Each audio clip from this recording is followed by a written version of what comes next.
Check, check, check, check.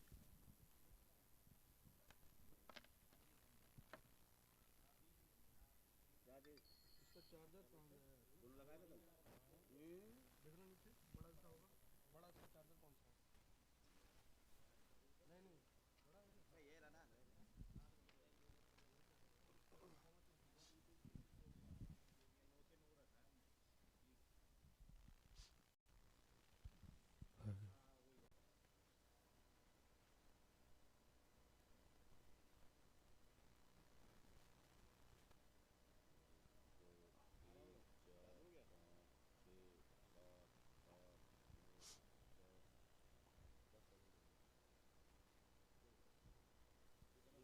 Hello. Amit, जाना podium पे, जाना पोडियम पे जाके बोलना।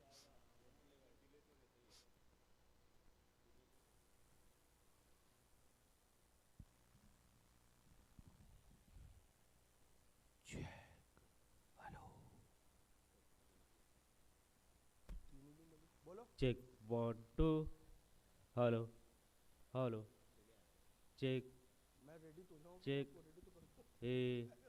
1 2. Sound check. Sound check. Check. Hello. Sound check. Hello. Set. Hello. Check. Check 1 2.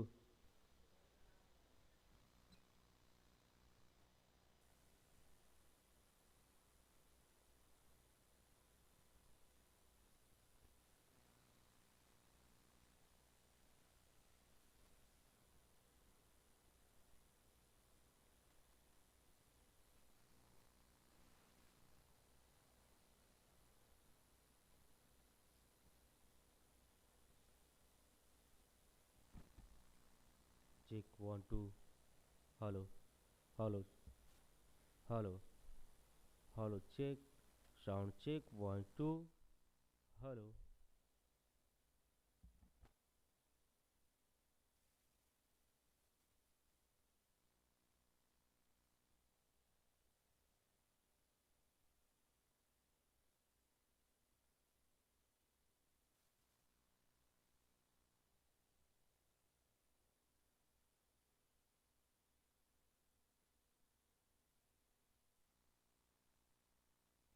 Hello. Check 1 2. Hello. Check. Hello. Sound check. Hey. Hey. 1 2.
नमस्कार, आपकी अदालत में आपका स्वागत है। राहुल गांधी कहते हैं ना कि मैंने मोहब्बत की दुकान खोली है, तो लोग कहते हैं शशि थरूर ने तो बहुत पहले खोल ली थी। गौतम भाई, भगवान से तो सब मांगते हैं कि थोड़ा हमें भी दे दे, लेकिन लगता है ऊपर वाला सिर्फ आपकी सुनता है।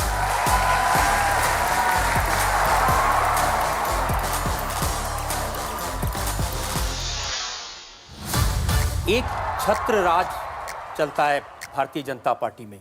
जहां जाते हैं Modi Modi.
check, hello, hello, hello, check, hello, hello.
Okay, guys, we're gonna start off. I know, Hemi. We have a deadline. We need to get finished by 11:30.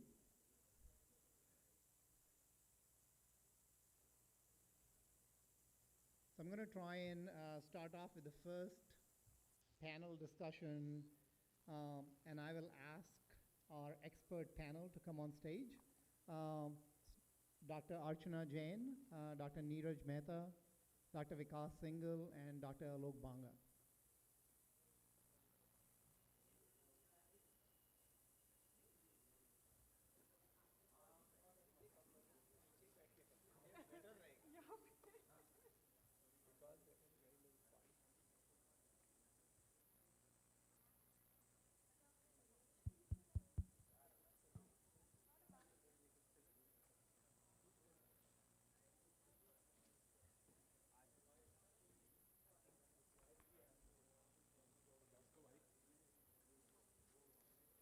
Maybe if you want to move two chairs, and that way if I have to ask questions, like it doesn't feel like maybe in the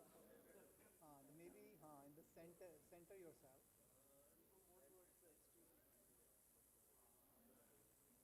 All right. No, I would sit next to Doctor.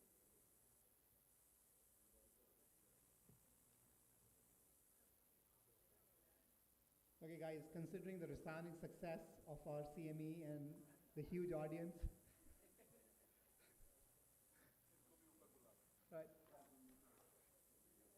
So the intent of this particular panel was try and discuss the differences in academia versus private practice, and specifically the differences both in the US and in India, and how we can learn from some of the things. So as a background, this is not a competition. This is a healthy comparison. We're just trying to get some opinions from people who've spent time in either academia or private practice or both to get their opinions on this.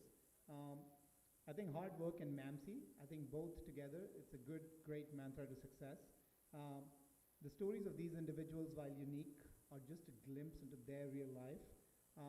This may look very different for different people depending on their preferences, their life situations, and what they want to do with it. Success looks different to different people. There's financial success, there's professional success, and within professional success, there's reputation, there's publications, there's promotions, and then there's quality of life, which, as many of us who've spent time in medicine in the last 20 years now have realized that quality of life is very important. And then find your own path. That's the whole concept of trying to get some insight into this, right? So I'm going to start off with some questions, and then if you all have questions, please feel free to. And since Archana threatened me to not start with her, I'm going to start with my good friend, Dr. Neeraj Mehta. For the medical students in the back, I'm going to give you all a quick introduction on the panelists. I think I sent out some information, and I'm trying to keep the introduction short so that we can spend some time on the discussion. But Dr. Archana Jain is a rheumatologist in private practice in Alabama, Birmingham, Alabama. She spent some time in academic rheumatology before moving to an employed position, and then now she has her own setup for rheumatology. Dr. Vikas Singhal completed his surgical training, spent some time in the US, and then actually came back and is now a very successful bariatric surgeon and foregut surgeon at Medanta Medicity. Dr. Neeraj Mehta finished his cardiology training at University of Alabama in Birmingham, and then has been in a very successful private practice and is one of the senior partners in that private practice in Birmingham, Alabama. And then Dr. Alok Banga has a very interesting trajectory. He started off as an academician, actually funded researcher in psychiatry, and then kind of shifted gears to private practice psychiatry, and now an entrepreneur, and has set up one of the largest psych facilities in California, independent psych facilities. All right, so Neeraj, first question for you. you're one of the senior cardiologists in one of the very successful practices in the US, right? And you take a lot of pride that I know from personal experience in balancing your work and life, spending time with your family and friends and fitness. What about private practice was able to help you achieve your goals?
Great. So to summarize, what Dr. Mehta said was he enjoys what he does, and the benefit of private practice for him is that it gives him the flexibility to choose his hours and decide how hard he wants to work. And just to give you a perspective, that may not always be true in academia. In academia, everybody is supposed to do a certain amount of work to keep it equitable. And I will also admit that in academia, sometimes your upper limit in terms of how much you can earn is kind of capped because that's just the way academia is. Great, thanks, Neeraj.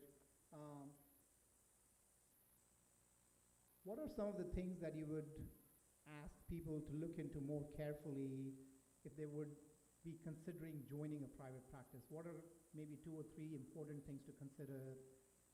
Let's say I have a choice of 5 private practices. What would help you choose which one works for you?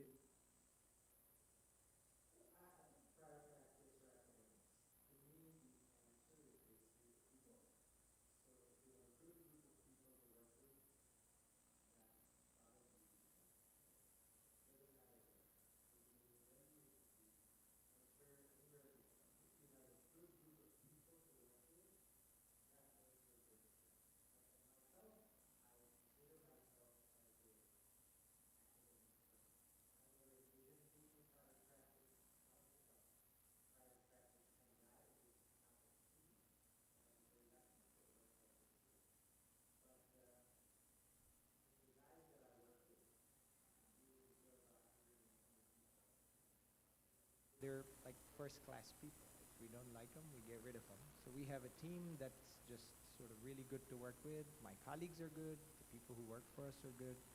And I think that makes or breaks the things. When you're looking at any job, with academics, comes prestige and a lot of different things. So the way you weigh into a job could be different. You get a job at All India.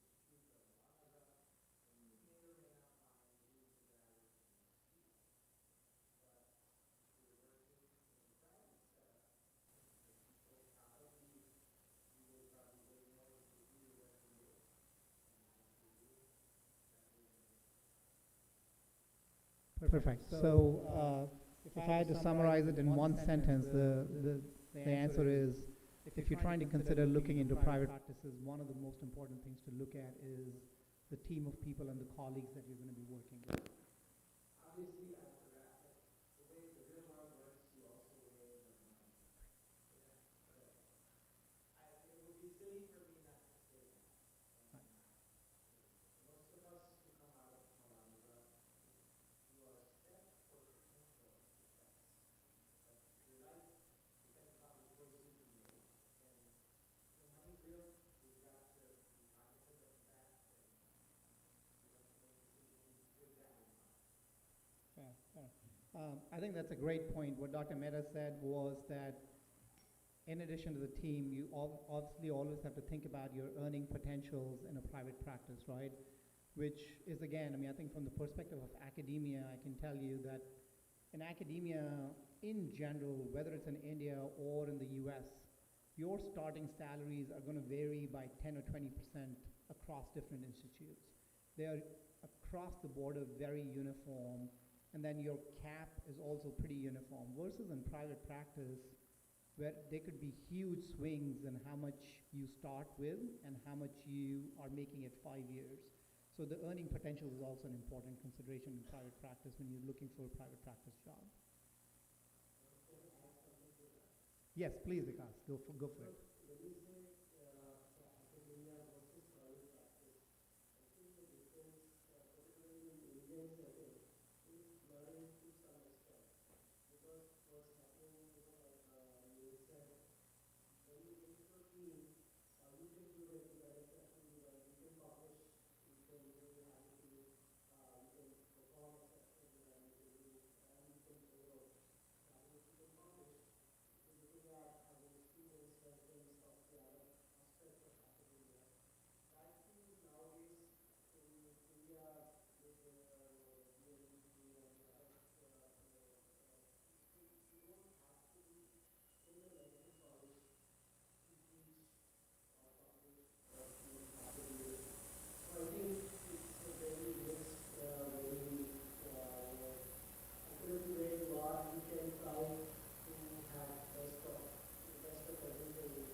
No, I think that's a great point. What Dr. Singhal mentioned is that, especially in India, I will say in the US that's still not true. I would say that 95% of the publishing and teaching is probably occurring in the academic organizations, and the private practitioners do exceptionally well in clinical practice, but there's not a huge emphasis on publications or research or education of medical students. In India, I have realized that even in private practices and hospitals, there's a lot of education and training and publications occurring in private practice as well. So that should not be something to deter you from going into private practice.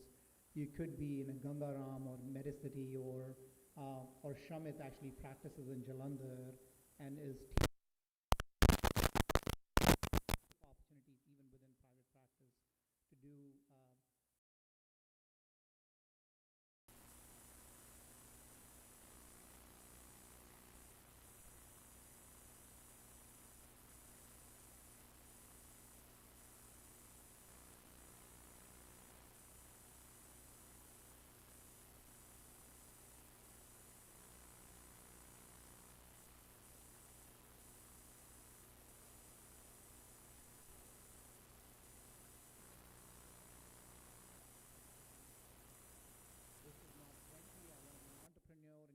set up this large psych facility, independent large psych facility, and you can correct me if I'm wrong, right?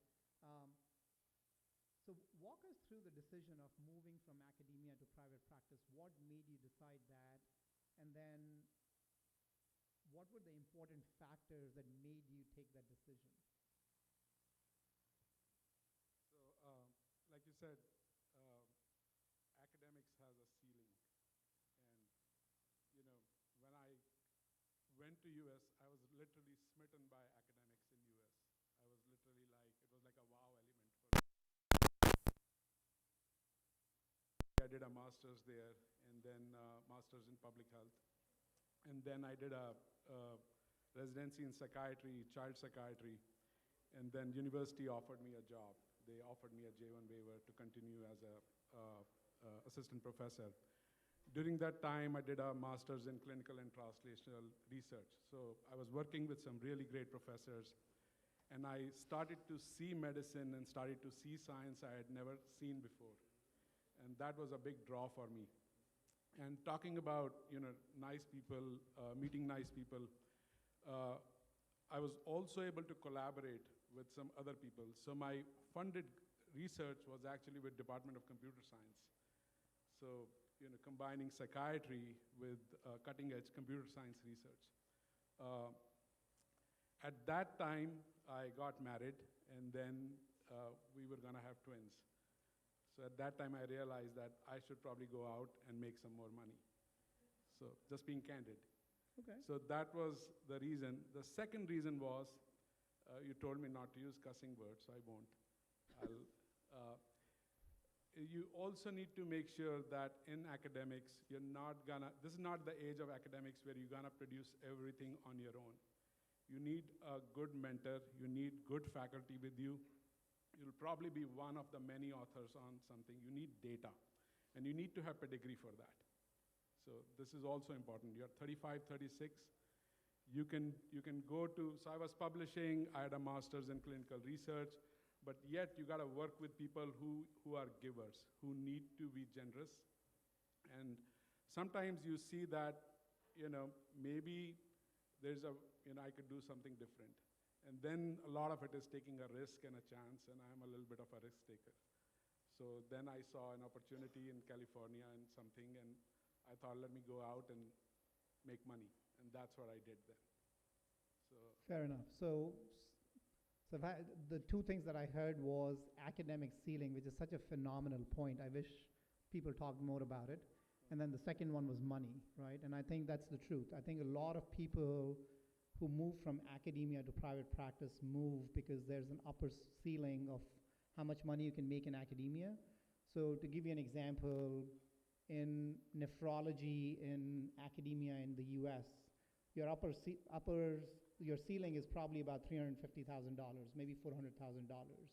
Whereas if you went into private practice, then 5 years from then you could be making $600,000, $700,000, $800,000. So that's a common example of why people move from academia to private practice.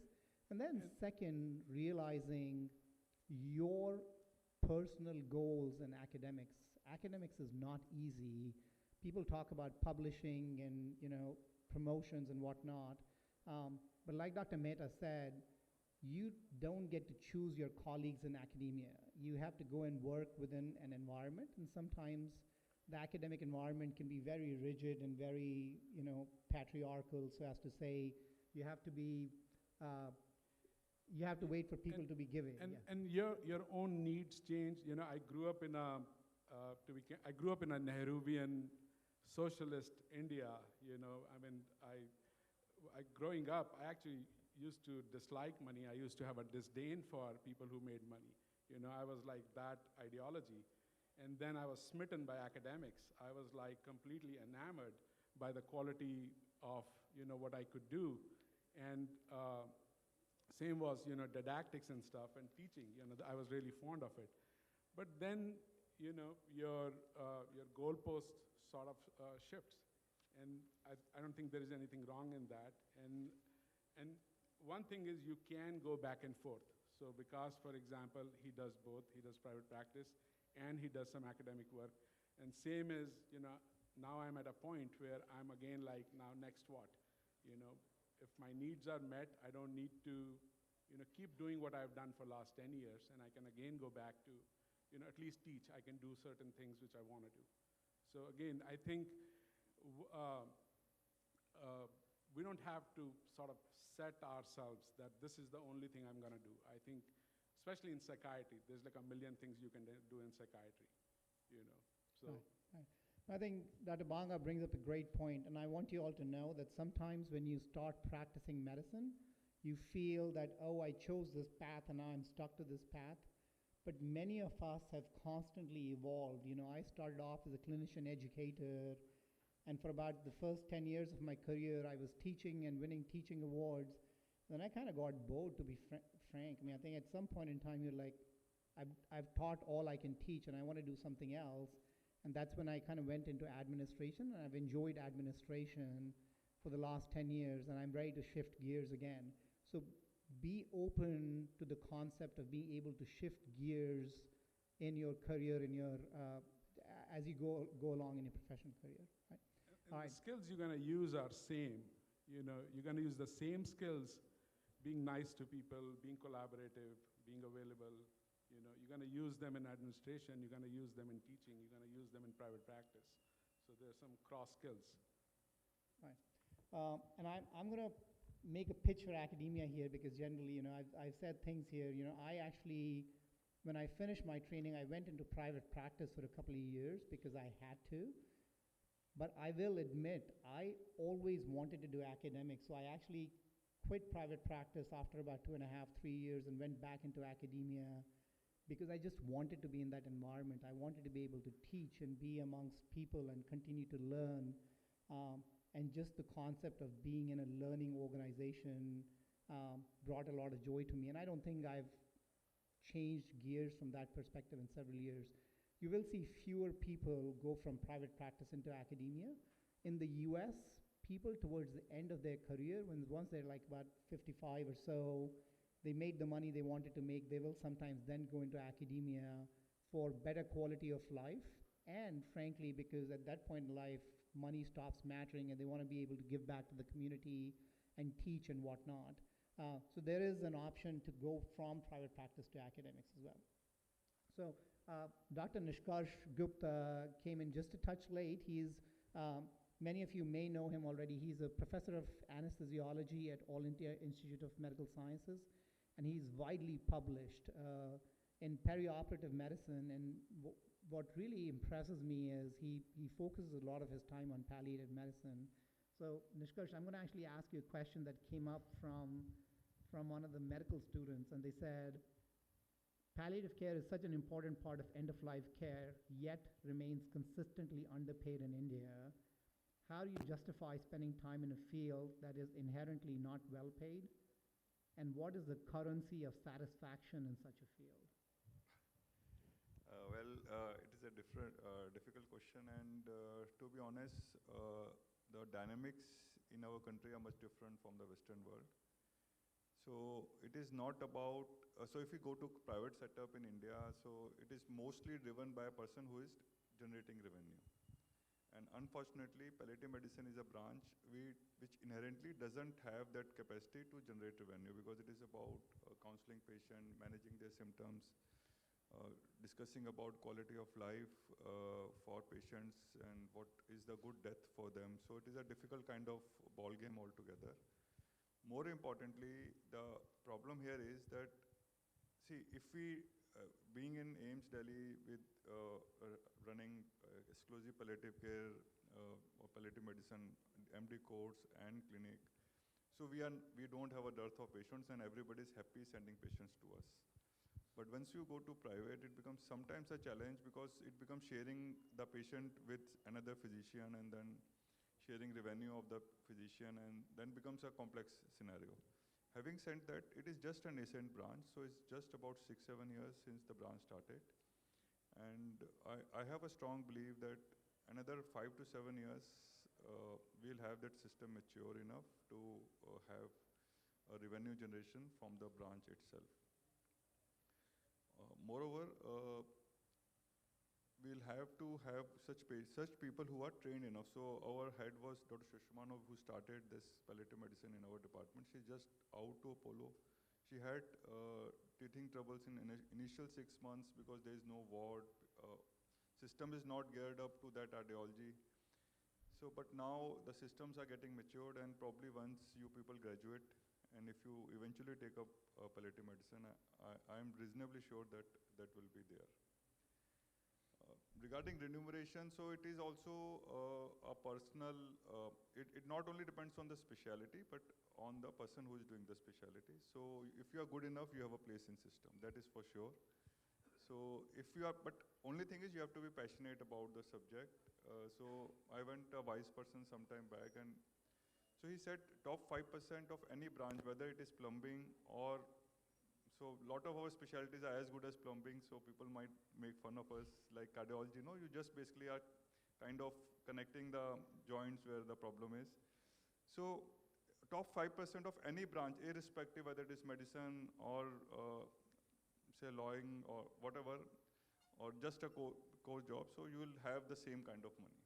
So it is not about money, chase your core passion and the skills that will eventually take up the ladder that faster. Thanks, Nishkarsh. For what it's worth, in the US, palliative is actually paid quite well. I mean, I think there's the way we measure productivity in the US is with the help of a metric called RVU, and the palliative care specialists get paid one of the highest amounts per RVU because they actually spend quite a bit of time with the patient. So I think it's an upcoming and nascent branch, as Niskarsh mentioned, in the US, but in India, but I think we have ways to go, partly because of cultural differences in how we practice medicine. But I do think that eventually it will become an important part of clinical practice in India as well. All right, I'm going to move to the more exciting one. All right, so I'm going to ask Dr. Archana Jain. And for the medical students in the back, Archana and I have been married for a long time, and we went to medical school together. So I've seen some of what Dr. Jain has gone through in her career. So some of my questions are very personal in nature from that perspective. And she gave me a stink eye this morning because I'm going to ask her this question. So you've had a wonderful journey as a rheumatologist with a solid reputation. You have the experience of academia. You were a clinician educator. You were an employed private practice, and now you manage your own rheumatology center. What is one thing you would do differently as a woman physician with a young family in your early phase of your career? I think this is a very important question. Early on in my career, I feel like I was very unidimensional, as in my decisions were motivated by my passion for medicine.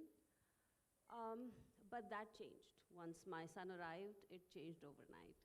So I think being aware of the fact that the way we think when we are in our 20s, teens and 20s is likely to change, and motherhood is a big part of a woman physician's journey. I feel like what I would have done differently maybe is a couple of things. One is I remember that when we didn't have children, we hung out with people like us, couples like us. So we did not really see a whole lot of struggle of parents with young children. So I think hanging out with people or learning from people who are maybe a few years ahead of you gives you an insight on what to expect and set your expectations accordingly. The other thing I would say, at least in the US, it is very important that the culture there is to be very self-reliant in how you do things around your home, with your family.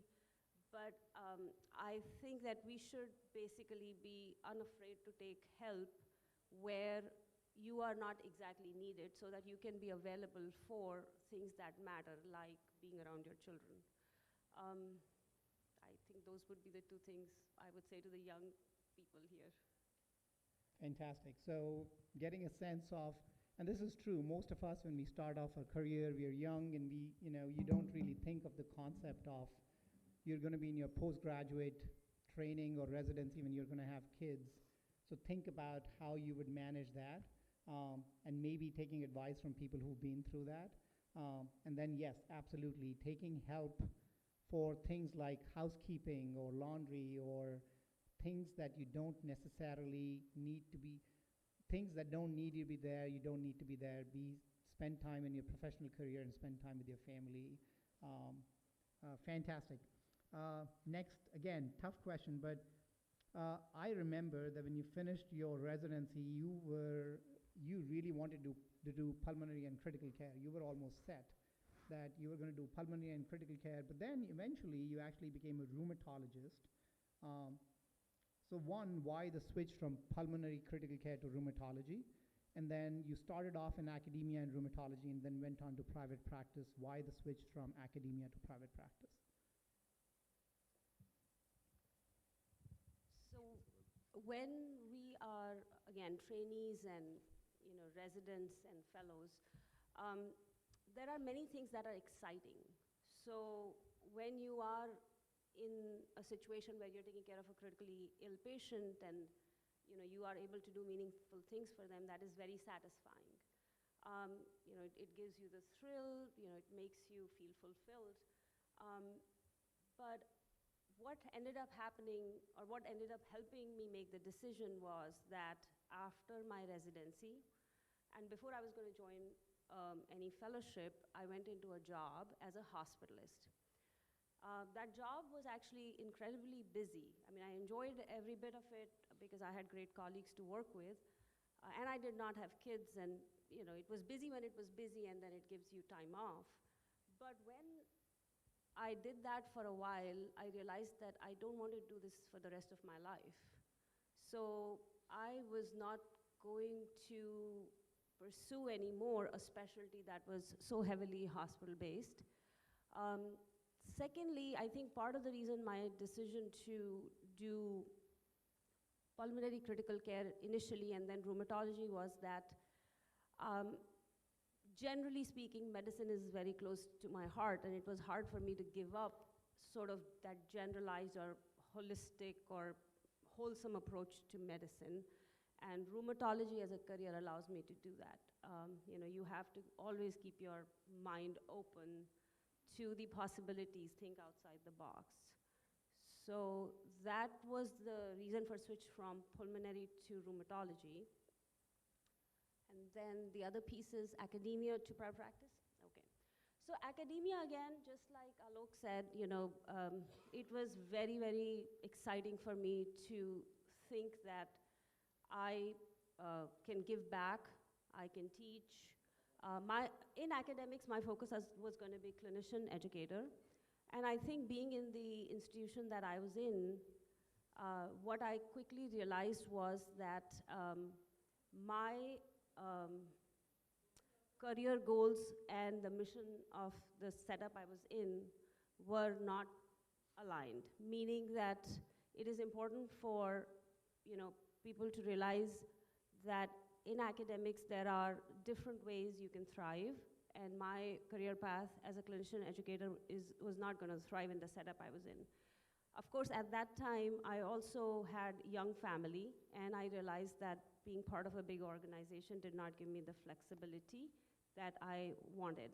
So after weighing the options, I moved into private practice, which allowed me a lot more autonomy. And I realized that actually being in the academic for the time that I was in actually allowed me to learn so much, and I think that reflects in my day-to-day quality of care even now. So I really am thankful for the time that I had in the academia, but at the same time, again, the concept is reinventing yourself or evolving with time is very important for all of us. Thanks, Archana.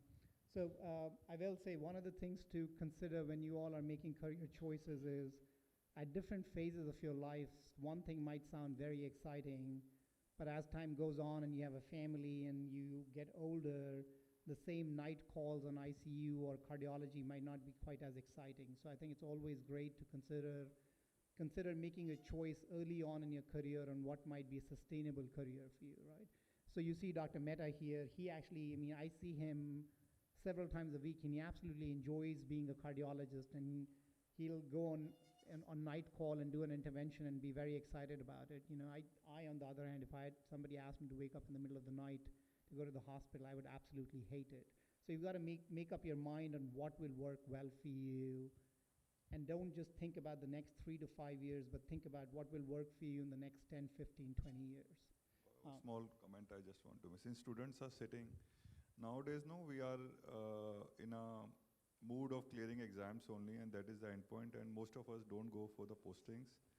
Believe me, so it is just a small advice. So this is the only time you'll be exposed to all specialties at your will, meaning the kind of rota you have, and you may not be exposed to the specialty, and if you are not exposed, it becomes a difficult decision to eventually take it for life.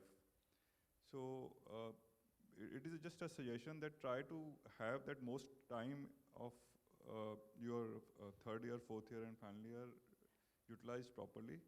Have fun. We used to have a lot of fun during our UG days, but don't just bunk the postings, because they will help you in future. Believe me, you will not get this advice from all of the people you meet, but this will help you in future. And most of my batchmates sitting here, we actually used to especially the ones which are not very common, no? Like psychiatry, skin, they're just 15 days and they're relatively easy posting, so you can just go and just mark attendance and come. So attendance is not important, but the exposure to the specialty is very important, so you must use your time properly. Yeah, that's a great point. I think exposure, knowing what specialty offers, what kind of quality of life, not just the learning part, but also looking at the quality of life and learning from the faculty to see, oh, he seems to be busy all the time, or the dermatologist actually is never on call. I think these kind of things help you make a good decision. All right. One thing I want to add to that is, Okay. I would say don't pick a specialty because they say, oh, this specialty makes more money, this specialty makes less money. I think that's a really bad way of living your life. So that's one point I want to say, everybody, that do what you really like, because that's what you're going to do pretty much for the rest of your life. Yes, you can do academics, you can switch back and forth, but you really got to love what you do.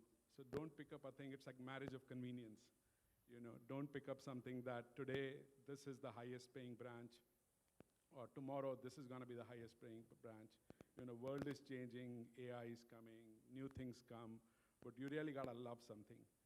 Second thing is, that Amir Khan says in Three Idiots, that, don't just chase success for just for success and money. It's about, you really want to hone your skills. You really got to love that, and, whether it is, when I started psychiatry, people used to make fun of psychiatry, and then, over the years, it became one of the topmost, cherished branches for medical students there. If I can add one quick point. Yeah. So my wife, Dr. Hemi, sitting right there, she switched from gynecology. She was doing at Cambridge, Addenbrooke's, to family medicine, then went on to do diabetes. And so, be flexible. It's not like you've gone into a branch that's the end of the world. You have, and she really enjoys what she's doing now. So you can lot of things will change.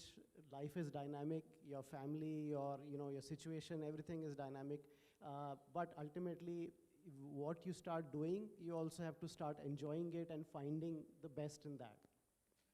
And you'll hear this from many of us. And, I think many of us have had to change gears. And, whether it's from private practice to academia, academia to private practice, surgery to medicine. But I think, remember that it seems hard, but you can always change gears and do something that you enjoy doing. So, in the US, actually, it's very common for people to go from family medicine to emergency medicine, and then from emergency medicine, they'll do a dermatology fellowship and start doing dermatologic procedures. But the world is wide open depending on what you want to do. You all are graduating from a fantastic medical school, so you have lots of choices. I'm going to try and finish off with Dr. Vikas Singhal, and because you've had a very interesting journey, right? Trained in India, went to the US, spent some time there, and then came back. And as he mentioned, Hemi, his spouse, is also one of our batchmates. And both of them came back, and what role did your family and your spouse, Hemi, play in you coming back? What was the pressure you decided to come back, no? There must have been a family pressure and those things to come back, or it was a personal choice? For who? Yes, she made me come back. Okay. So it basically, as you said, it's a lot of factors. I think it was a difficult decision. We were, and a lot of factors playing. We were getting a waiver job. We were going to be placed there. And both of us were getting a job, and my program director was really pushing that you stay back. But family, and I think the mindset to start with, both of us didn't have that mindset that we are here to settle in US. Somewhere it was always at the back of our minds that we may go back. You don't know why. It's very difficult. These decisions are they change. But yeah, maybe we didn't start off thinking that way.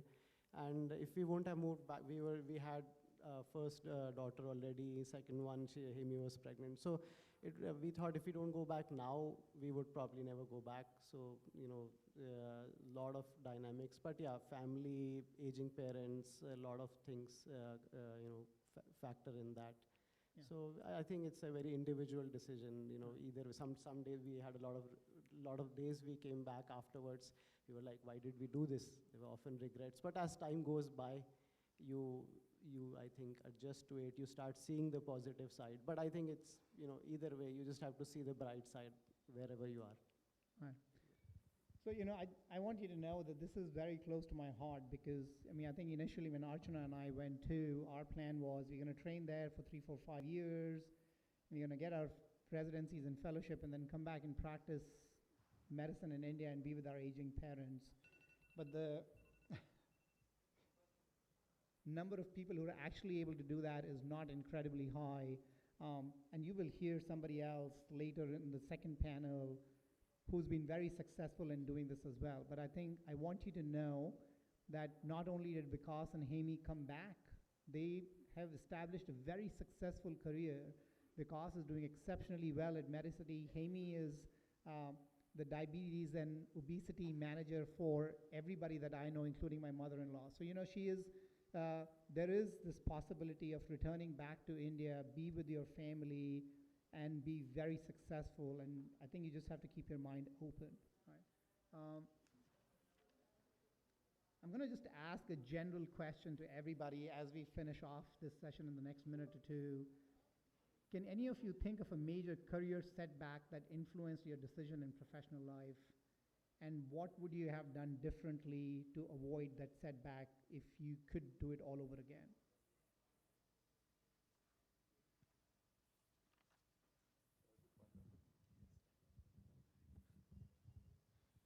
Oh man, you want me to get really candid? Very candid, Okay. as long as we don't use French. Okay. So at one point I was thinking about civil services, but I had a supply in PSM. Very candid, look. Fair. So that was one of pivotal decision.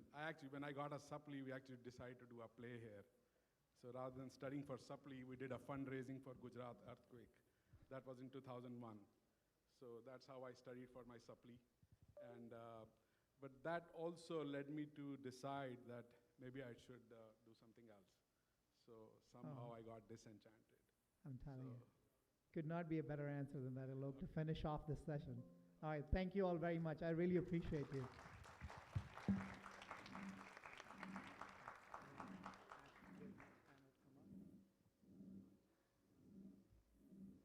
Thank you, Gaurav. Nishkash, you're staying on. ये नहीं बताया supply आई क्यों? Oh, we're taking a picture. Oh, we're taking a picture. I will take a picture. I'm new.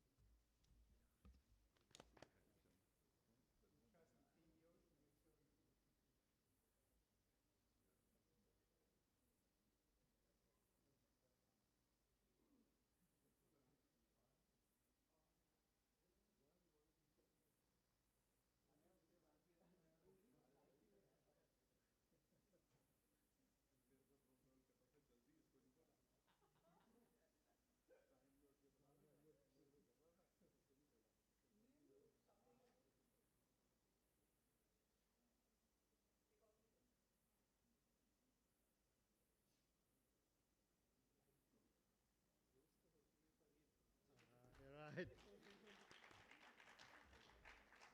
All right, we're going to have our next set of panelists come up on stage. The session's name is Medicine and Beyond, and we try to bring in our experts who've done well in medicine and then kind of, you know, either within medicine, grown into other careers, or outside of medicine. So if I can have Dr. Ashish Chowdhury, Lieutenant Colonel Dr. Amul Gupta, Dr. Priyanka Pal Mantri, Dr. Bhatia, and Dr. Shamit Chopra on stage, please.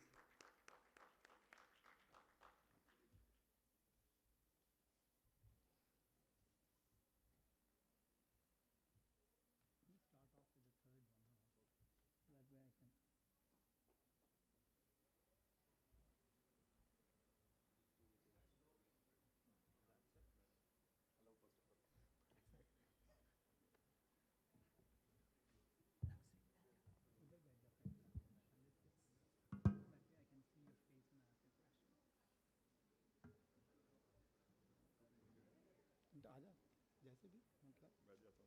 Badja. I think I might.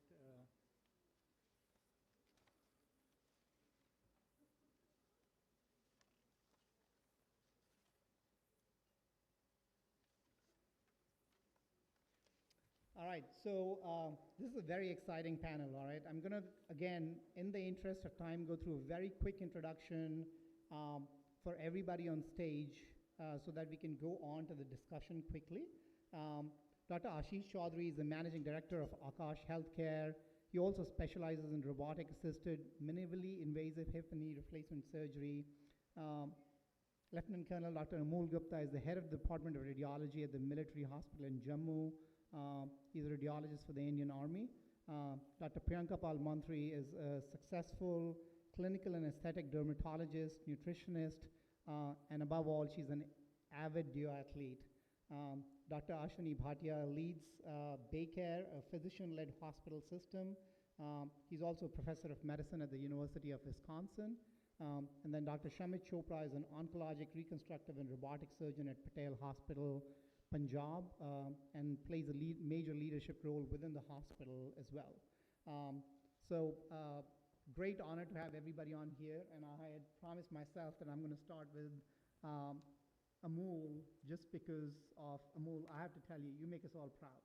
I mean, I'm proud of everybody on stage, but the fact that you're serving in the Indian Armed Forces just gives us a sense of accomplishment as a batch, and having you here, so thank you.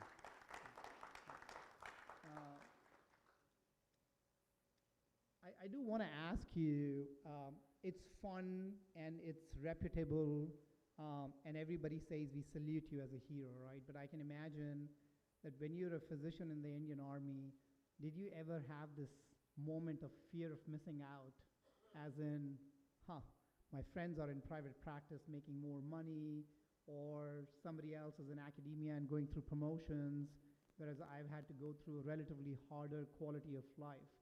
Were there moments where you doubted yourself, and if so, how did you go about it? Thanks, Gaurav.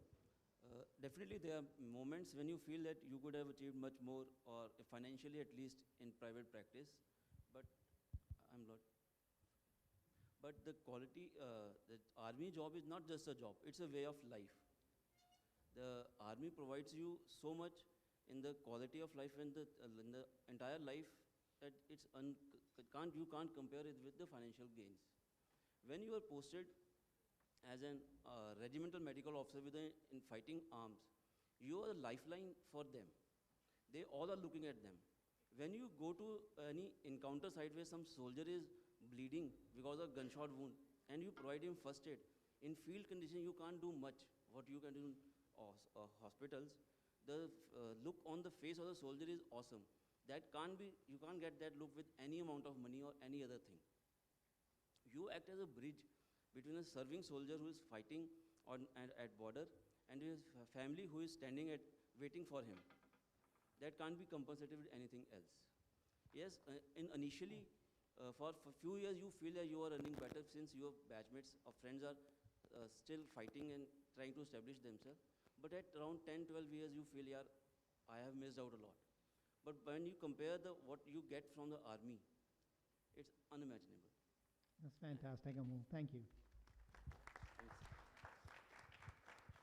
All right, and then the next question for you, and this is again, I had to ask you, you've done a lot of great things, but is there, within the armed forces, is there one that's close to your heart that you're particularly proud of, or that?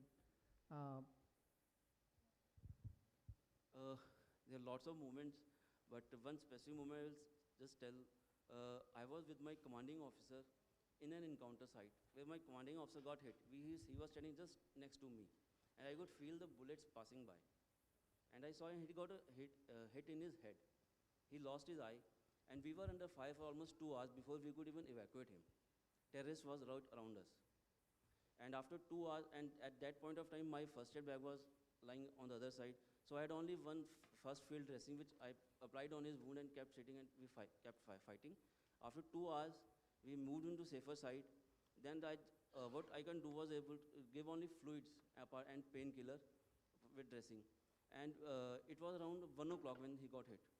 And after walking for 4 hours in jungles, then road, then by air, we reached command hospital at 9 in the evening. But by God's grace, he is alive. He lost his eyeball, but still he is able to drive and manage his independently working. That is the best moment I could ever feel that he is alive. And whenever I see him or his family, that is again unmatchable. Fantastic, fantastic. Thank you, Mo.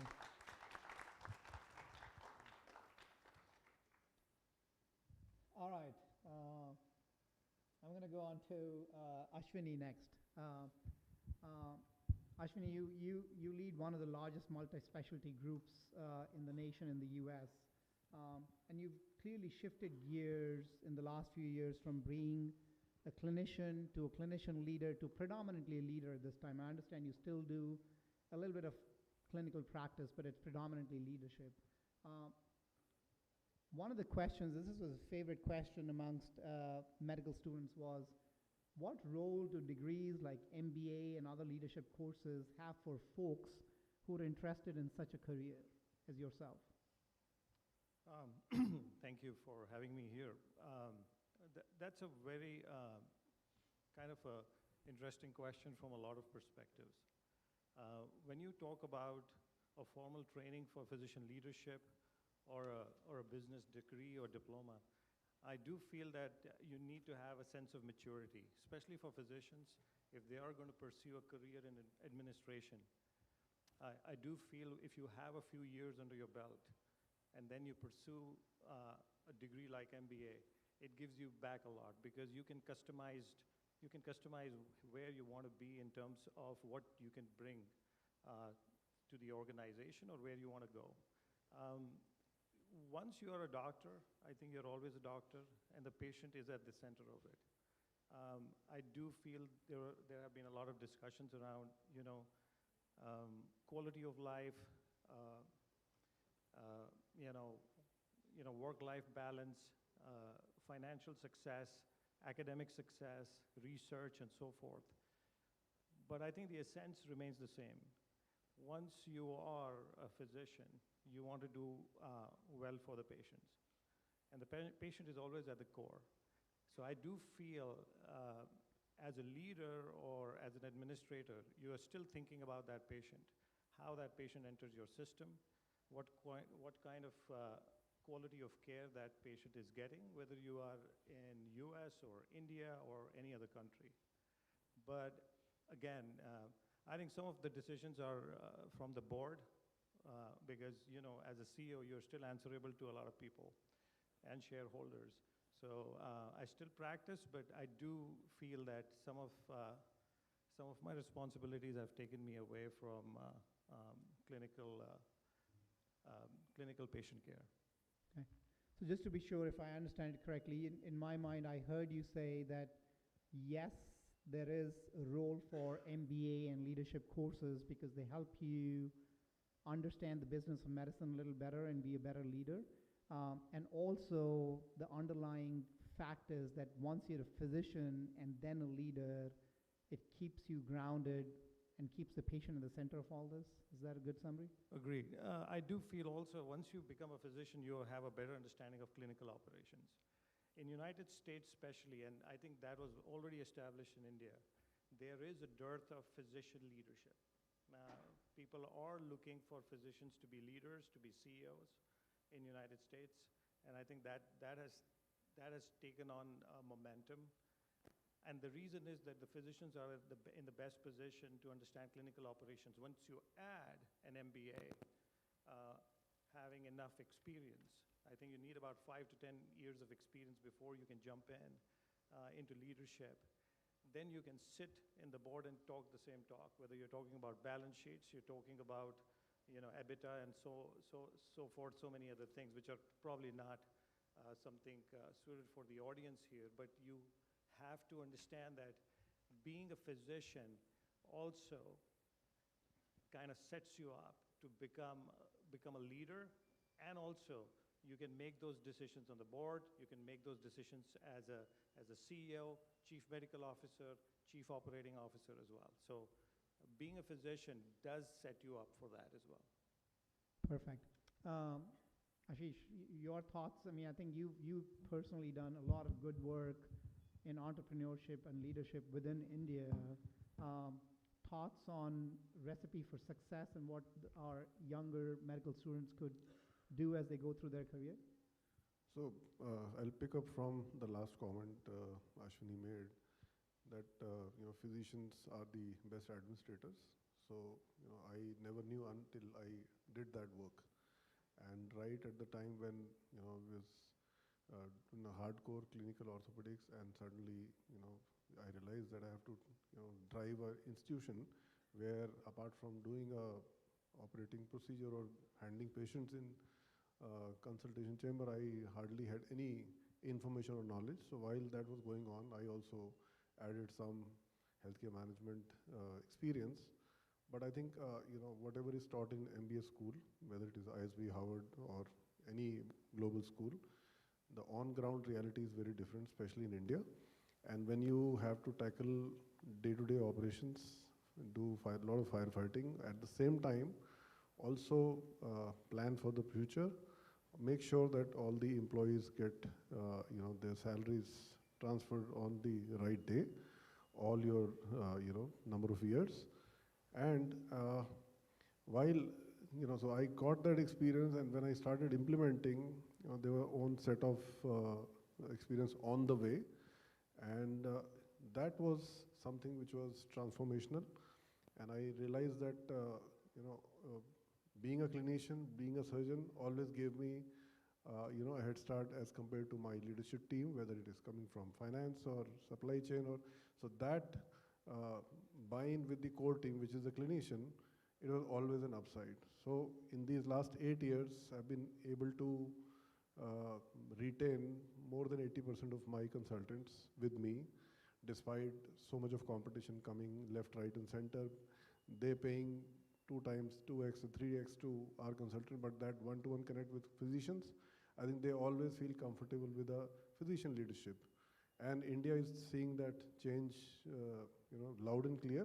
If you even look at the investment space, I was talking to Ashwini a few minutes ago, all the big healthcare chains which have got private equity investment, those are led by physicians, be it Trahan, be it Devi Prasad, anybody. So I strongly feel that physicians have a bigger role to play in times to come, and whether an MBA or not, of course, if you do a formal education, that gives you an edge.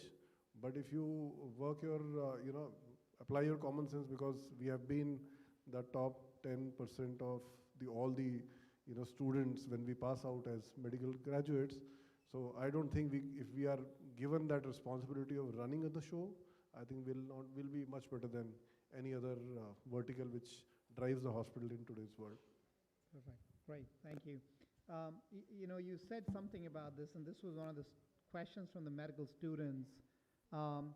As AI, telemedicine, and large corporate hospitals change the landscape of medicine, how do doctors remain relevant and strengthen their skills to be successful? And I know you touched some on this, but Ashish, Ashwini, Shamit, do you have suggestions? I think all of you have played major leadership roles within hospitals and health systems now. At the outset, I have to thank you and Ishan and the entire organizing team for putting this together. Getting us today on a foggy, chilly morning on what you call the weekend, but we call a weekday is, of course, a challenge as well. So again, thanks for this. I think this point, it's especially telling that Ashish mentioned this point. In the age of private equity, especially I would speak about the Indian perspective. I think you guys would probably have more idea about the business side of medicine in the US. In India, we tend to think of ourselves as being sidelined in the advent of private equity. That is not the case. We should feel ourselves more inclusive, and the same applies to the age of big data. When we talk about AI, we should talk about incorporation as opposed to being on the side and call ourselves a Scrooge or a humbug. I think it's important to realize that data is here to stay. It will change a lot of our practices, some earlier than others. I think it's also important to know that private equity is here to stay in our country. But I think what's especially important is what he mentioned about physician leaders actually controlling these private equity firms.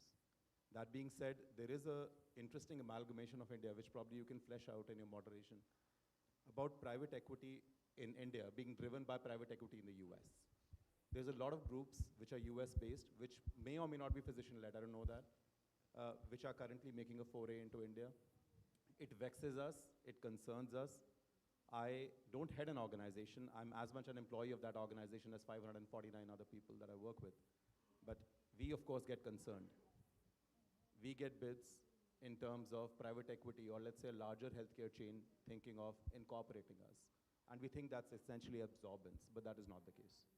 I think inclusivity, stating our rights as a physician, making sure that those rights are adhered to, as well as the role remaining core clinical, as my US and my Indian counterparts are telling you, I think is the essence. Fantastic. So just to summarize what Shamit said, he said instead of thinking that AI and telemedicine is going to take us over, we should consider them as complementary to what we do and actually use them as tools to then further help us succeed. Ashwini. Well, I agree with what Shamit said, but I would add a comment on AI and data. I think data is the new oil. I think if you own a private practice, if you're a part of a health system or you're a leader, you need to own your data, because that is something that AI is going to be able to use, amplify, and can be used against you or for you and can really be beneficial for you. On the other side, I mean, I had an organization where there is no private equity. Most of the owners are physicians. And I think that's why we have been quite successful, because of the physician involvement. When the incentives are aligned with physicians, when physicians can get a part of control of an organization, I think they do wonders. And again, from a perspective of artificial intelligence, I don't think so we need to worry about in medicine. I think it's going to help us, make us more efficient. And I do believe there would be some, I would say, some layoffs in certain areas, but I'm sure, and I'm very, very confident the physicians are going to have more time to spend with the patients, and they will be more front-facing. Perfect. I'm going to try and switch gears a little bit, because we have a very interesting set of questions for Dr. Mantri, who's, if you all are not aware, I personally absolutely enjoy watching her Instagram videos. She bikes all over Delhi, and I'm sometimes worried about her when she's biking on these roads in the fog. You know, she's a very successful dermatologist. She spends a lot of time with her family. She has 2 beautiful kids, has a very successful husband who's a surgeon. How do you do it all, Priyanka? How do you find time for work and family and life and your fitness? Because the most common excuse, I would imagine, if when we are drunk tonight and all of us are talking to each other, many of us are going to say, oh, I just don't have the time. How do you do that? Well, first of all, it's great to be here, and to see all of you here again after so many years. But yes, while all of you were working harder and hardest, I guess I was the one who was also having some fun along the way. So really, I wasn't always like this. So only when I, was older, maybe somewhere around my late 20s, 30s, and I watched my mom go through all her, physical ailments, menopause and all of those issues, and my dad constantly working 365 days a year. I think by then, sometime around then, I had realized that, a work-life balance is important. And I think I picked up dermatology also with that mindset to, have a balanced family life, because the husband was going to be a very busy surgeon in the coming years. So somebody had to be home, setting up the family and all of that. But then for the first 10 years after that, I completely got lost in all of that. So building the family, building work, just, traveling across Delhi, Gurgaon and all of that. And when my own body started to, start giving up.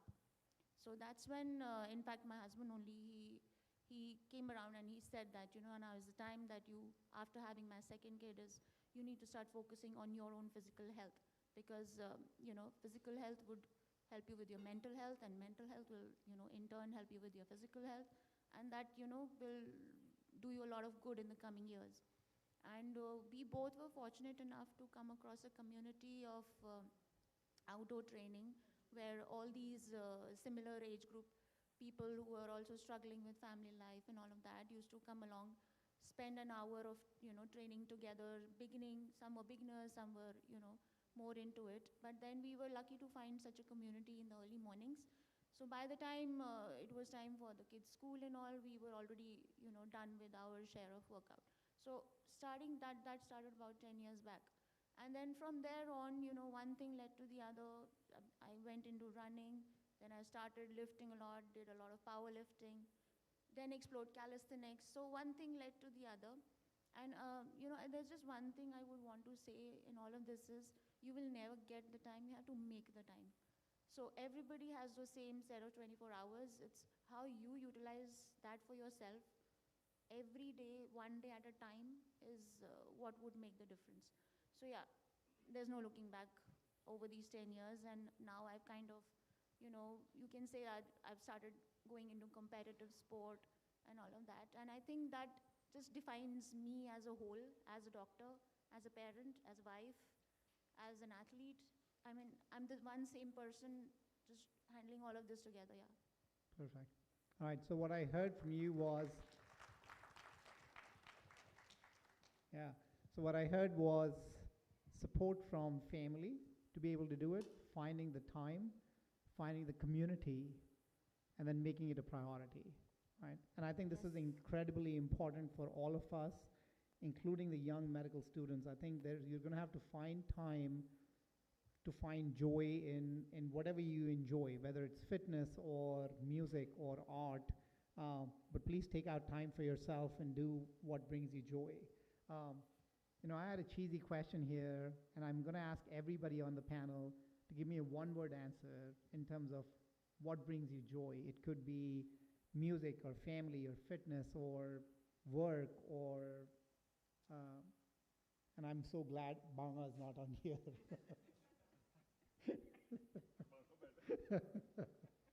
He's not on the panel right now. All right, we're going to start with Nishkash. One word. So for me, it is just helping people around if they're stuck up. So that gives me best joy. Helping people. Anybody. Ashish. Badminton. Badminton, you said? Yes. Badminton for Ashish. Running. Running for a move. Getting up early in the morning, that's my time. Early morning wake up. I'm going to go with a cliched perennial favorite, family. Family for Shamit. I think what brings me joy is anything that brings me fulfillment, a sense of fulfillment. So it could be anything in the day. Okay, perfect. Yeah, that's a great answer. Yeah. Family for me too. But, I think this is important. It's an important exercise for yourself. Think of a one-word answer, what brings you joy, and then make sure that you, stick with it and try and spend time on it. All right, I'm going to try and ask Shamit an important question. So, Shamit, you've had a phenomenal career. When I look at you, I think of, you've done this, been there, done that. You trained here, went to the US, did well there, came back, are doing exceptionally well here, right? If you had to do it again, would you do it differently? Either going to the US or coming back?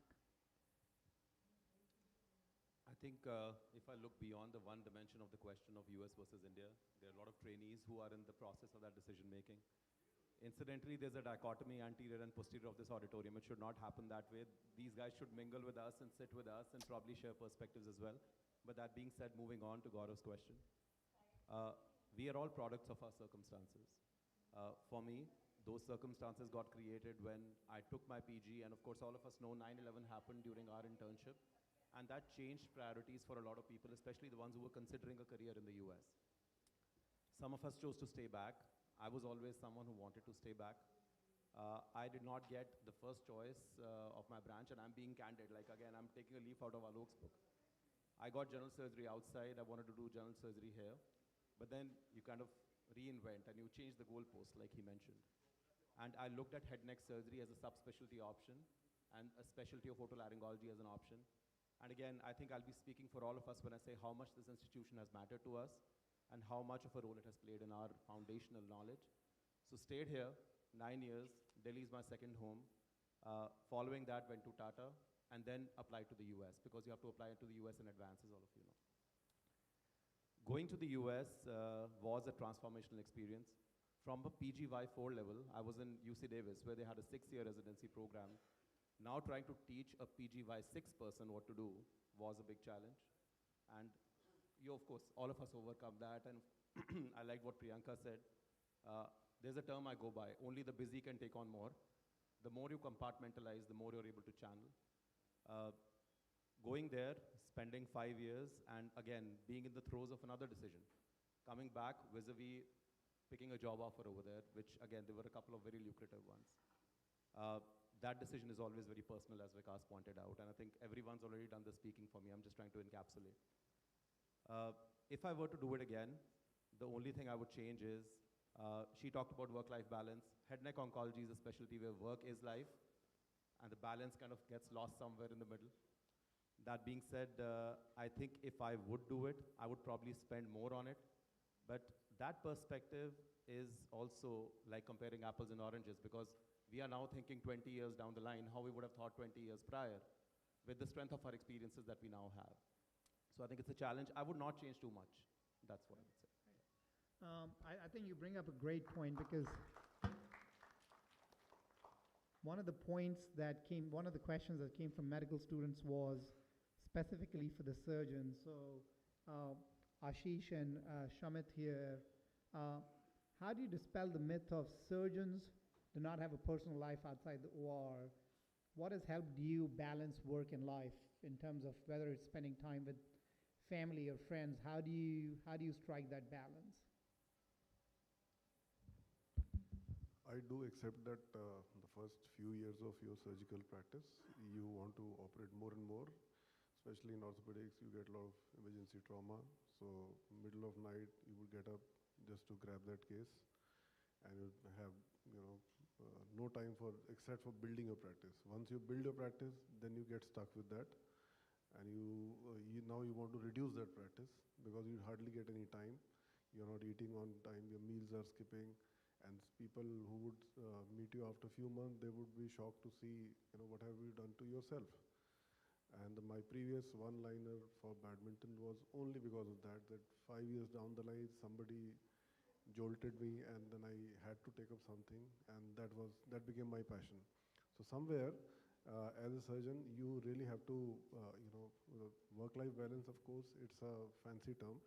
But for me, if I look back, 5 years into my own thing, I realized it myself. People kept telling me right from day one, but I think it's your own self-realization. The day you get that you would go an extra mile to do, to strike that balance again.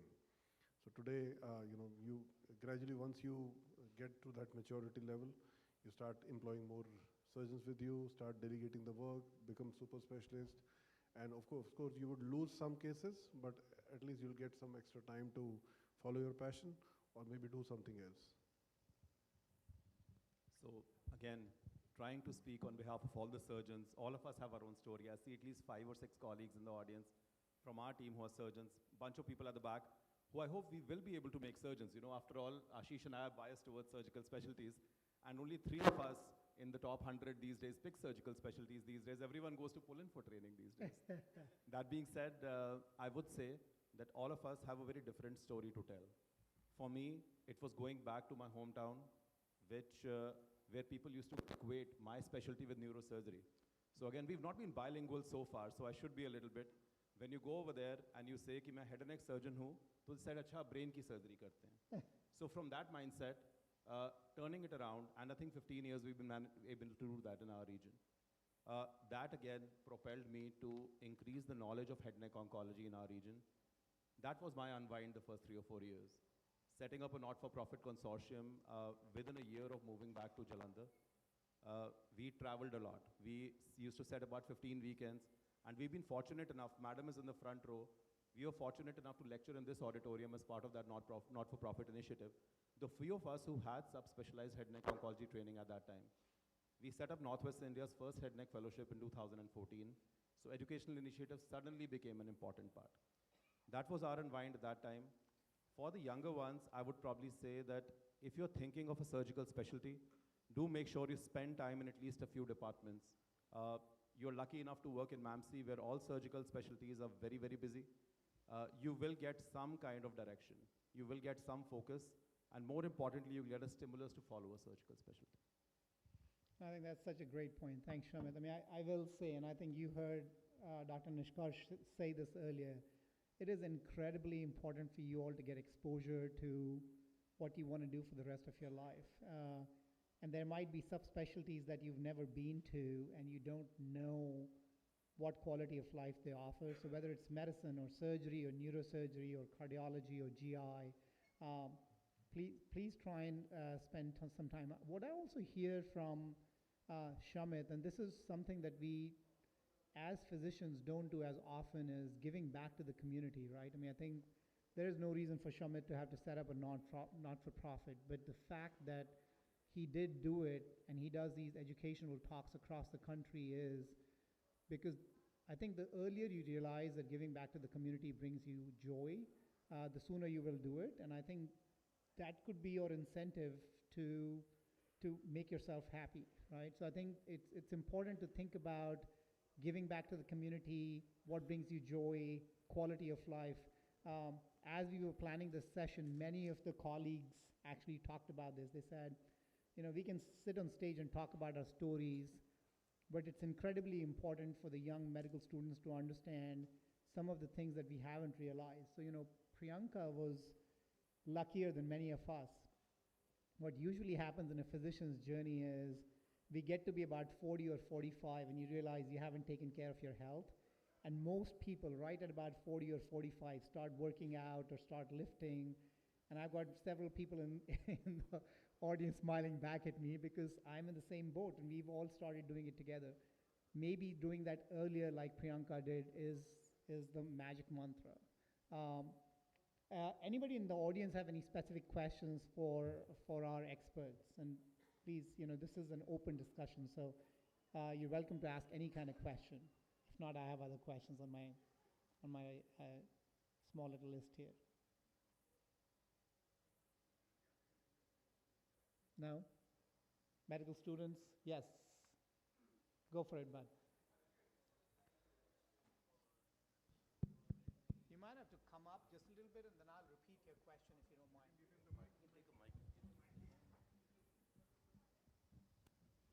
And if you don't mind, would you please introduce yourself, tell us your name and what year of medical school you're in, and then ask the question. So my name is Adnan Jamal and I'm a final year student at MAMC. So my question is to Dr. Ashish and Dr. Ashwini.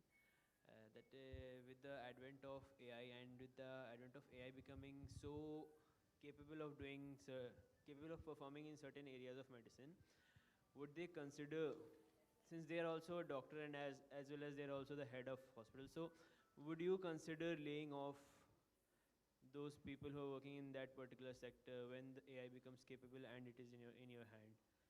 For example, let's say in radiology or in other and pathology or some. I can start. What I understood was, I think he was asking about what kind of role AI is going to play to substitute some of the specialties. I think you mentioned radiology. We have about 26 radiologists and diagnosticians who work for us. And we do use AI modality already to get a preliminary diagnosis. And I know Ashish will be answering maybe the Indian aspect of it, but in US, we still believe that it's going to make the radiologist much more efficient because the number of imaging techniques and the number of imaging in terms of volume has grown exponentially in the United States. And the second part, of course, in the United States is always the liability. I don't think so we'll have any technology who's going to take the liability of if something wrong happens to the patients. So to answer your questions, I still believe medicine is based on human touch. it is going to be very difficult for patients and families to trust, even robots or technology that easily. It's a human evolution. Is AI going to take some jobs? Yes, but I do not think that it's going to affect physicians to that degree, even in radiology, where I think there has been a lot of concern. Gaurav, just small comment on this. So absolutely, I agree with Ashwini. So unfortunately, medicine is an imperfect science.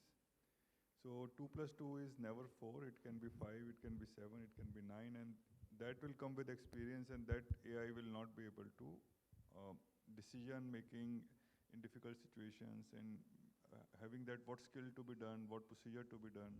So there are a lot of if and buts. Whatever book we may refer to, none of them will say do this for all patients.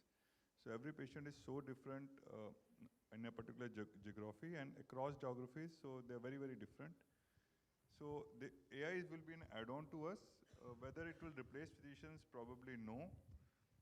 Well, you have to use it to advantage. Don't fear of AI to be there in the system. I see students now, before Viva, just putting in questions, getting an answer from ChatGPT, and that is the answer nowadays they are giving.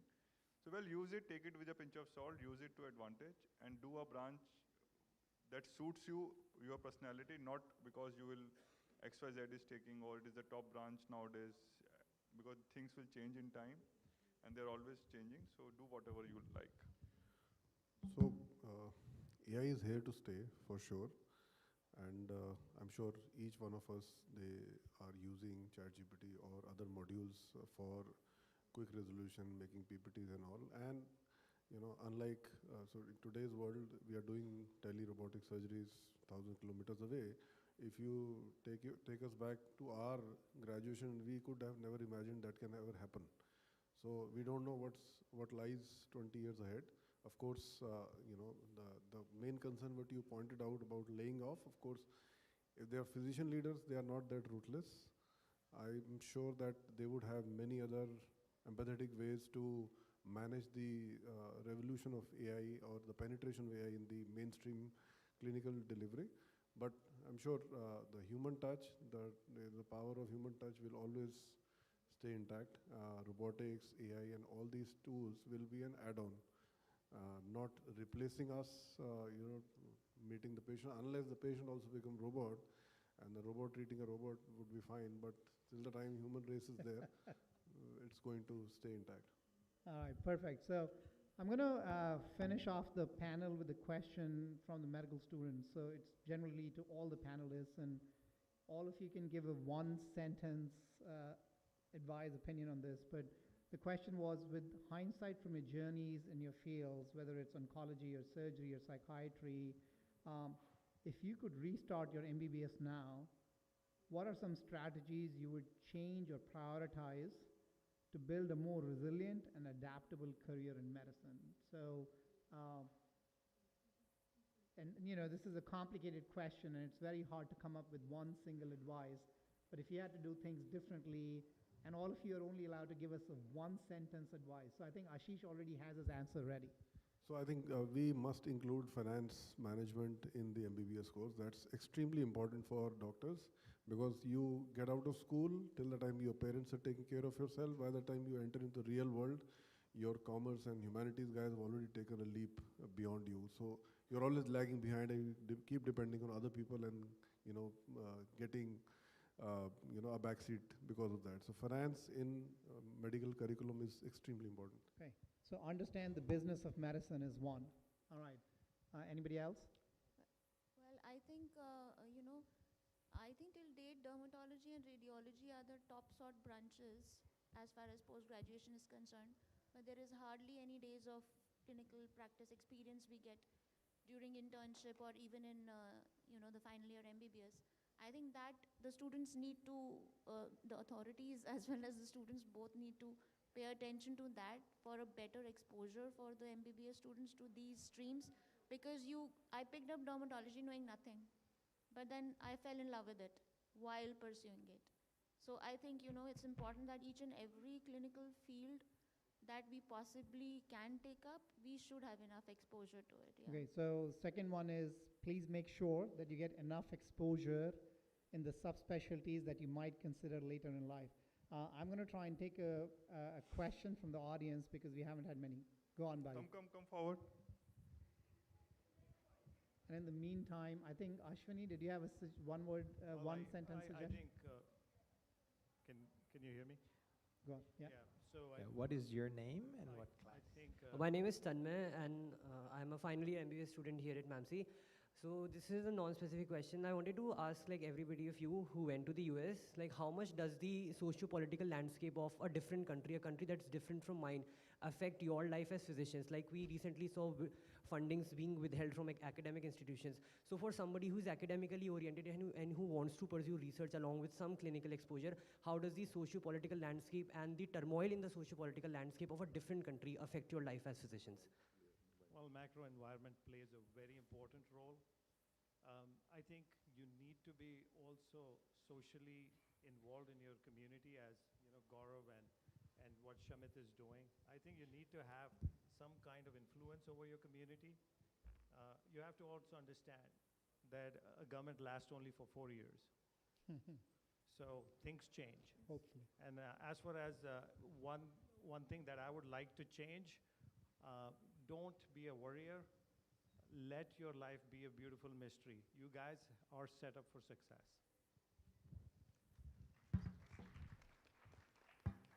Go on, Shamit. I'm going to merge my answer with the last question, and this is Gaurav's brief as well as the two people who asked the question. Take access, full access of the data that's at our disposal. We did not have that at that time. Consult mental health awareness experts. It's important. And of course, keep in mind, and Ashwini already partially answered that, keep in mind your prospective practice environment. If you do that and you feel well prepared, which you already are, you already set up for success like they mentioned, and of course all of us agree, you'll be gold. Well, I'll not change anything. What I suggest is that take as it comes in your life. I'm sure all of you will be successful eventually, so don't get bogged down and try to be happy in whatever situation you are. Right, so some of the comments we got was learn the business of medicine early on in medical school, exposure to different subspecialties, especially the ones that we don't concentrate on. I still remember my dermatology rotation during my MBBS. So make sure that you spend time in something that you could spend the rest of your professional career in. Be happy, don't worry too much. I think I can't say it better than Ashwini said. It's going to work out. You all are already set up for success. You're doing medical school from one of the top institutes in the country, and people do exceptionally well. Don't be afraid to fail. I think if you have to change gears in your career, feel free to do so. You've seen so many people on stage who went from the US to India, India to US, private practice to academia, change subspecialties. I think success is going to follow you, but take care of yourself, have fun, and it all works out in the end. So I'm going to let the panelists get off the stage because we have to make way for our chief guest in just a little while. But if you all have individual questions, please feel free to come up to them, ask them questions. They're available for the next 10, 15, 20 minutes and are happy to chat with you. And thank you all. This is so fun. Yeah.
Hey, for the undergrads, we will have some lunch boxes out for you all at noon.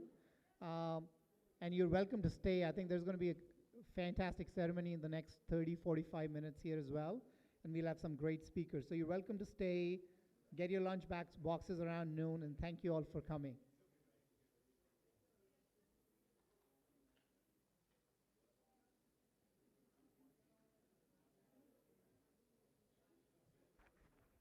I would request all our students to please stay back in the auditorium. It is very important for us from MAMCOS to send the right kind of message to the dignitaries and our elder Mulanians that we've invited for the function. So wherever you are, please do step inside the auditorium for the inaugural function and listen to some very good words of advice by our seniors and our chief guest.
As a medical officer in ships, submarines, and dark arts, the many years of separation from my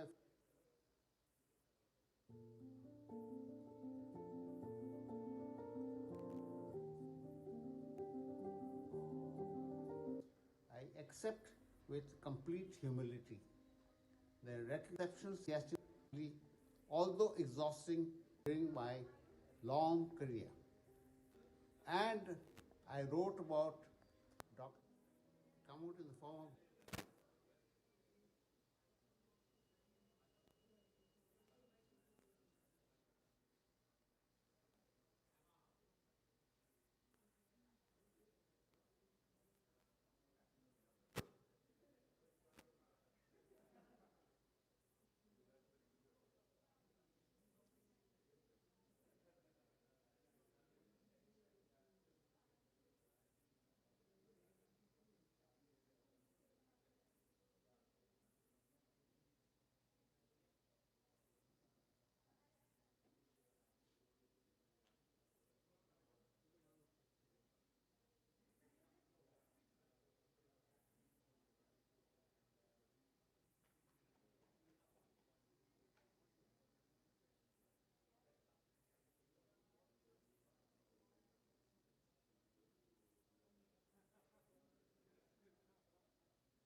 Good afternoon. We are about to start the inaugural program. I would request everybody to please settle down in the auditorium. And once we settle down, then we'll have our chief guest enter in.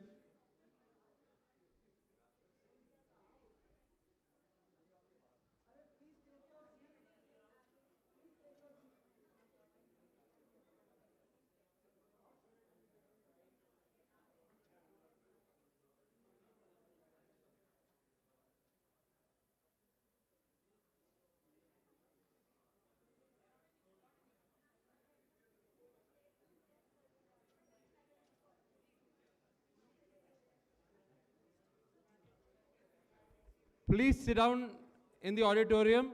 We are about to start the program. And also tell your friends, please bring them up to come inside. Dr. Pragati, inside.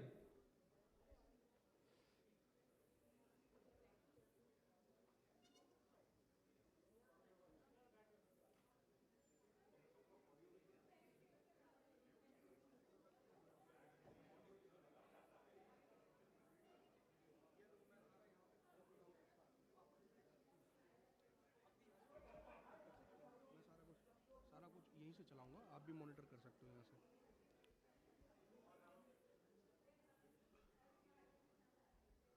एक तो सबसे पहले ये वाला video था sir, ये रजत शर्मा वाला, ये वाला चलेगा सबसे पहले। ठीक है, इसके बाद क्या चलेगा सर? इसके बाद अवार्ड्स बाद में चलेंगे।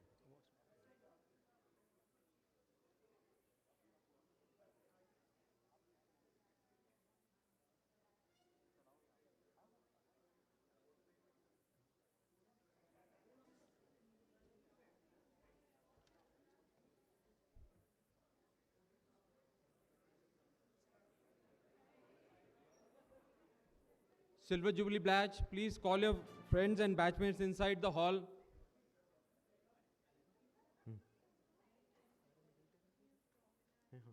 कौन किस ऑर्डर में पता नहीं? 1 2 3 ये 1 2 3 वो ये फोटो ये तो हमने एंड में देने हैं ना, नहीं ये एंड में देंगे यार, इनको यहाँ पे डीन वाले वो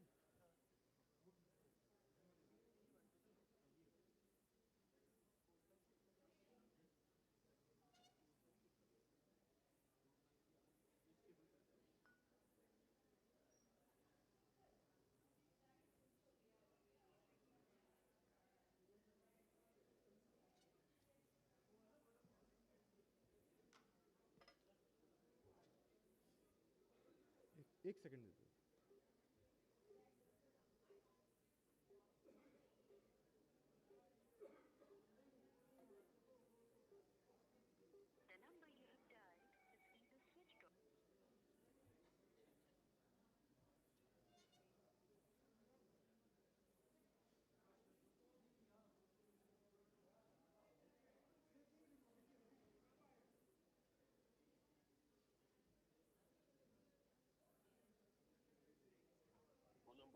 हाँ ले आओ, ले आओ, ले आओ।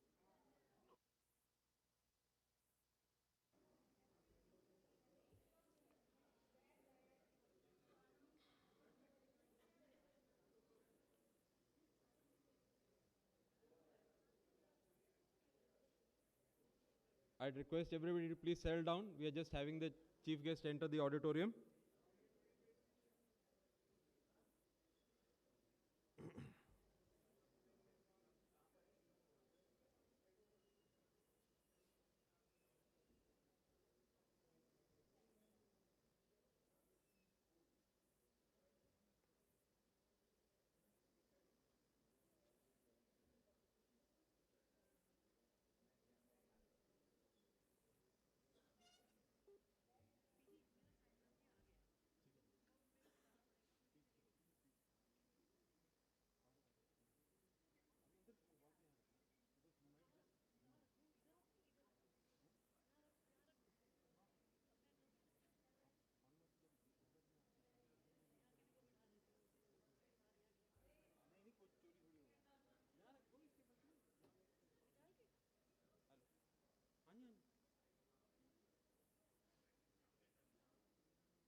Can we have a huge round of applause for our dignitaries led by our chief guest, Mr. Rajat Sharma, Chairman India TV, who has been very kind enough to join us for the celebrations today.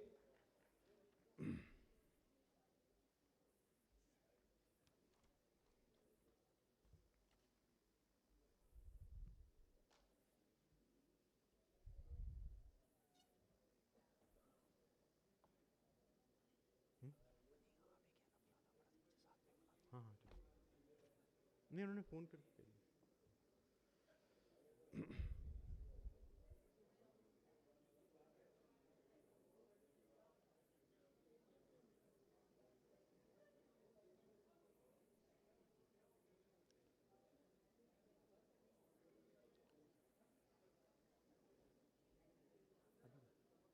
अभी नहीं जब मैं कहूँगा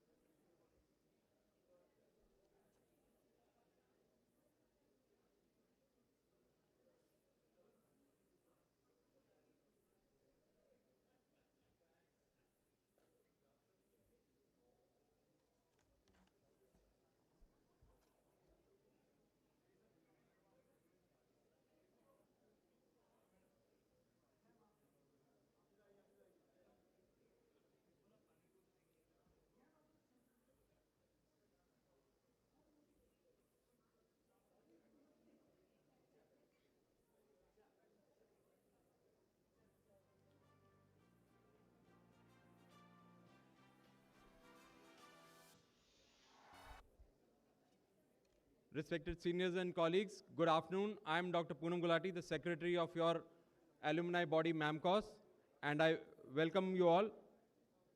It is indeed a moment of pride for me, and it is a moment which I would cherish as I welcome you all to this grand festive gala of our beloved alma mater, MAMC. Without further ado, it is my privilege to invite on stage one of the most prolific Mulanians, someone who once she entered MAMC never truly left. You simply cannot take MAMC out of her. For over 4 decades, she has been witness to the changing landscape of this institution as a student, faculty, and as an administrator. Please welcome Professor Richa Diwan ma'am, former HOD, Medicine, Medical Superintendent, and President of MAMCOS. Welcome, ma'am.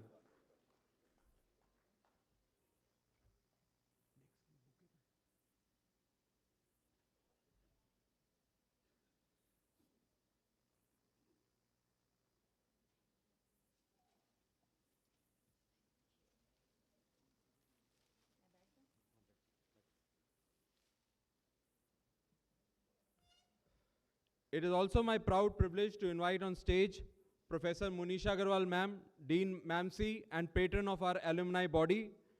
We are delighted to host this year's celebration under her gracious patronage, the first since she has taken over as Dean of MAMC. She has led the Department of Anesthesia for many years, and her numerous initiatives and academic achievements are well known to all, and they are to her credit and to the credit of all of us who belong to MAMC. I request Dr. Sanjay Sood, past president of MAMCOS, to give a floral welcome to Professor Munisha Agarwal ma'am.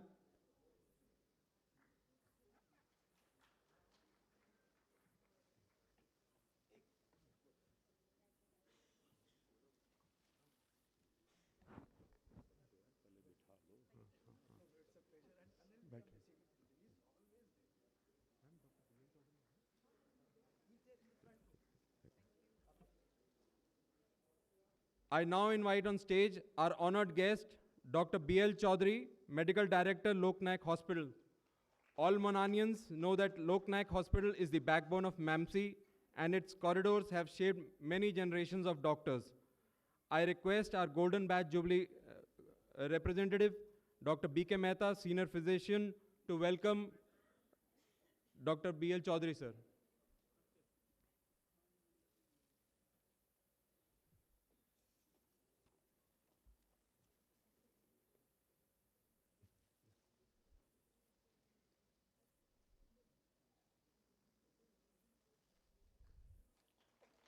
Next, I invite on stage Dr. Meenakshi Thakkar ma'am, Director of Guru Nanak Eye Center. If Lok Nayak Hospital is the backbone of our college, then GNEC is truly the eyes and vision of the campus. I request the Silver Jubilee Batch representative, Dr. Ishan Mohan, to kindly come on stage and welcome Dr. Meenakshi ma'am.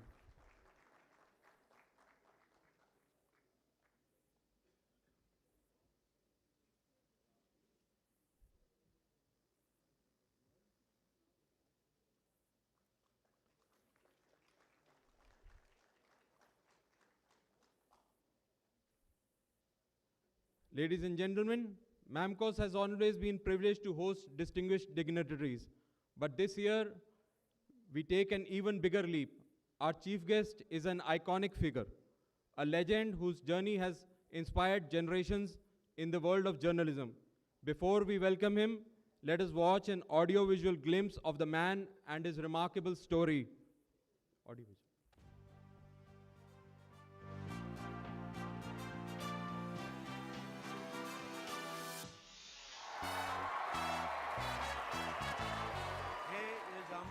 के देवता रहम हमको बोले थे ये show में जाओगे तो छिला जाओ। सामने कौन है देखिए जो सबको ग्रिल करते हैं।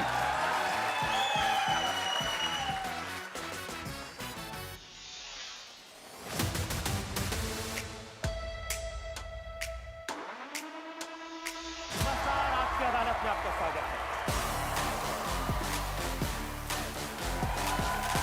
राहुल गांधी कहते हैं ना कि मैंने मोहब्बत की दुकान खोली है, तो लोग कहते हैं शशि थरूर ने तो बहुत पहले खोल ली थी।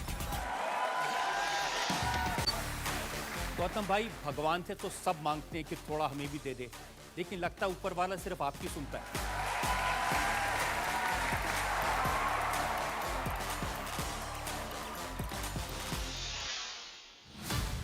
एक छत्र राज चलता है भारतीय जनता पार्टी में। जहां जाते हैं मोदी मोदी मोदी सुनाई देता है। ऐसा लग रहा है कि भारतीय जनता पार्टी में कोई दूसरा नेता बचा ही नहीं। ये कैसे गुरु हैं जिनकी परंपरा में कभी भाला, कभी बुलडोजर, और फिर कहते हैं मैं अहिंसा की। ये हमारी भगवान राम की परंपरा है। अच्छा, भगवान राम के टाइम पर बुलडोजर आते हैं। जैसे सब आप हिंदुस्तान में रहते हैं, यहाँ का नमक खाते हैं, यहाँ की रोटी खाते हैं, यहाँ की हवा में सांस लेते हैं, यहाँ का पानी पीते हैं, लेकिन बात करने के लिए बार बार पाकिस्तान भागते हैं।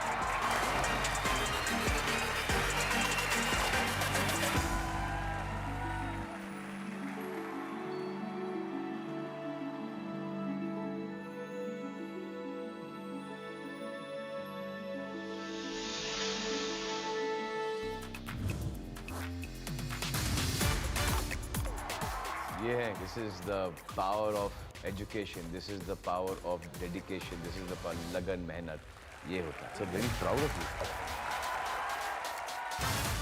मेरा ज़िंदगी का सबसे पहला बड़ा टीवी का इंटरव्यू एक्चुअली आपकी अदालत में हुआ था, जिसकी वजह से मुझे लगता है जिस मुकाम पर मैं पहुंचा हूं उसमें बहुत मदद मिली। मैं आपको बहुत बहुत धन्यवाद और थैंक यू कहना चाहता हूं कि आपने मुझे इतना बड़ा स्टार बनाया। एक कमरे में घर में जिंदगी जिसने गुजारी, पढ़ाई के लिए जिसके पास घर में बिजली नहीं थी। ये देश की विशेषता देखिए कि अपने परिश्रम से एक इंसान कहां से कहां पहुंच सकता है। रजत उसका उदाहरण है।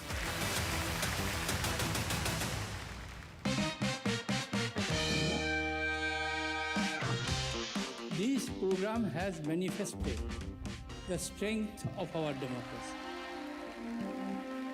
And please, do not change your role. You be the public prosecutor of the people of India.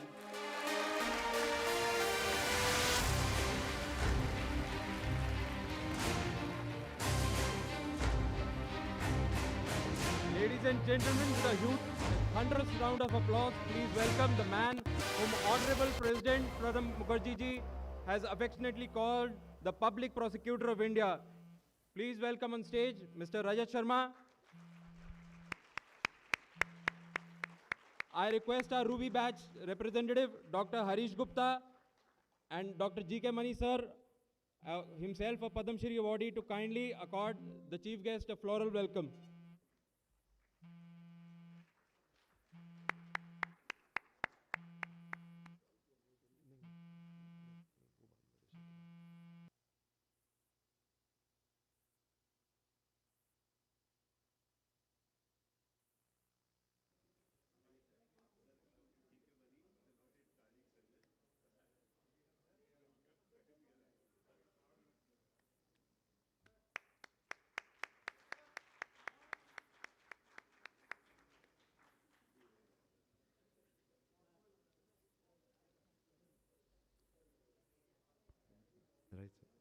May I now request all our distinguished dignitaries to kindly come forward and light the ceremonial lamp marking the formal inauguration of this grand celebration of MAMCOS.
Respected members of the audience, every year this day, 20th December, is etched in our memory as a day that is devoted for coming back to the college and reliving the moments. We at MAMCOS are happy to become the fulcrum to uplift your spirits. All throughout the year, we make sure that if there is any Molanian in need of help, we are there to cater for it. Molanians all over the world know that this office will coordinate things for them and vice versa for youngsters going abroad. We connect them to the best alumni mentors in the field of their interest. Mr. Chief Guest, sir, I'm very happy to inform you that we are not just about socializing, but an organization for social work. The most fitting example, ladies and gentlemen, is the current Golden Jubilee Badge, which runs an NGO, MAMDU.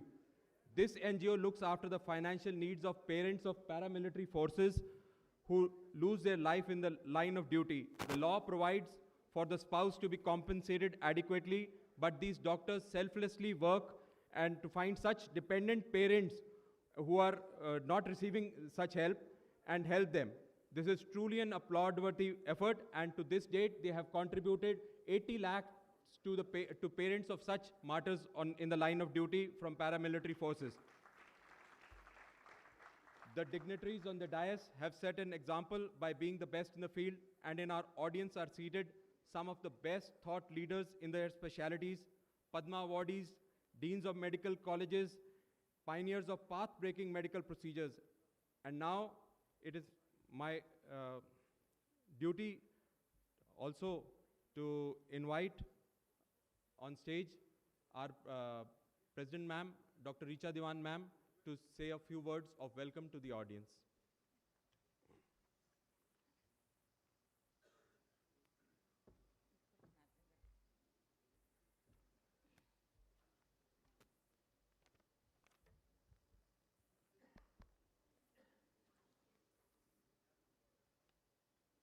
Friends, it is with great pride and pleasure I welcome you all today to 38th Global MAMCOS Day. We are very privileged to have Mr. Rajat Sharma as our chief guest today, and he is also the orator. And he has not only a tall personality, but he's a very tall person. He lives in everybody's homes. He's famous for his famous programs like Aapke Adalat, and not only he's famous, he makes people famous. You can't be famous unless you have been to his Adalat, and it is one Adalat people willingly like to go to. And welcome, Mr. Sharma. I know you've been very busy, but you found time to be with us. Thank you very much. And I welcome our Dean, Madam Dr. Manisha Agarwal. She is also the patron of MAMCOS, and we have her support always to do our best as MAMCOS, as an organization. And I welcome Dr. Chaudhary, who's head of the busiest hospital in the country, Loknaik Hospital. Thank you for being with us. And Dr. Meenakshi Thakkar, she's Chief of Guru Nanak Eye Center. Thank you, we welcome you all. And I welcome our deans, our past presidents of MAMCOS who are all present here today in the auditorium. Welcome you all. This welcome is not complete unless I tell you why we are MAMCOS and why are we here. I want to share a slice of history with you.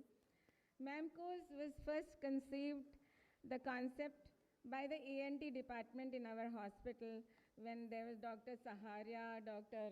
Narottam Puri there, Dr. I.S. Bal, and with Dr. L.D. Sota, they were the former students, and they decided we should have one old students association. So somewhere in 1971-72, they formed an association. They had 2 fellowship dinners also, and one play they organized, they collected funds, they gave some donation in Irvin Hospital, that was then. But then things got going, they were quiet for some time, and way back then, again they got up and they said, we must do something about our association. And sometimes in 1986, then our Dean, Dr. D.S. Agarwal, and Dr. Prem Kakkar, head of ENT, along with Dr. Narottam, Dr. Sota, they decided to get the things together. So, under the chairmanship of Dr. Prem Kakkar, Dr. D.S. Agarwal constituted an ad hoc committee, which had 8 members who were very energetic. Among them, we have Dr. Narottam Puri, Dr. P.S. Saharia, Dr. Prem Agarwal, Dr. Vijay Agarwal, Dr. Baluja, and Dr. Rajiv Puri, and Dr. Sudarshan Vaid. These people were given the job to create an association, formulate the rules and regulations, register it, have a general body meeting, and have an election. And they were given an office space by the dean, and everything was done within 3 months. Early 1987, the organization was in place, and the first elections had been held, and our first president of MAMCOS was Dr. R.P. Gupta. Vice President was Dr. Narottam Puri. He's sitting in the audience here. And then we had Dr. Ashok Vaid, who was the secretary, and Dr. Vinay Agarwal was the treasurer. And these people worked day in and day out and put everything together. They brought out a newsletter, Synergy, which is still going on. And then they also did something phenomenal. Dr. R.P. Gupta got a bust of our first director principal of Maulana Azad Medical College, Colonel B.L. Taneja, sculptured by the famous sculptor Mr. Ram Vanji Sutar. He's the same person who has designed our Statue of Unity of Sardar Vallabhbhai Patel. And they got the, unfortunately, Mr. Sutar has died just 2 days ago on 18th of December after living to beyond 100 years of age. And it was installed and unveiled on 20th of December 1987 in the foyer of Maulana Azad Medical College. You can see that beautiful statue there. 20th of December was declared as the MAMCOS Day, and also the first Silver Jubilee batch. That means the first batch who entered MAMC in 1958, they had graduated and they had completed 25 years. That was celebrated, and that was the first gala dinner they had in Ashoka Hotel. And then things got going. Dr. Prem Kakkar later on added a cricket match to the thing, and slowly things improved. We added an oration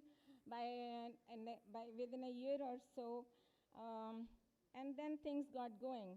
At present structure, with the hard work of all the successive executive committees, at the moment, we are having 3 or 4 programs during the year. The first one comes as a mid-con, which comes in March. In this, we also have an ISBAL music competition where the undergraduates come and that's all there for their, it's a competitive event, and all the different years they compete against each other for the trophy which they get or the prizes. And then we also award meritorious undergraduates as well as the postgraduate students of Maulana Azad in this during MidCon. Then 3 years ago, we added a Teachers' Day celebration in the month of September. And then, of course, December is our Gala Mamcos Day. And one Sunday prior to 20th of December, we have a cricket match between Mamcos 11 and Mamsi 11. And we just had one on Sunday, and Mamcos 11 where they lost to the Mamsi 11, of course. They were much more energetic and did so well. With this brief thing, I must tell you that MAMCOS is a very serious organization. It has very serious bylaws. And one of the best quality of being a Millennium is that people hold hands. The senior executive members are still holding hands, and they're helping us to perform, do our best. They work in the shadows, and every Millennium comes around to help the other person, and that is the motto. We help not only the former students, but we also help the undergrads. Sometimes we help them financially, those who are needy. And a lot of things which happen, the scientific programs and other things. And you need to be part of it to understand exactly what I'll do. And so with these few words, with little bit of history, which I thought I once again welcome you all to today's program. Come and enjoy yourself today. Thank you very much.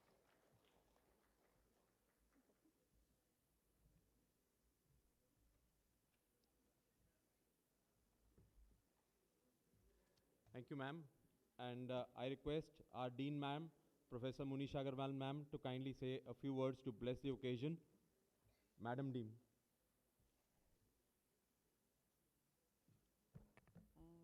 Honorable Mr. Rajat Sharma, all other dignitaries on the dais, off the dais, esteemed guests, senior faculty members, and all other present in the hall. It's my proud privilege and honor as the Dean of this premier institution to host you all luminaries of various silver, ruby, golden MAMCOS batches today. Celebrating this MAMCOS Day every year on 20th December reiterates all of yours commitment towards this institution, and also along with it, it's a great tribute to our worthy teachers. I hope this continues to be so, and many more join you in this journey towards contributing towards this institution in various ways, howsoever small or big they are. 2 days ago, I had a fantastic opportunity to meet and see off one of the batches, the Ruby batch, to their trip to Agra. And believe me, it was a fantastic experience to be surrounded by such, luminary Molanians, Diggaj Molanians all around me. So I do hope that you all will have a wonderful day today, a memorable day today. And as Dean, I look forward to host you year after year. Long live MAMCOS. Thank you.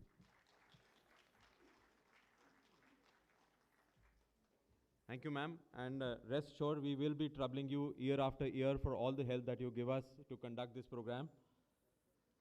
And now, we move on to a very prestigious event in our inaugural program, the oration by the chief guest, Shri Rajat Sharma ji, himself a Padma Bhushan awardee. Rajat Sharma ji is a prominent figure in the world of media and journalism. He is best known for hosting the immensely popular show Aapki Adalat, which has captured the hearts of not only our nation but also audiences worldwide for the last 3 decades. Rajat Sharma ji's illustrious career has seen him interact with renowned personalities both from India and around the globe. His courtroom has witnessed the interrogation of celebrities from every walk of life, a tradition that continues to captivate audiences to this day. Nearly 2 decades ago, Rajat Sharma ji embarked on a new venture, launching India TV, which has now risen to become one of the leading Hindi news channels in the country. Every night at 9 p.m., millions tune in to watch his live news show, and dinner is held along with the program that goes on in our country.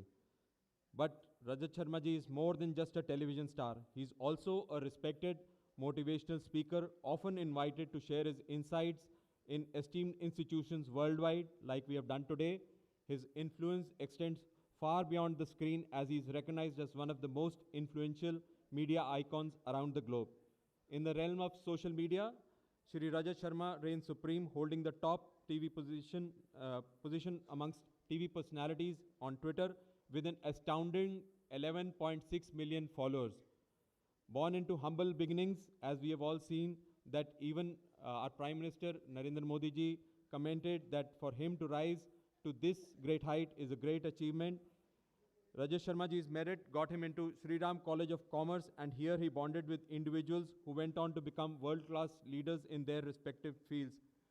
As a child, I myself remember seeing on our university special buses his posters when he was standing for president of the Dusu elections, which he won and became the president of Dusu in '77. Remarkably, at the young age of 28, he assumed the role of editor of Onlooker magazine, followed by editorships of the Sunday Observer and the Daily. His exceptional reporting during that era is still celebrated in contemporary media. Aapki Adalat was already a nationwide sensation when Shri Rajat Sharma took over the helm in 1993. Over the years, it has garnered even more fame and name with luminaries like Pranab Mukherjee, President Sir, Honorable Pranab Mukherjee ji, and Prime Minister Narendra Modi ji gracing its stage on the show's 21st anniversary. Notably, it was on this platform that all the three Khan superstars, Salman, Shah Rukh and Amir Khan, appeared together for the first time on national television. The impact of Aapki Adalat is undeniable. Icons like Swami Ramdev and Shah Rukh Khan have openly acknowledged how the show played a pivotal role in their rise to stardom. Former President of India, Honorable Pranab Mukherjee ji, who honored Rajat Sharma ji with Padma Bhushan, urged him not to change his role, saying, "Please remain the public prosecutor of the people of India." This is the remarkable journey of Rajat Sharma ji, a name synonymous with excellence in the media world and journalism world. We welcome Shri Rajat Sharma ji amidst a huge round of applause. We would request him to deliver the MAMCOS oration on the 39th Global MAMCOS Day. Welcome, sir.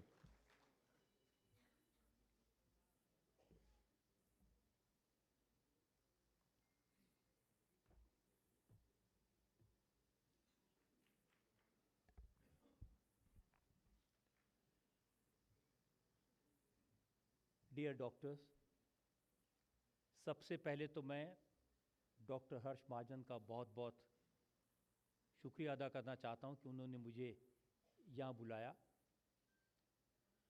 और जब वो कुछ कहते हैं तो ना करना मुश्किल होता है। और यहाँ आके मुझे पता चला ये सिर्फ मेरे साथ नहीं है, आप सब लोगों के साथ भी वो यही करते हैं।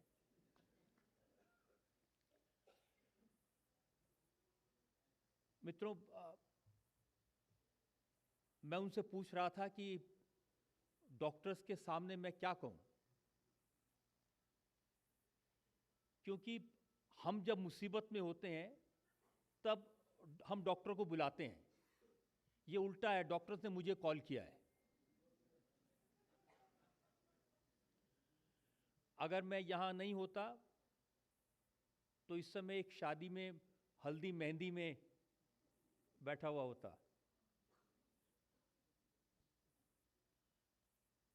समय कम है क्योंकि मुझे फ्लाइट भी पकड़नी है। मैं चाहता तो था कि आपसे बहुत सारी बातें करूं, और बहुत सारे डॉक्टर्स यहाँ मुझे कह रहे थे कि क्या हम आपसे सवाल पूछ सकते हैं। ज़रूर आप सवाल पूछ सकते हैं। तो जो दो चार सवाल लोगों ने यहाँ पूछे हैं उनका जिक्र मैं कर देता हूँ, उसके बाद अगर समय रहेगा तो फिर हम और सवाल पूछ पाएंगे। बहुत सारे लोग पूछते हैं कि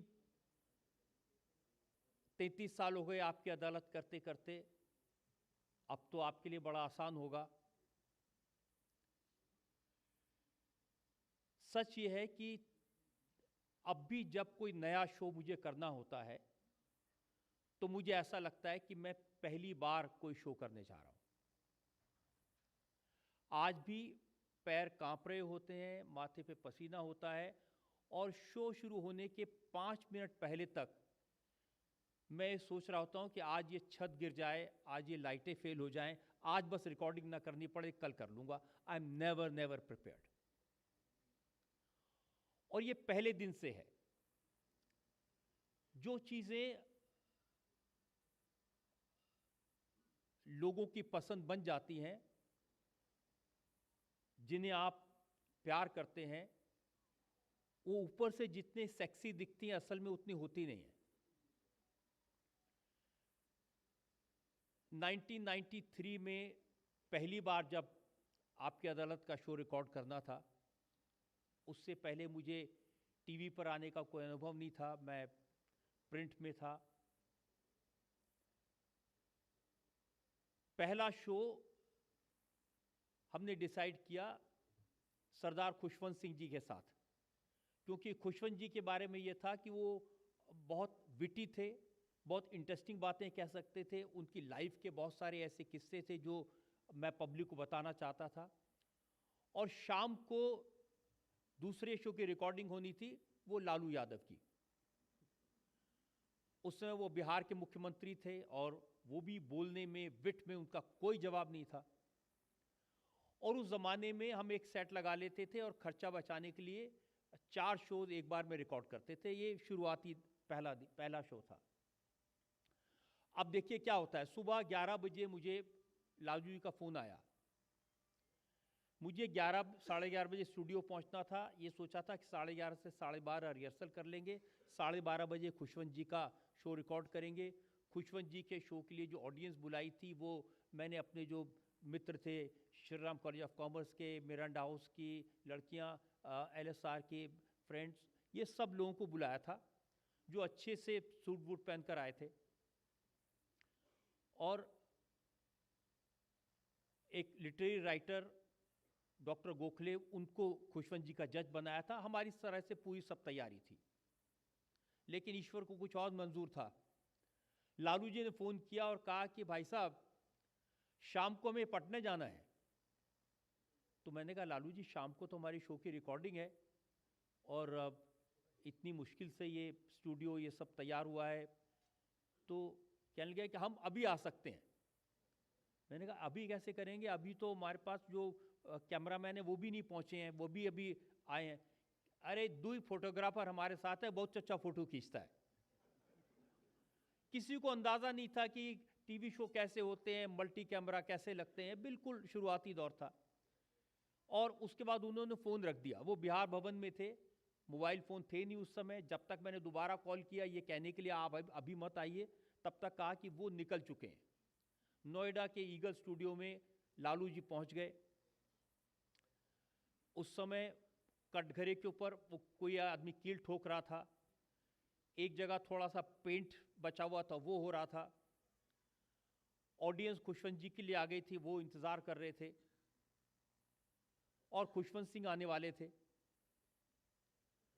तो मुझे डायरेक्टर ने कहा कि सर 15-20 मिनट लगेंगे हमें तैयार होने में। तो मैं लालू जी को दिखाने लगा, देखिए ये स्टूडियो है, ये कंट्रोल रूम है, ये ऐसे है। तो उन्होंने कहा टहला रहे हैं। तो मैंने कहा जी कि अब 15-20 मिनट लगेंगे। किसी तरह से वो बैठे, हमने वो रिकॉर्डिंग शुरू की। और जैसे ही रिकॉर्डिंग शुरू की, एक साहब दौड़ते दौड़ते आए कि वो जज, क्योंकि जो मिसेस गोखले थी वो जज बनने को तैयार नहीं थी। वो ये कह रही थी कि मैं तो खुशवंत जी के लिए जज बनने आई हूँ, वो मैं तो लिटरेरी राइटर हूँ, I don't know this man. तो बड़ी मुश्किल से हाथ जोड़ के मैंने रिक्वेस्ट किया, मैंने कहा जी आप थोड़ी देर बैठ जाइए, यहाँ पर शुरू कर लेते हैं, क्योंकि लालू जी चले जाएंगे। फिर शुरू किया तो एक साहब दौड़ते आए कि नारियल नहीं फोड़ा। तो लालू जी ने नारियल लिया हाथ में और बिल्कुल सेंटर में स्टेज के वो फोड़ दिया और चारों तरफ उसके टुकड़े बिखर गए। तो फिर कहा कि अब तो रिकॉर्डिंग नहीं हो सकती जब तक ये सूख नहीं जाएगा। तो हेयर ड्रायर लेके उनको सुखाया गया। फिर शुरू करने लगे, फिर मैं पहला सवाल पूछने के लिए आगे बढ़ा तो फिर दरवाज़ा खुला। तो लालू जी के लिए जिनको हमने जज रखा था, कुलदीप नैयर साहब, उनको किसी ने फ़ोन कर दिया था, वो आ गए। उन्होंने कहा वो मेनू की करना है भाई। तो मैं जज साहिबा के पास गया, मैंने कहा कि नमिता जी वो कुलदीप नैयर साहब आ गए हैं, तो अब तो उन्होंने कहा prosecutor you please take your place. तो मैंने कहा आप सचमुच की जज नहीं है? उनको समझाया, कुलदीप नैयर साहब बैठे, वो प्रोग्राम की रिकॉर्डिंग हुई, और चूंकि लालू जी के अंदर विट बहुत था, बहुत अच्छा शो हुआ। मुझे लगा कि और लोग वहाँ जो बैठे थे ऑडियंस के, वो हंस हंस के लोटपोट हो गए। जब रिकॉर्डिंग ख़त्म हो गई तो जो डायरेक्टर साहब थे, वो बॉम्बे में शोज़ रिकॉर्ड करते थे, तो उन्होंने मुझे कहा कि सी बड़ा अच्छा हुआ है, कमाल कर दिया आपने भाई साहब, क्या आपने सवाल पूछे, क्या उन्होंने जवाब दिए, ये वो। एक छोटी सी चीज़ रह गई। मैंने पूछा जी क्या रह गया? नहीं नहीं हो जाएगा। मैंने पूछा भाई क्या हुआ? जैसे बॉम्बे वालों की आदत होती है, अरे नहीं कुछ नहीं हो जाएगा। आई आस्क्ड हिम प्रॉब्लम क्या हुई है ये बताइए ना। उसने कहा आपका ऑडियो रिकॉर्ड नहीं हुआ।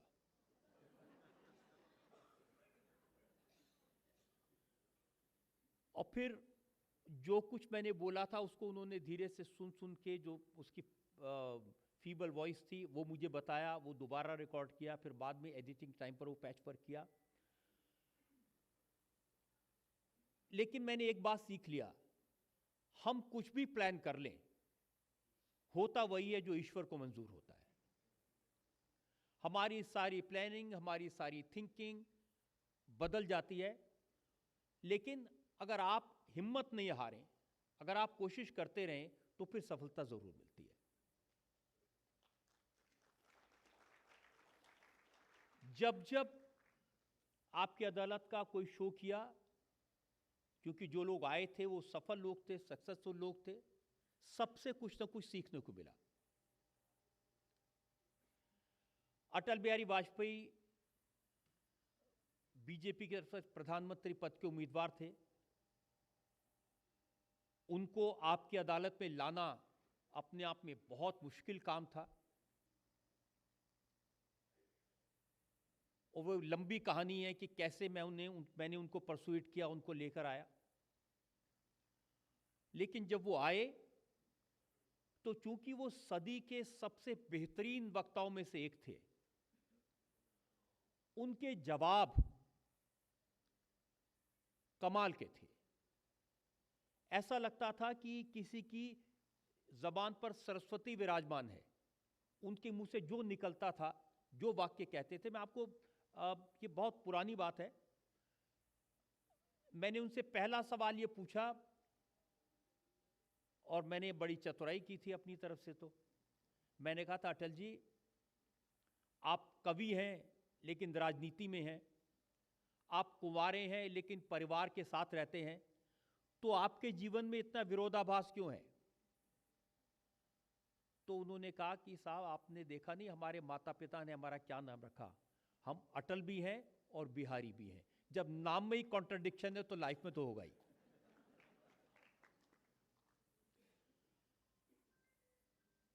उनको एक सवाल मैंने पूछा, उस समय एक घटना हुई थी गुजरात में, शंकर सिंह वाघेला ने बगावत कर दी थी, बीजेपी के एमएलएस को एक प्लेन में भर के खजुराहो ले गए थे।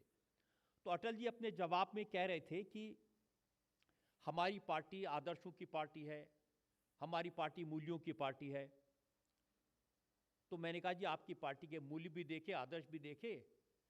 आपकी पार्टी के एक नेता एमएलएस को हवाई जहाज में भर के खजुराहो ले गए। मुझे लगा इस पर तो वो जरूर अटक जाएंगे। तो उन्होंने कहा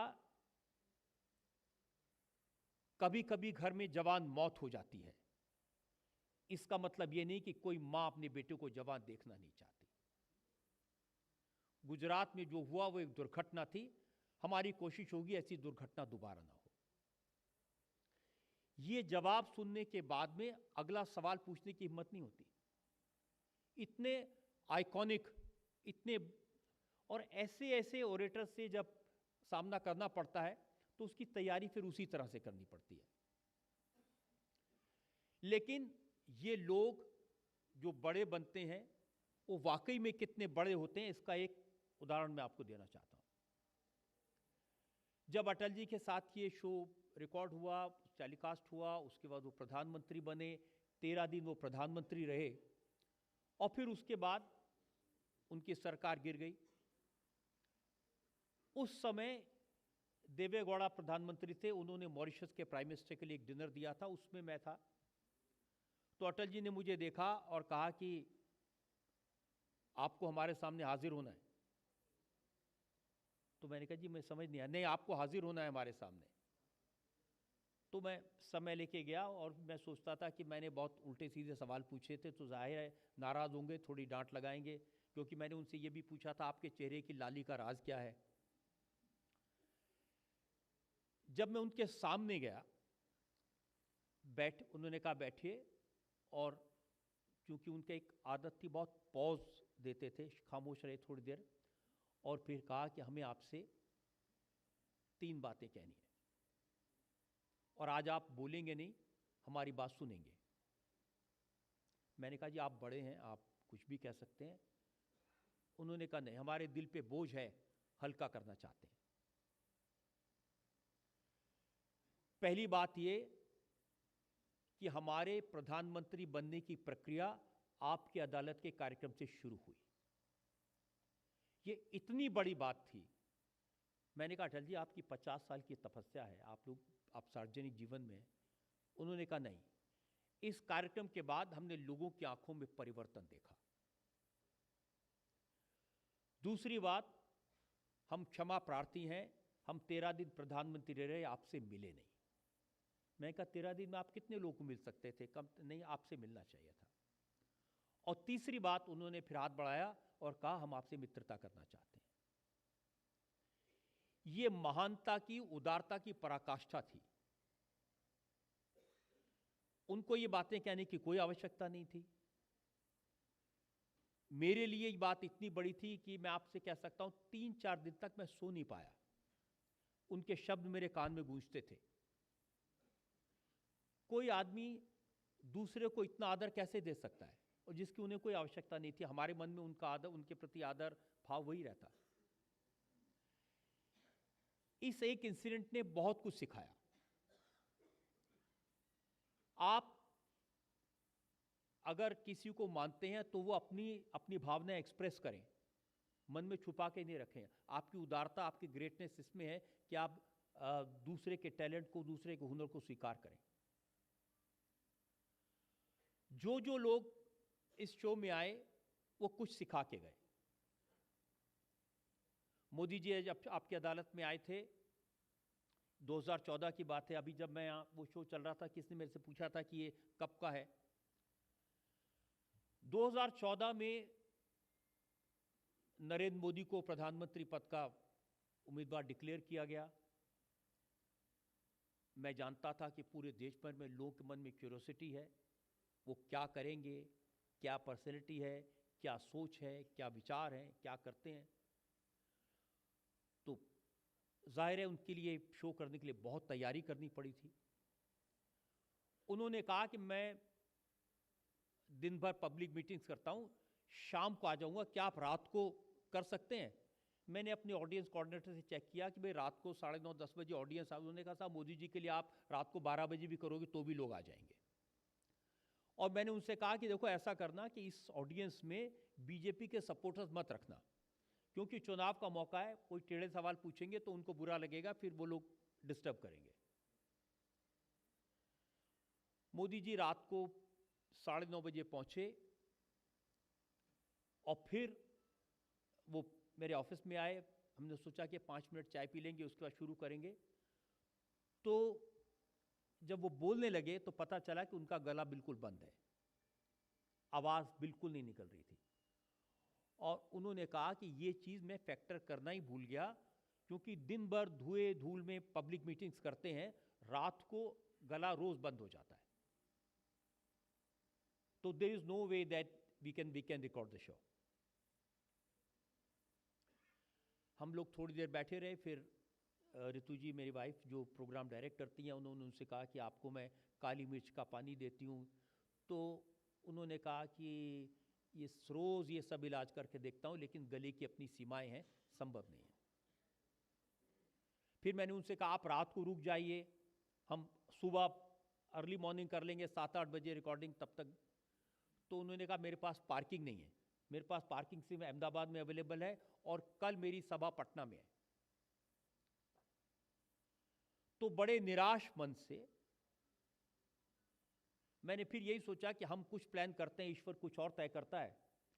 तो फिर मैंने उनसे कहा कि आप नीचे चलिए, जो ऑडियंस बैठी है कम से कम एक बार उनको अपनी शक्ल दिखा दीजिए, उनको ये नहीं लगे कि इतनी रात को उनको बुलाया और मोदी जी आए नहीं।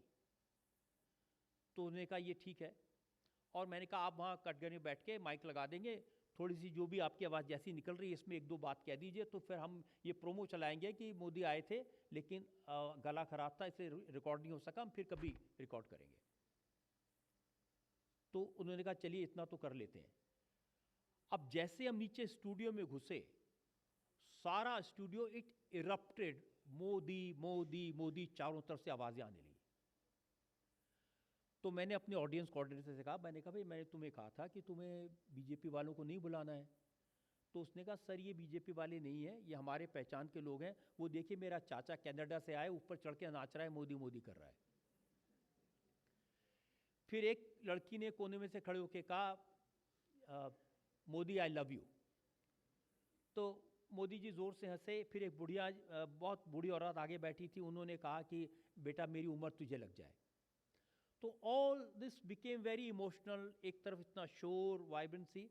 फिर जब वो बैठे तो मैंने उनको 1-2 ऐसे बातें सुनाई। मैंने कहा देखिए आजकल मेरे मोबाइल पर मैसेज आते हैं, राहुल खाए चॉकलेट बार, अब की बार मोदी सरकार। और मैंने कहा एक किसने मुझे भेजा है कि सोनिया बोली अब तो बोलो है सरदार, मनमोहन बोले अब की बार मोदी सरकार। तो वो हंसने लगे, पब्लिक भी हंसने लगी, थोड़े तालियां बजाई। तो उन्होंने कहा ऑडियंस से भाई ऐसी चीज़ें आप लोग लिखते हैं, मैं तो नहीं लिखता हूँ। ये जो सेंटेंस उन्होंने कहा, ये आवाज़ उनकी निकली। और उसके बाद हमने 1.5 hour non stop show record किया। वो जैसे नॉर्मल वॉइस थी उसमें बोलते रहे। और जब वो प्रोग्राम ख़त्म हो गया, उसके बाद जब मैं उन्हें बाहर छोड़ने गया तो मैंने उनसे पूछा कि ये कैसे हुआ। तो उन्होंने कहा कि ईश्वर की कुछ कृपा मुझ पर है, कुछ आप पर है, इसलिए जो हो पाया। और that became one of the most iconic shows.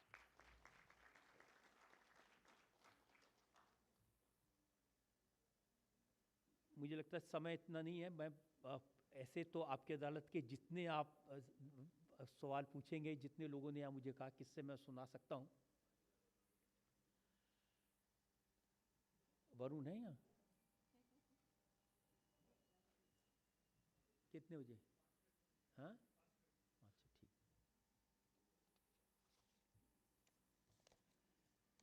जब मैं सुबह आज उठा था, सोच रहा था आपसे क्या बात करूंगा, तो मैंने सोचा था कि 2-3 बात मैं डॉक्टर से जरूर कहना चाहता हूं। एक तो आप हमारे देश के साइलेंट हीरोज हैं। आप बिना कुछ कहे लोगों को जिंदगी देते हैं। आप हमारे देश की लाइफलाइन हैं। So thank you very much for being here.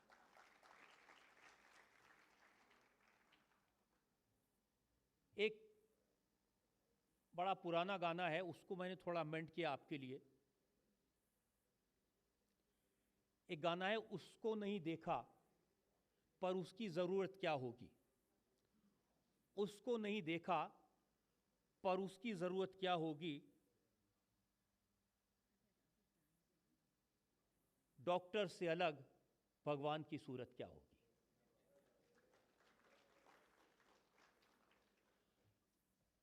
मैं दुनिया के जिस कोने में जाता हूं, जिस देश में जाता हूं, कहीं ना कहीं एक इंडियन डॉक्टर जरूर मिल जाते हैं। और ये डॉक्टर वो होता है जिस पर उस पूरे शहर को भरोसा होता है।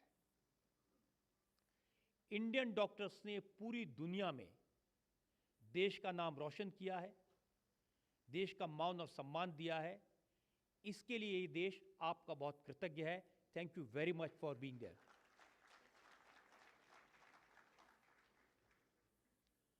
और मेरी ये दुआ है कि आप लोग इसी तरह से लोगों की सेवा करते रहें, देश का नाम रोशन करते रहें।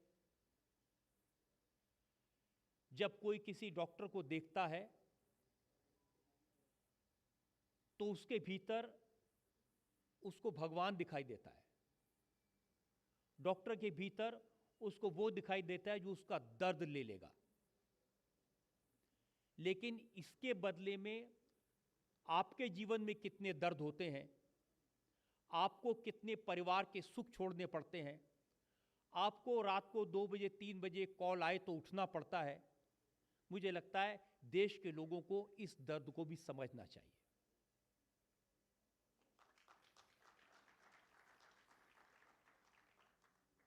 डॉक्टर और मरीज का रिश्ता विश्वास का रिश्ता है।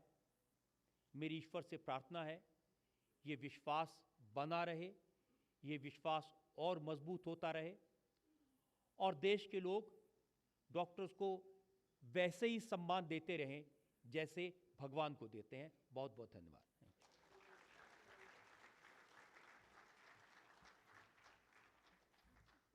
Thank you, sir. And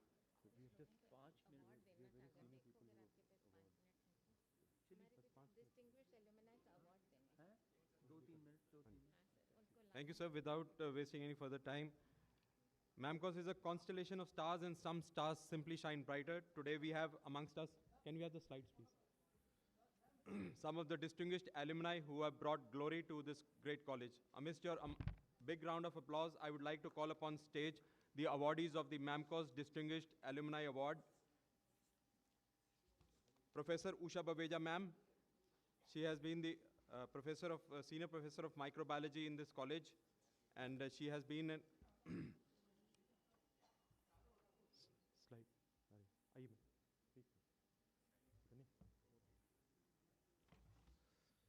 Head of the Division of AIDS, NICD, and Director in Charge, NCDC, Deputy Director, CRI Kasoli, Consultant for UNICEF, WHO, and World Bank. She is a certified UNICEF, WHO, and World Bank expert. She has also instituted the Meghna Baveja Award for Academic Excellence.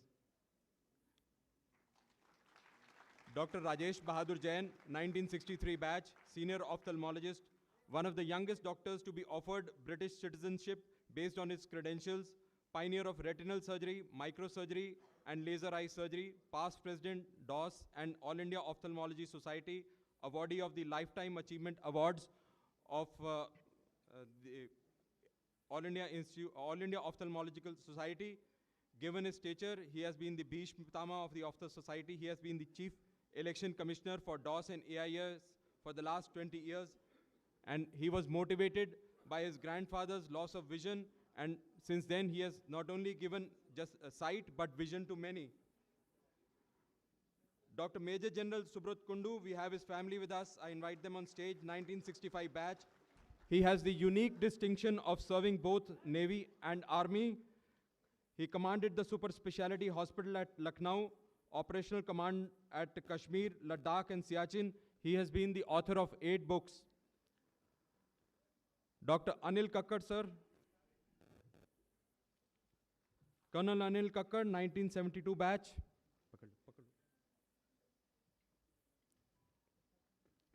He was professor and head of the ENT department of Armed Forces Medical College, senior advisor to Armed Forces, awarded the Chief of Army Staff a commendation card by Army Chief for the Kargil War services that he offered, awarded GOC in C commendation by Army Commander for services in North and East, author of many articles and 2 books, examiner for ENT examinations. He has the unique distinction for being the chief guest at this stage earlier for our Republic Day programs in the medical college. Dr. Colonel Anil Kakkad, sir.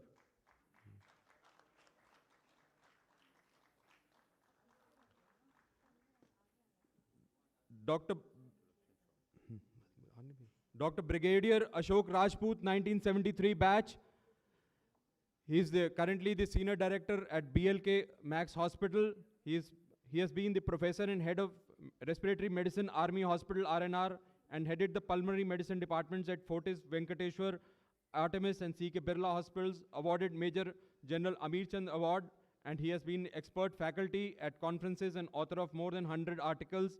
He is the Chief of Army Staff, VCOS, GONC commendations for displaying exemplary dedication and efficiency while serving in the Army and setting an example for others. We are also privileged to have with us Dr. Dilraj Kaur ma'am from 1991 batch IAS.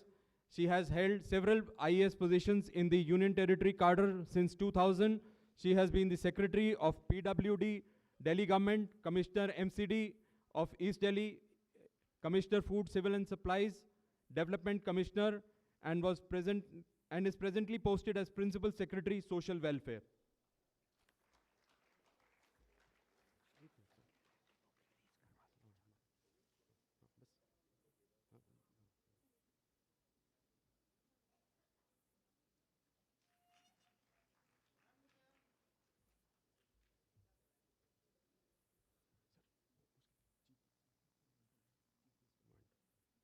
We would also like to honor our dignitaries on the dais, Professor Munisha Agarwal ma'am.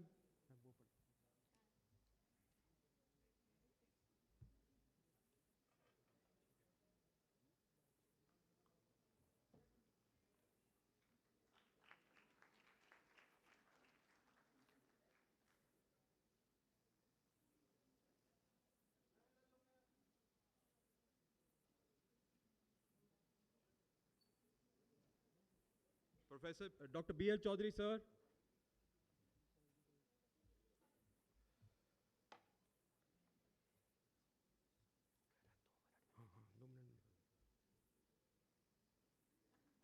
Professor Meenakshi Thakkar, ma'am.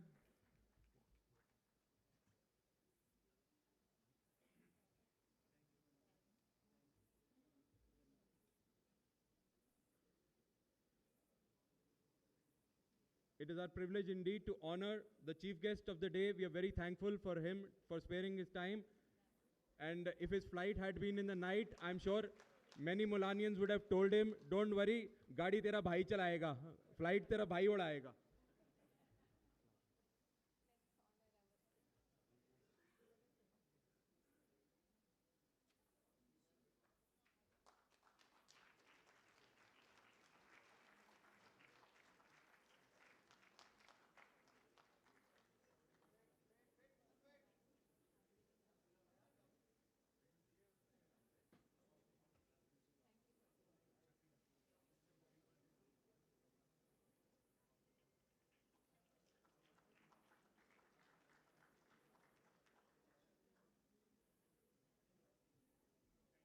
Just before we wrap up, we have a few seconds more. I would request Professor Vandana Roy ma'am, our editor of Synergy magazine, to kindly come on stage to release this issue of Synergy, and Dr. Manish Munjal to kindly come for release of his book.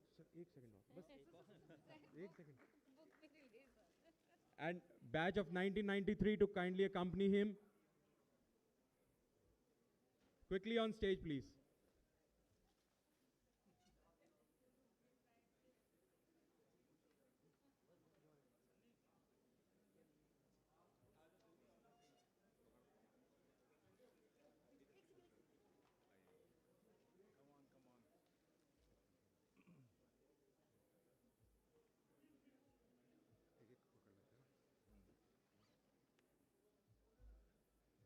Sir ये release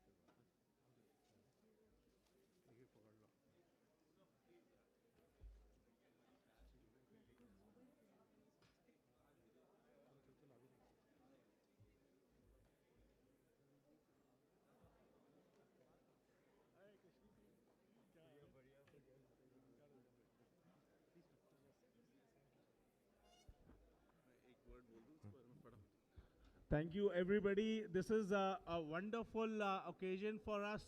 Thank you, Dr. Richa Devan ma'am and Poonam Gulati sir, to give us this opportunity, a culmination of 3 years of hard work. This release of memoir of 1993. Thank you so much.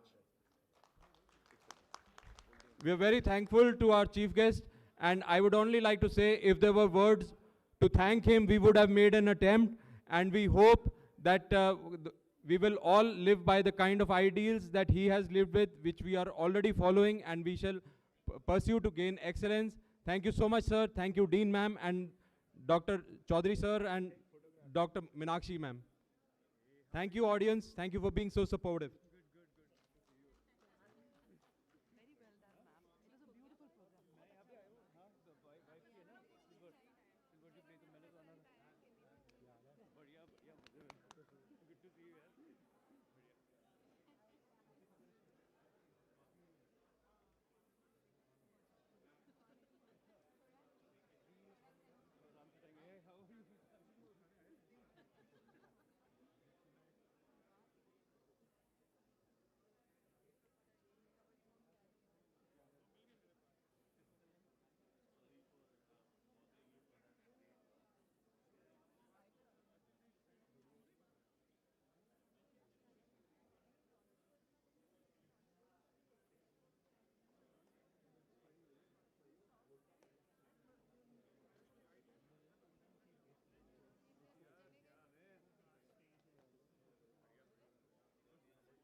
सूरज की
pressure का रट्टा मार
सूरज की बात की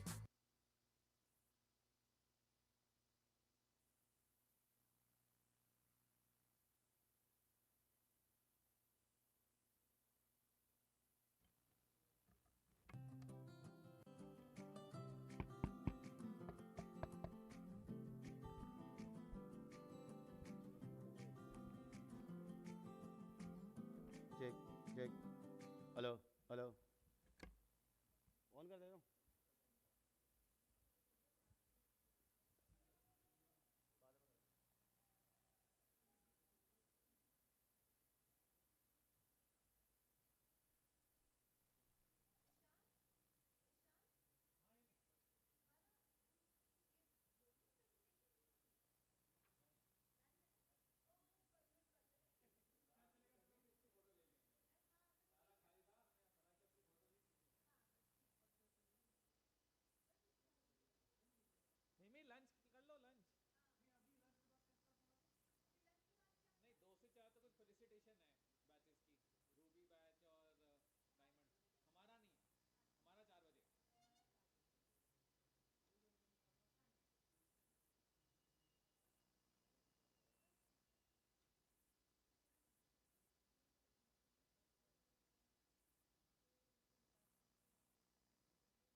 Good afternoon, friends.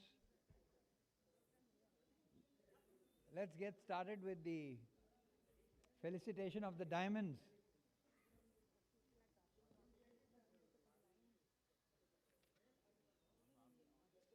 You'll make us तुम opening speech कुछ दोगे?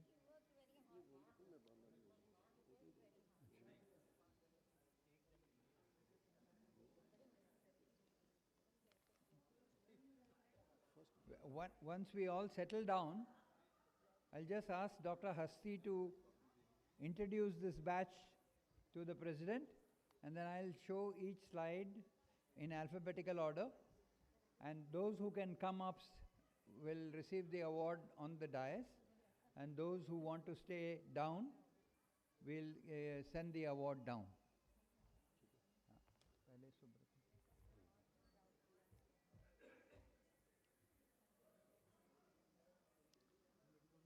We will start felicitation by presenting memento to Mrs. Monica on behalf of, she will receive this memento on behalf of Dr. Subroto Kundu. Dr. Risha Diwan, President of MAMCOS, will give away the memento.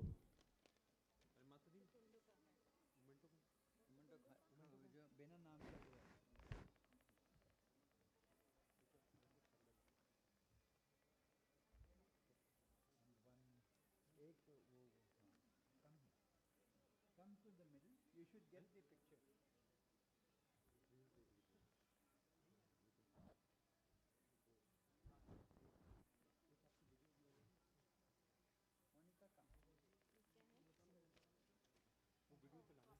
अभी नहीं चलाना, इसके बाद चलाएंगे, इसके बाद में चलाएंगे। ये आउट ऑफ द लिस्ट है तो इसमें पहले अभी चला दो। हाँ चला दो। यहाँ से चलेगा।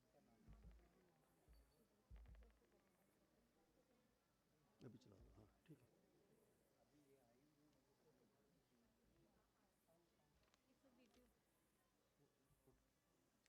चला दो।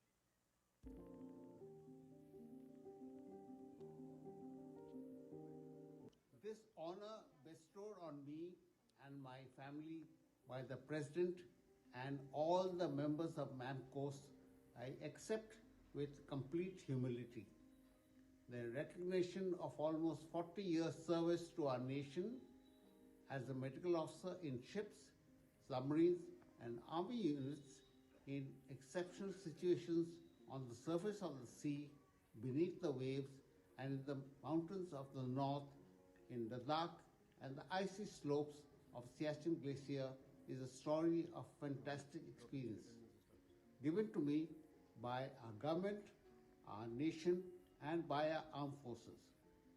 The entire experience had many ups and downs during my life in the Navy and Army.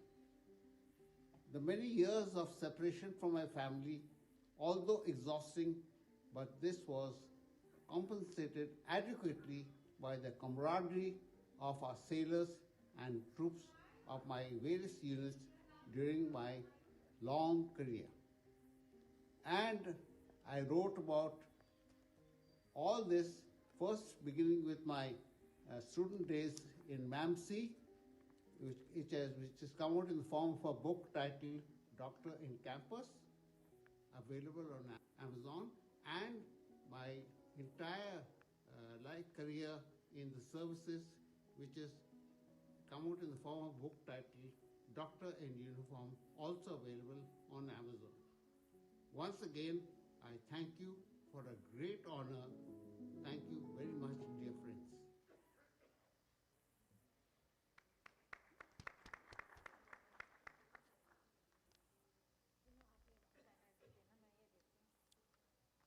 Now,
Now, I will announce names in alphabetical order. Those who can walk up the stairs should come up to the stage to receive the memento. Those who cannot come up should be seated in their seats, and memento will be presented over there itself. First one to be called is Dr. B.K. Tandon.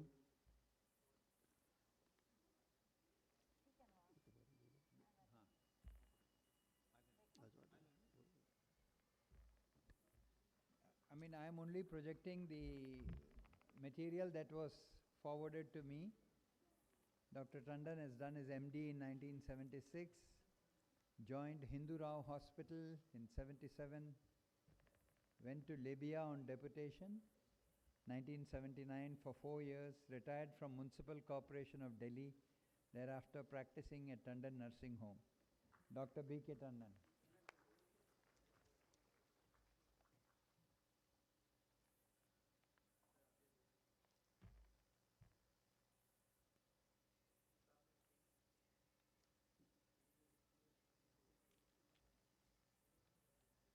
Now, should I go? Now I request Dr. Devendra Goyal to come up to the stage.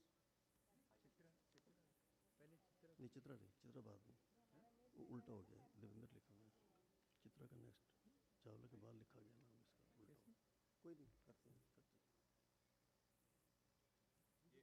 उधर से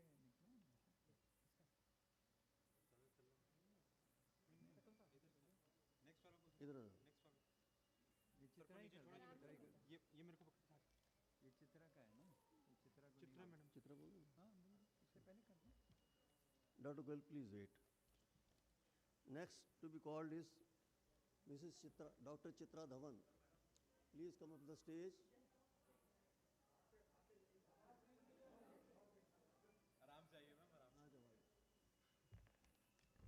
Chitra did two house jobs in medicine and gynecology, married to Dr. Vijay Kumar Dhawan, Bikhin district, Taran Taran in 1972, co-owner of Dhawan Nursing Home in Punjab, a 50-bedded super speciality hospital with ECHS, NABH and other private and government insurance.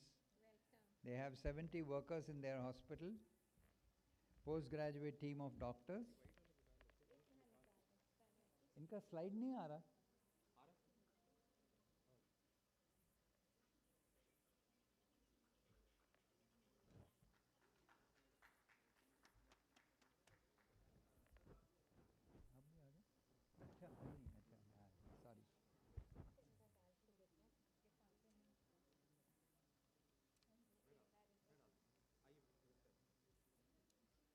Next person to be felicitated is Dr.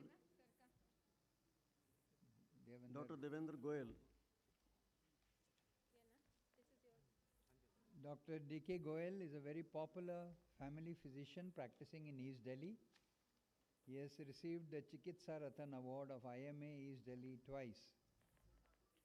Dr. Devendra Goyal.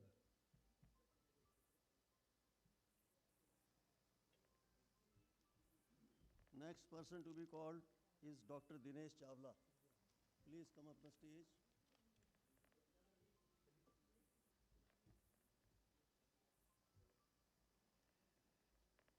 Dinesh Chawla is chief of the section of ophthalmology at Highland Hospital, Rochester, New York. Diplomat, American Board of Ophthalmology, Fellow of American Academy of Ophthalmology. Come on, Dinesh.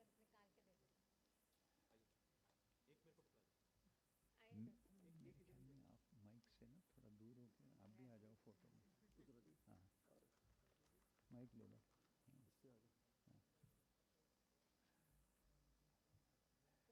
He is a clinical assistant professor, University of Rochester. He has received the Service Excellence Award, Highland Hospital of Rochester, Award of India Community Center, Rochester, and he is member of the American Academy of Ophthalmology.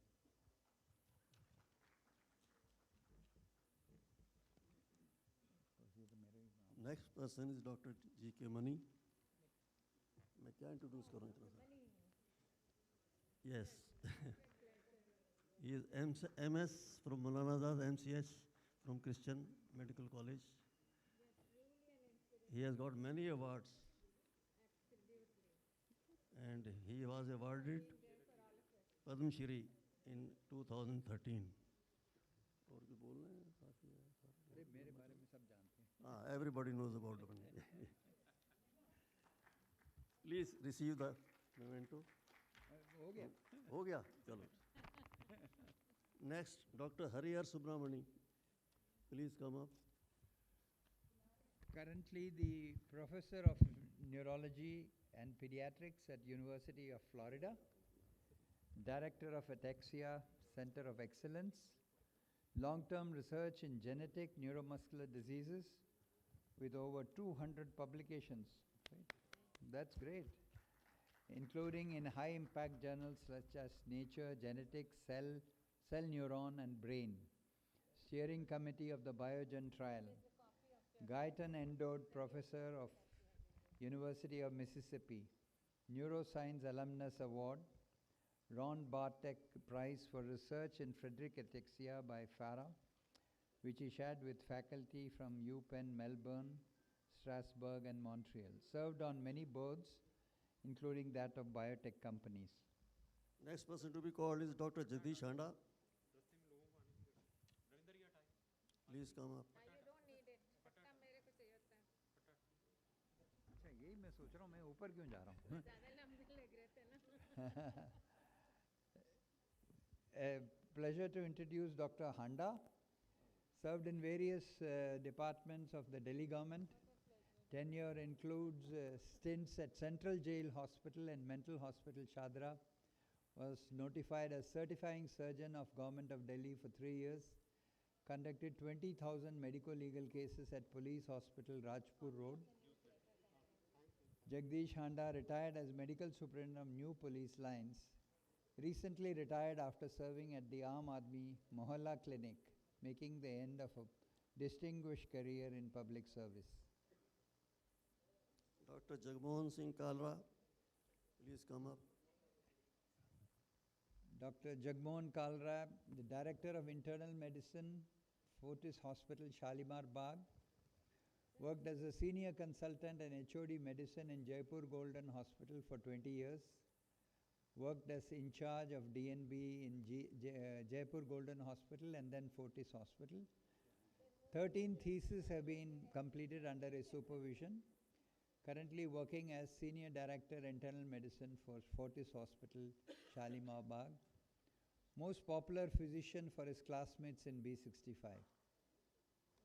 Next, I will receive the memento. Dr. Kulbhushan Hasti, consultant neurologist at Tirath Ram Hospital. Received the various awards, Uddhav Sanskritik Award, Achiever Award, Golden Jubilee Award, Lifetime Achievement Award, Legend of Neurosciences that he is. He has been felicitated by Tirath Ram, honored for Senior Society by the Yugdhara Media Group, Delhi. He has authored 2 books, translated and edited 4 books, and reviewed 8 literacy books. Thank you, sir. Next person to be called is Dr. Madhu Gupta. Please come up. Will you be able to come or do you want us? If you can come up, this is fine. Otherwise, we'll give you the memento over there.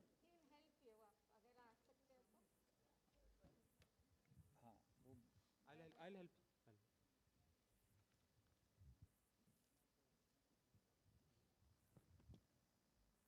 Worked in HCMS Foreign Medical Service, Iraq from 1972 to 1984. She runs a small nursing home or maternity home since 1984. Dr. Madhu Mittal, she used to be, now she's Madhu Gupta.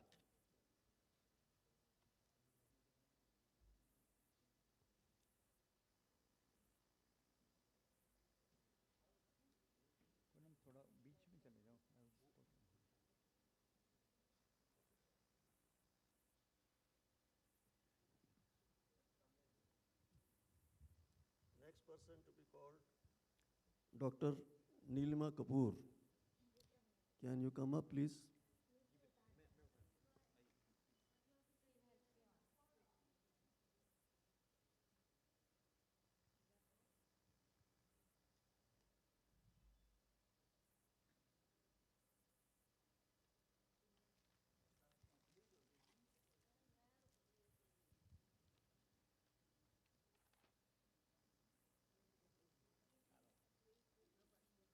Completed senior residency in MAMC, joined Employee State Insurance Corporation as consultant in ESI Hospital, Basai Darapur, retired as medical superintendent from ESI Hospital, Okhla.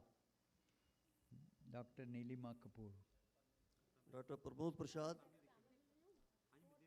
Dr. Pramod Prasad, is he there? Please come up the stage.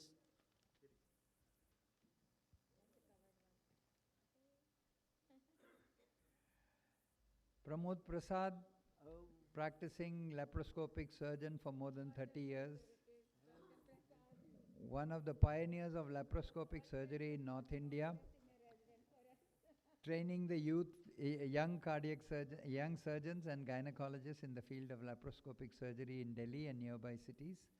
Guided dozens of DNB students in their thesis and trained them in laparoscopic surgery. Dr. Pramod Prasad. Next is Dr. Pushpa Agarwal. Can you come up? ऊपर आएगी? नहीं. Good.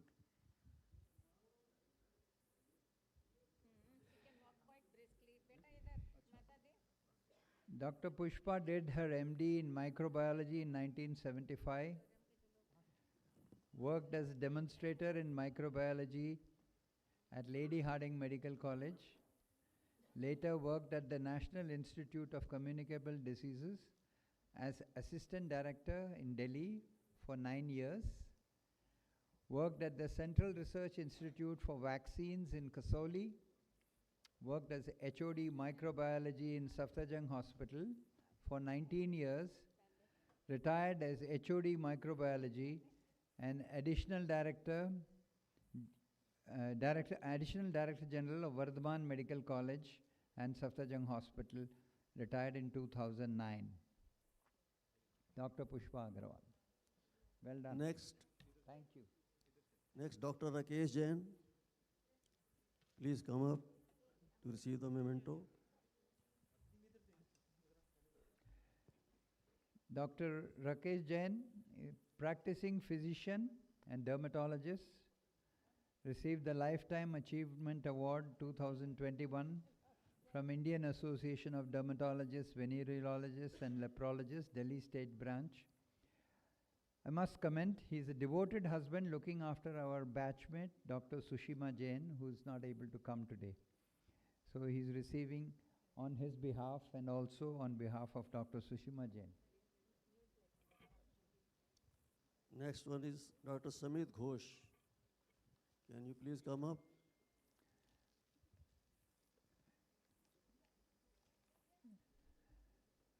Another diamond is Samit Ghosh, who is practicing as a family physician in Indarpuri, and he has had a very flourishing practice and a very popular doctor, Dr. Samit Ghosh. Next, Dr. Satish Gupta. Please come up the stage. It is an honor to honor Dr. Satish Gupta, the innovator of B65. Co-founded and headed the Venu Eye Institute for many years. He has the Achievement Award in 2015, Unsung Hero Award 2020 by American Academy of Ophthalmology, most innovative doctor of B65 with most patents that anybody has, 1 American patent and 8 Indian patents, sorry. And also my ophthalmologist. Great. Next, Dr. Sudhir Kumar.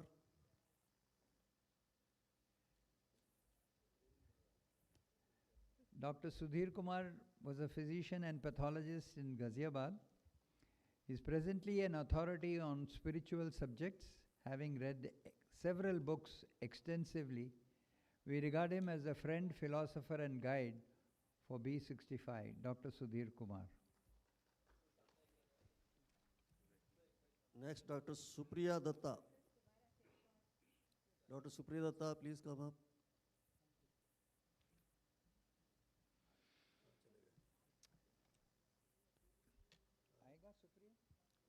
Will you come up?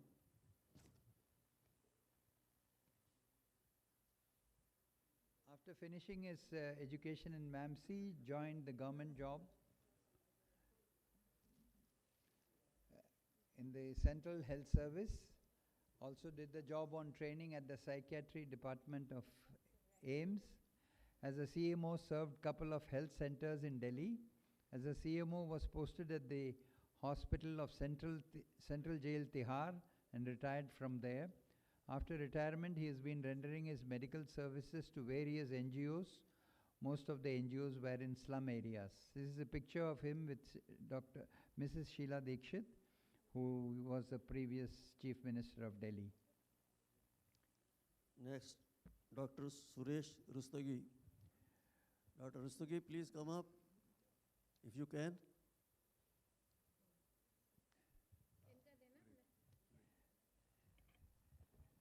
Dr. Suresh Rastogi is my close friend.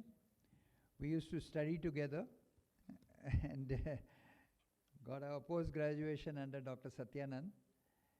He worked as head of Department of Surgery in state capital of Kurdistan, Iran for 10 years, running a nursing home called Shravan Nursing Home for approximately 20 years, has been senior consultant in surgery in many hospitals, and now working in Mohalla Clinic. That is right. Next, Dr. Usha Ghai Chopra. Dr. Usha Ghai. She's not Is she there? there? She's Nahin. not. Anyway, Usha will be joining us at the Noor Mahal thing, but she was supposed to be here. She's a pathologist from Mercy Hospital in Buffalo. About 15 pathologists have been working with her in a private lab called the Excel Lab. She retired at the end of December 23. Dr. Ved Prakash is here. Diplomate, American Board of Internal Medicine, Diplomate, Nuclear Medicine and Radiology, Medical Director, Radiologist at Simon Medical Imaging, San Bernardino, California. He was the president of the Alumni Association of North America, MAMCOANA, in 2000, arranged the annual convention at Dana Point, California, Vancouver 2000 and San Diego 2003. Next, Dr. Veena Singhal. Dr. Veena Singhal, please come up the stage. Worked as a lecturer in ocular pathology in Dr. R.P. Center, AIMS. She is running Veena Medical Laboratory, a pathology laboratory for the last 40 years. Now working as a pathologist in Jivodaya Hospital, Ashok Vihar, Dr. Veena Singhal. Dr. Vijay Jain. Dr. Vijay Jain. Photo kahan gaya? Dr. Vijay Jain, is he there? नहीं वो Veena single का photo हो गया था? उनका photo हो गया था? वीना का अच्छा विजय Jain, great nephrologist of the United States, clinical professor of medicine, University of Rochester, New York, retired as clinical professor, now professor emeritus, chief of nephrology and director dialysis services at Unity Hospital, Rochester, ran 4 dialysis units for 20 years, now retired from above and relocated in San Francisco, consultant nephrologist at John Muir Health System, and a great host. He and his wife Rekha looked after us. Next is Dr. Vinod Bali. Vinod Bali? Please पहुंच गया? आगे, Great. VK Bali has been working as a family physician for the last 45 years. continuing as president of RWA of his area for several years, retired on medical grounds, favorite chief guest at number of events organized by Brahma Kumaris, founder of Music is Life musical group, and a great singer of B65. Next, Dr. Yasmin Pramila Basin. Please come up the stage.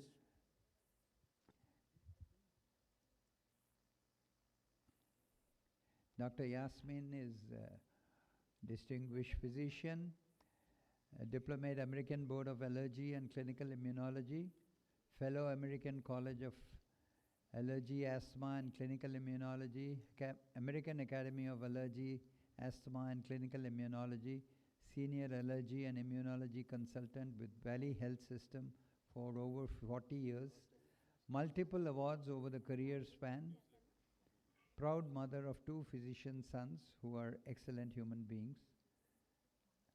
Next one is Dr. Sudhir Gupta. Last, not the least. Definitely not the least. Yudhvir Gupta is again another renowned nephrologist, diplomat American Board of Internal Medicine and American Board of Nephrology, head of a nephrology practice group of 9 nephrologists and 3 nurse practitioners. Practice has 8 medical directorships in dialysis units. He is very active in teaching, on teaching nephrology service 6 out of 12 months at Howard University or University of Maryland. Is there anyone who has not been felicitated? Please come up. All have been felicitated. Right. Thank you. I think we'll immediately move to the group photograph, which is being organized in the foyer outside. And stage. We'll go out of the auditorium. There is a backdrop there. And if possible, we'll accommodate the spouses also in the one photograph without the spouses and one photograph with the spouses. Thank you. Thank you, sir. Thank you very much. Yeah.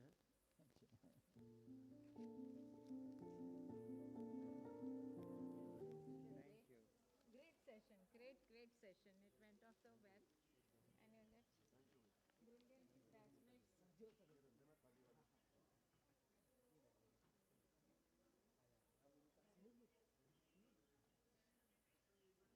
थल्ले उतार दे यार.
बाद में memento भी नहीं मांगा। मैं समझता हूँ कि आगे आने वाले समय में ये वाली चीज़ नहीं होगी। हाँ, हमने बैचेज कर रहे हैं सर। मैंने अपने रूबी बैच में यही किया। हम आगरा गए थे, आगरा में सब कुछ कर लिया, मोमेंटो भी बांट दिए थे। 2 दिन के लिए गए थे और कल्चरल वर्क सब कर लिया। हम इसमें डिपेंडेंट नहीं थी। हमारे लिए ये हुआ ना कि यहाँ पे आने वाले 90 वहाँ पे जाने वाले कम करते हैं। हाँ, वो एक प्रॉब्लम होती है। Actually that itself golden jubilee है। पर वो सर अब आपको लेना पड़ेगा, मोमेंटो वहाँ मिलेंगे, अब वो आई एग्री। बाकियों को यहाँ मान लो, अब वो है और जिसको नहीं मिला वो कहता है हाँ वो फिर उसको सर फोटोग्राफ के समय दे दो ना।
डांसर्स कैसे हमारे बिना दारू के डांस करना कैसे है?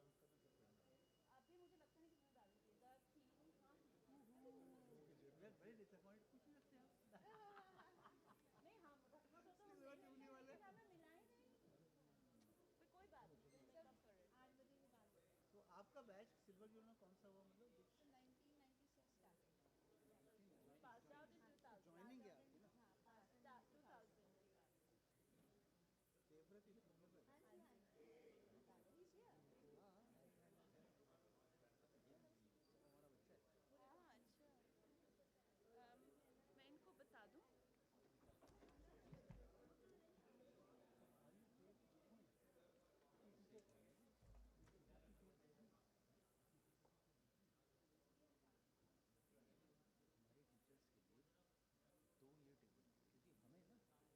अपने मूवमेंट के लिए बहुत जगह चाहिए यहाँ पे हमें पूरा इतना चाहिए सुन ये 2 टेबल्स आ जाएंगी और टीचर्स के लिए वो वाली चेयर जो पीछे रखी है ना वो वाली ये इतनी चौड़ी है कि ये हमें हमारा प्रोग्राम रिस्ट्रिक्ट कर देंगे ये 6 कुर्सियाँ 1 2 3 4 5 6 अगर हम बीच में रख दें तो हमें देखो यहाँ पे पीके आएगा यहाँ पे चीफ गेस्ट आएंगे यहाँ पे मैं आऊँगा ठीक है उसके बाद जो बंदा आके लेगा उसको जगह चाहिए होगी यहाँ से पीछे निकलने की है ना तो इतना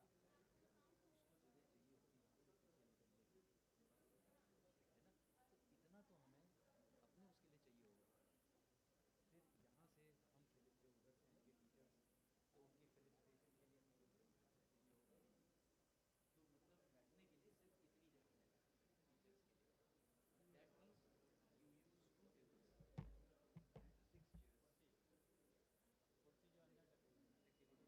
होगा फिर यहाँ से हम जो उधर से आएंगे टीचर्स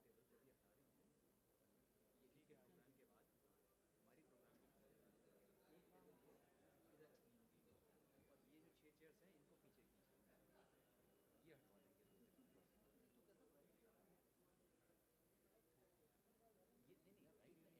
हमें जो यहाँ से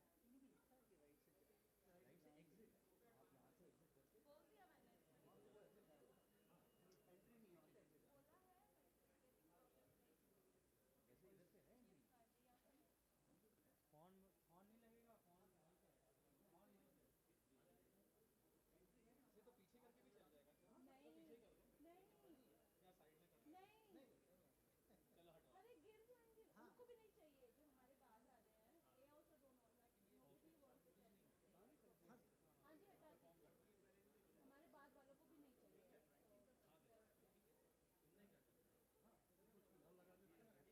के लिए मैं दोनों टेबल चाहिए और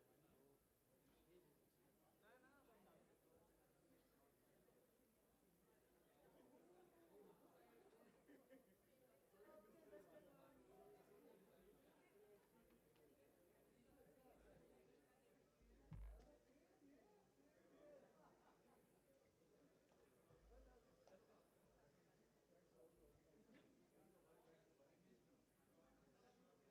लगेगा फोन इसे तो पीछे करके भी चल जाएगा नहीं नहीं या साइड में कर नहीं चलो हटो अरे गिर जाएंगे उनको भी नहीं चाहिए जो हमारे पास आ रहे हैं ए आउट से दोनों हाँ जी हटा दीजिए हमारे बाद वालों को भी नहीं चाहिए ये 2 टेबल से करेंगे कमल आप ये ऑडिटोरियम में 2 लोगों को भेज देंगे थोड़ा ना मैं सोफे साइड में करवा लें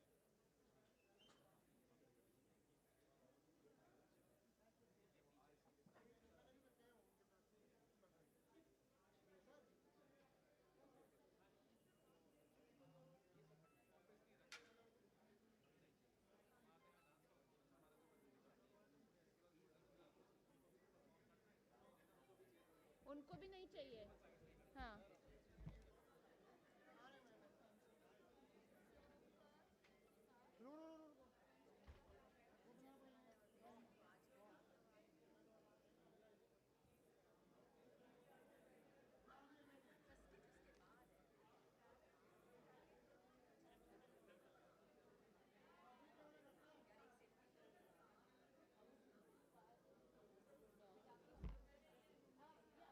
You know where the girl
on है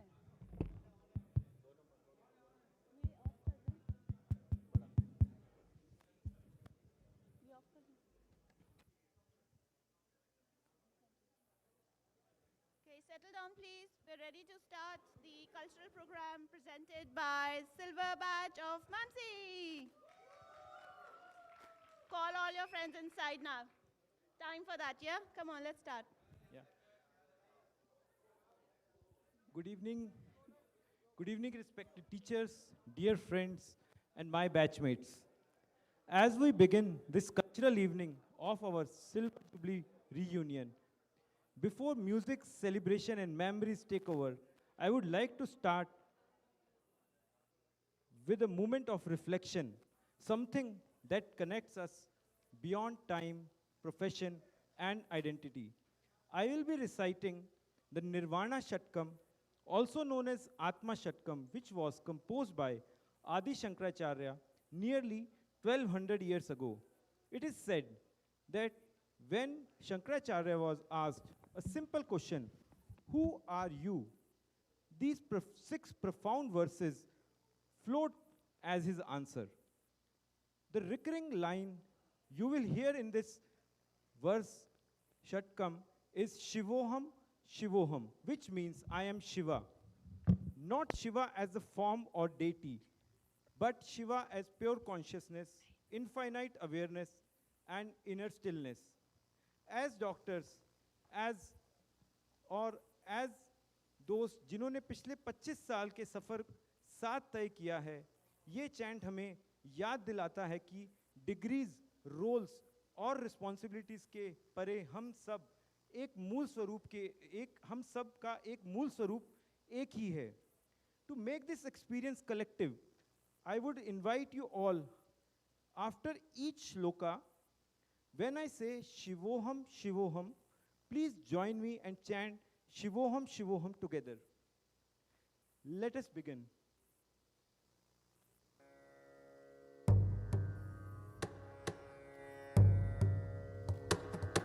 मनोबुद्धि अहंकार चित्तानि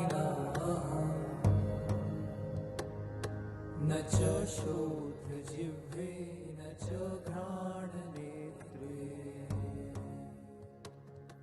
न च व्योम भूमि न तेजो न वायु चिदानंद रूप शिवोहम शिवोहम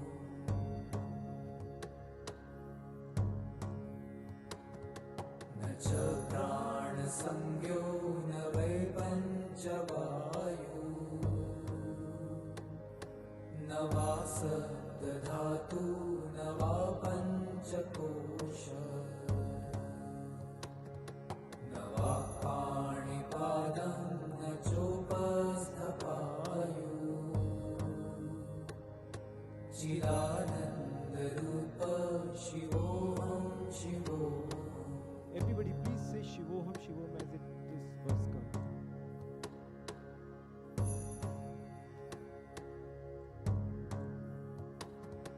न मे द्वेषरागो न मे लोभमोहो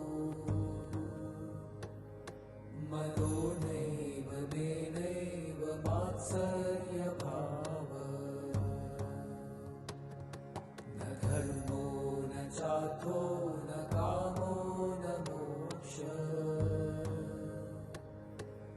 चिदानन्दरूप शिवोऽहं शिवोऽहम्.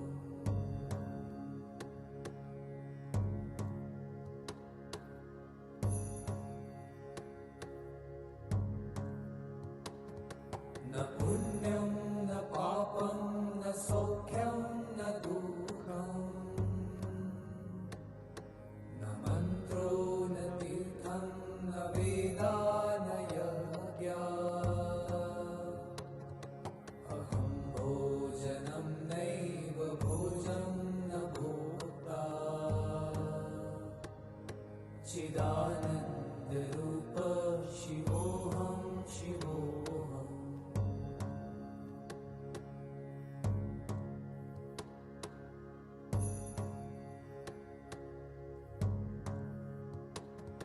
न मृत्युर्न शङ्का न मे जातिभेद पिता नैव मे नैव माता न जन्म न बन्धुर्न मित्रं गुरुर्नैव शिष्यम् चिदानन्दरूप शिवोऽहं शिवोऽहम्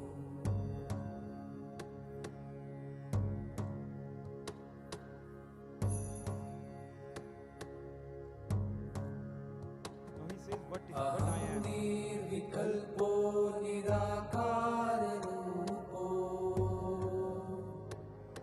विभुत्वाच्च सर्वत्र सर्वेन्द्रियाणाम् न चासङ्गतं नैव मुक्तिर्न मेय चिदानन्दरूप शिवोऽहं शिवोऽहम् Thank you. Thank you everybody for joining me. So I hope with this chant and this stillness and awareness, we are going to enjoy the coming evening and the cultural festivities which follows this evening. Thank you.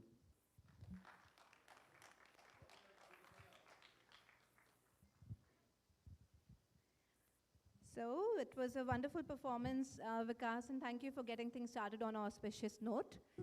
And now, we have a very special performance by Arshia Agarwal. She's a 7th grader, and she's going to do a Kathak performance for all of us. And our own batchmate, Shweta Gupta, is the proud mother of Arshia. So a big round of applause for Arshia. Arshia, please come.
Janaka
Thank you.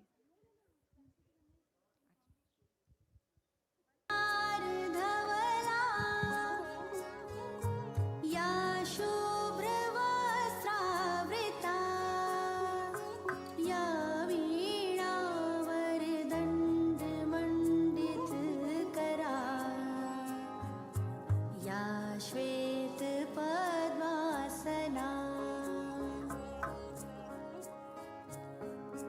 या ब्रह्माच्युत शङ्कर प्रभृतिभिः देवी सदा वन्दिता सा मां पातु Saraswati Bhagwati निःशेषजाड्यापहा निःशेषजाड्यापहा निःशेषजाड्यापहा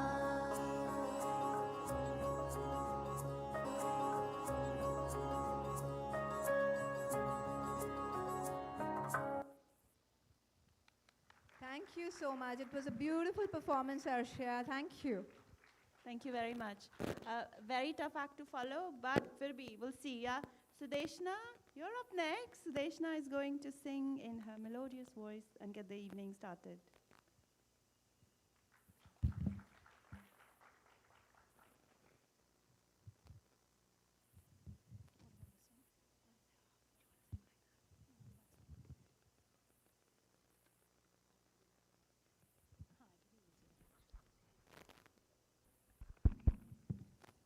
Hello, hello.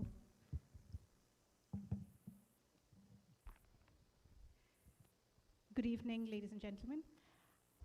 आज मैं एक गज़ल प्रस्तुत करने जा रही हूँ जो recent है. अगर आप लोगों ने हीरा मंडी सीरीज़ देखी हो या सुनी हो, उसमें से है.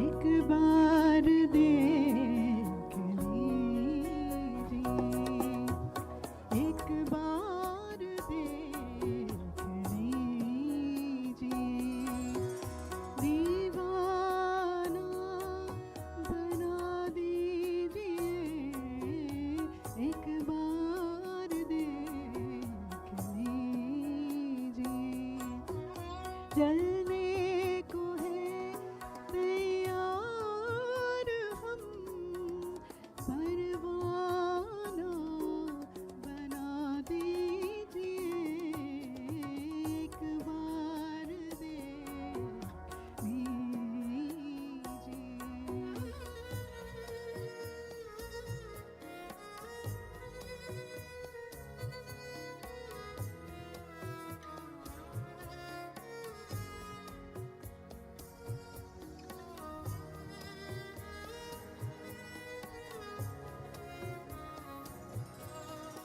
इतनी पिए के जो ना सके, उठकर कहीं भी हम,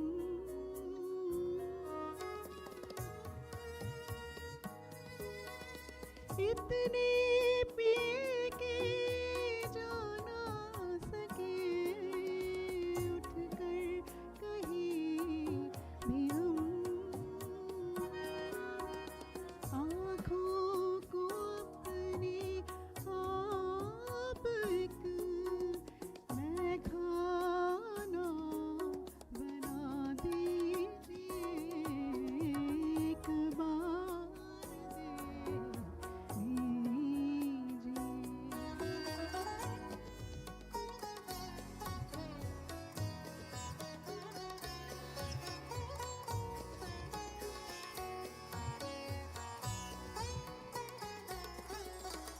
कुछ भी दिखाई ना दे हमें सिवा आपके,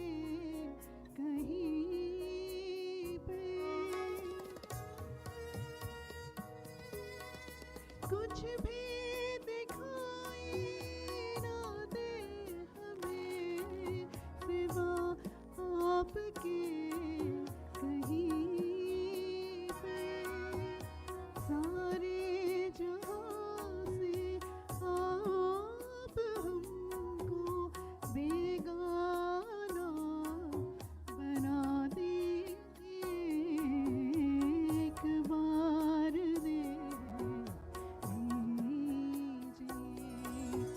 दीवाना बना दीजिए एक बार दे जलने को है तैयार हम परवाना बना दीजिए एक बार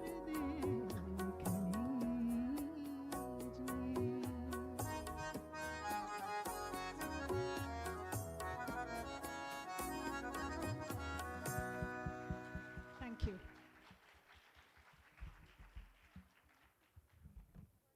Thank you so much, Sudeshna. And I think we can't really think of any celebration without a few of these singers from our batch. And now I would like to call upon stage a very dear friend of mine, Apna Saggar. Saggar. Saggar, Saggar, Saggar.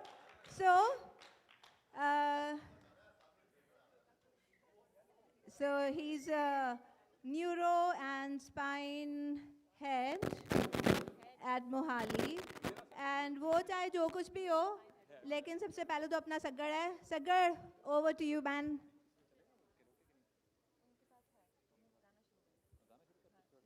Sink कैसे करूँगा? Phone पे लगा?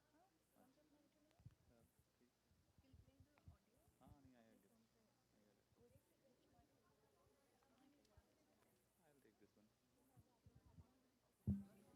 हाँ दिखा देगा तो laptop पे दिखा दें बेस्ट भूल जाते हैं हेड नेक काफी मुश्किल हो जाता है ना करना उम्र भी होगी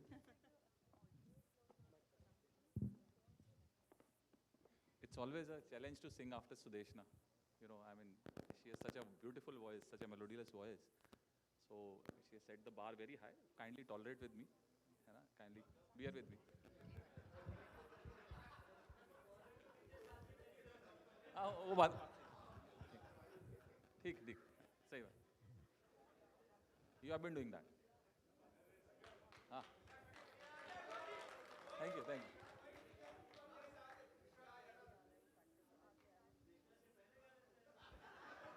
यार मौका ही नहीं दिया यार इन लोगों ने वो ना आईएस बल में भी नहीं गाने देते थे सुदेशना गा रही होती थी यार ये लेट आया इसकी प्रॉब्लम है हमके बाद आईएस बल में भी सुदेशना को गवा देते थे यार वो पहले हाँ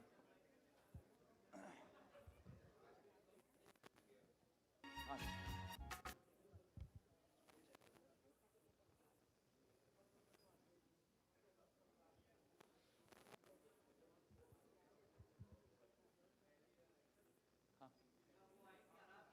नहीं आ रहा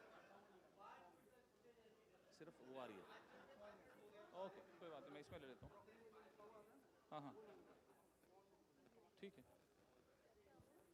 आनी इट्स नॉट प्लेइंग कहते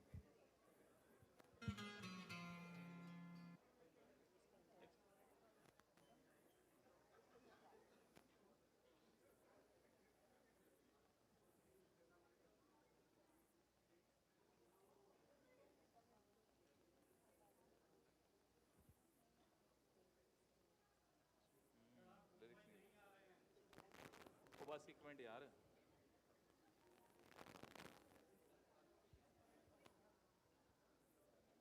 सर्जन स्टाइल आदत पड़ी हुई है ना यार थोड़ा सा वेट कराने की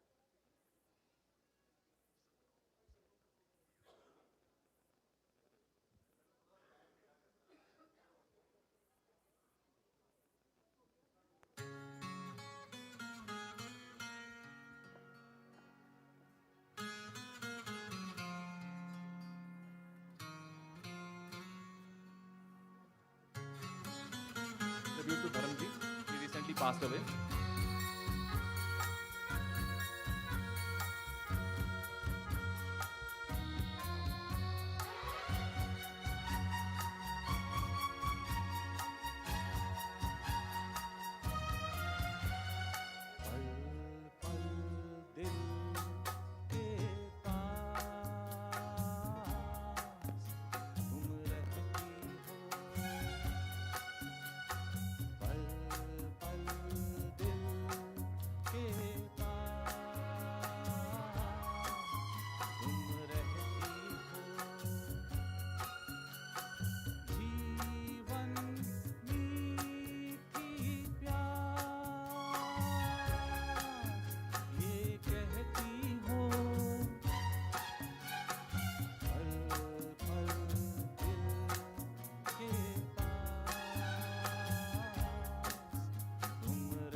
मुझे बांधो बंधन में, ये कैसा रिश्ता है, ये कैसे सपने हैं, बेगाने होकर भी क्यों लगते अपने हैं।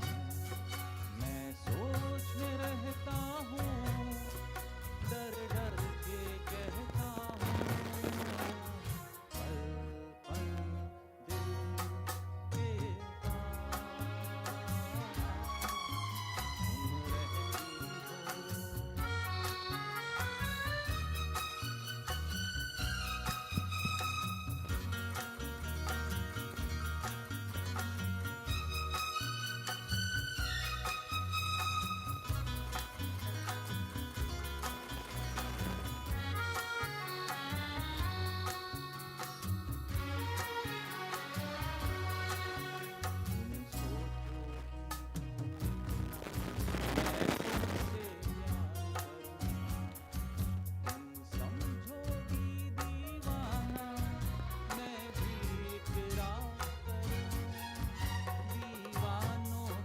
के पास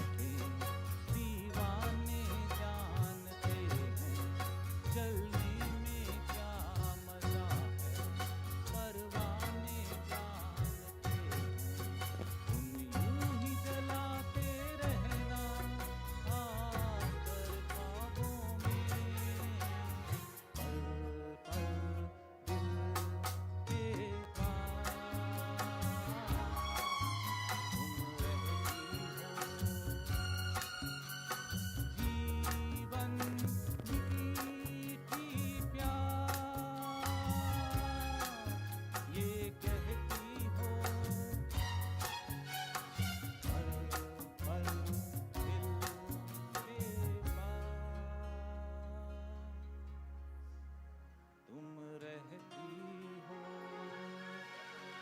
Thank you, thank you. I don't know what he was complaining about क्योंकि हमने तेको sandwich किया between two beautiful women. Okay.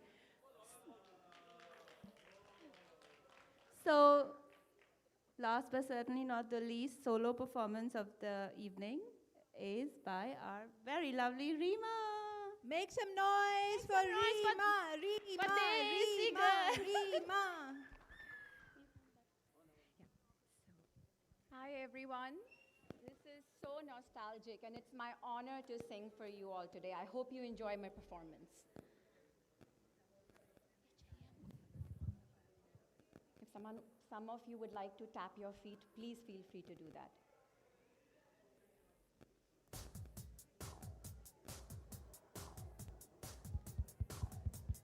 Sound. Volume.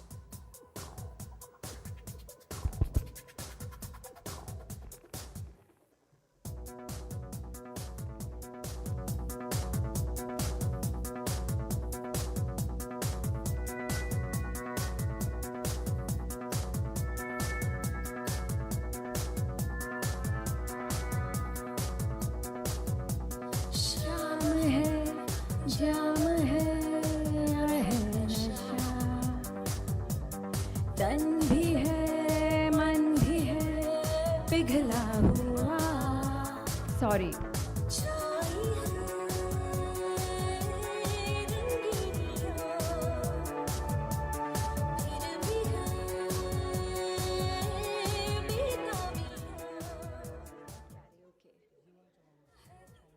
हाँ जी, सिर्फ आप ओपन कर दीजिए क्योंकि वो तो गाना ही है। सॉरी फॉर द इंटरप्शन, ये वाला चलाएंगे।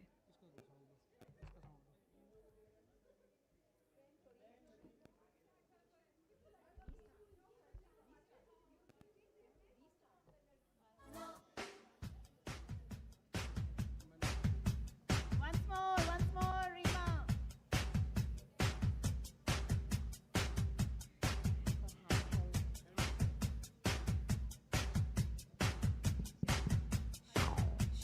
Sham.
ऐसे काश मैं भी सीटी बजा सकती होती।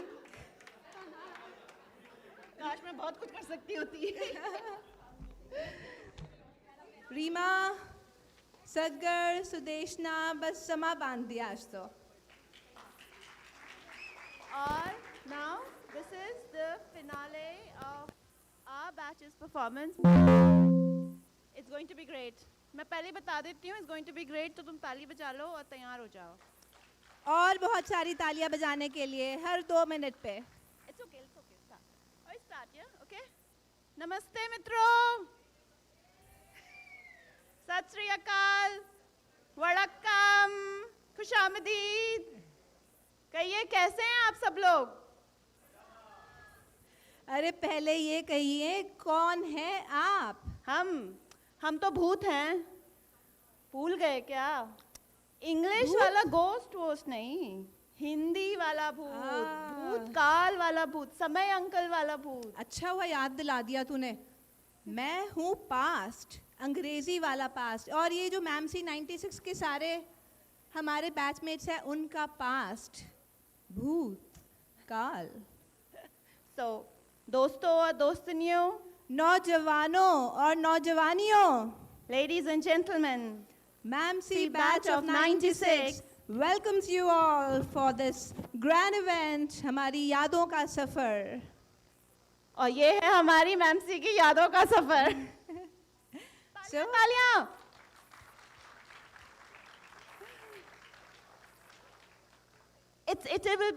It's always going to be very hard to capture everything that we have experienced, shared, laughed at, cried about, and hugged it out.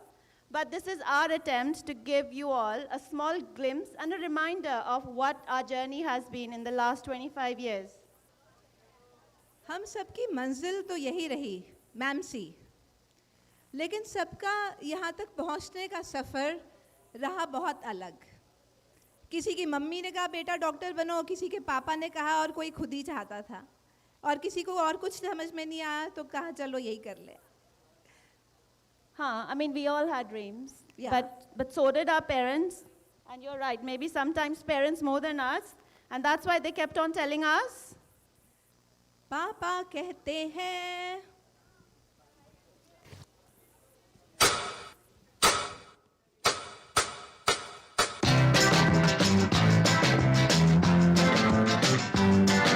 Everyone is welcome to dance.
सही है. तो सबसे पहला पड़ाव तो था PMT, मतलब उस तक पहुंचने के लिए भी बहुत पापड़ बेलने पड़े थे, लेकिन मुश्किल था भाई। याद है कैसे वो लंबी सी लिस्ट लगी होती थी रिजल्ट की, ऊपर से लेकर नीचे तक दीवार पे, और उस कंप्यूटराइज शीट पे बिल्कुल फेडेड इंक से लिखे होते थे नाम अपने। मेरा नाम तो नेहा से मेहा कर दिया था। चलो फाइनली, चाहे जैसे भी, चाहे धक्का मार के, चाहे मेहनत करके, चाहे विश्वास से, किसी ना किसी तरीके से हम पहुंच ही गए। हाँ, धक्के से, मुक्के से, लात से और भगवान जी के आशीर्वाद से। और जब रिजल्ट आया, किसी को याद है कैसी थी वो feeling? Let's relive that. Yeah.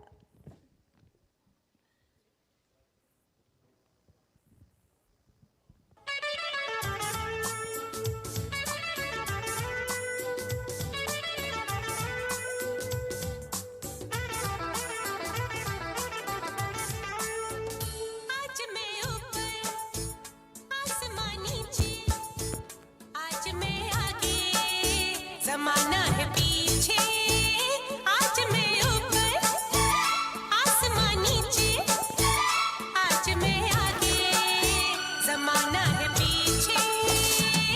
Tell me, ओ खुदा, अब मैं क्या करूं? चलूं सीधी के उल्टी चलूं, आज मैं ऊपर, आसमां नीचे, आज मैं आगे, ज़माना है पीछे। Tell me, ओ खुदा, अब मैं क्या करूं? चलूं सीधी के उल्टी चलूं, आज मैं ऊपर, आसमां नीचे।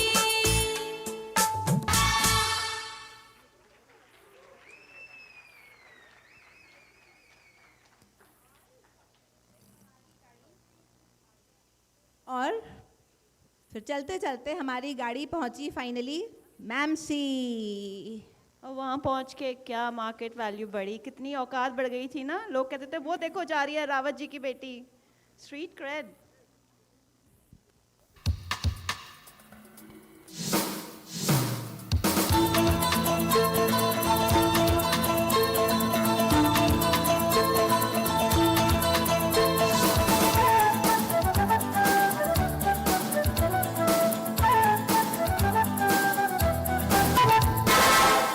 वो सिकंदर ही दोस्तों कहलाता है, हारी बाजी को जीतना जिसे आता है। निकलेंगे मैदान में जिस दिन हम चूम के, धरती डोलेगी ये कदम चूम के।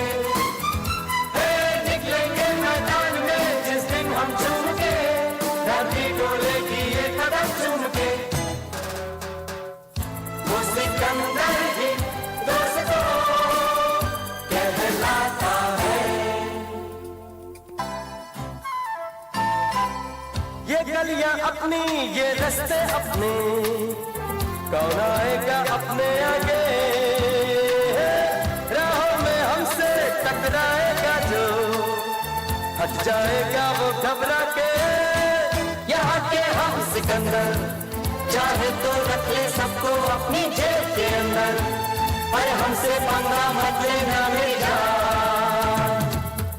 नहीं समझे है वो हमें, तो क्या जाता है। हारी बाजी को जीतना हमें आता है।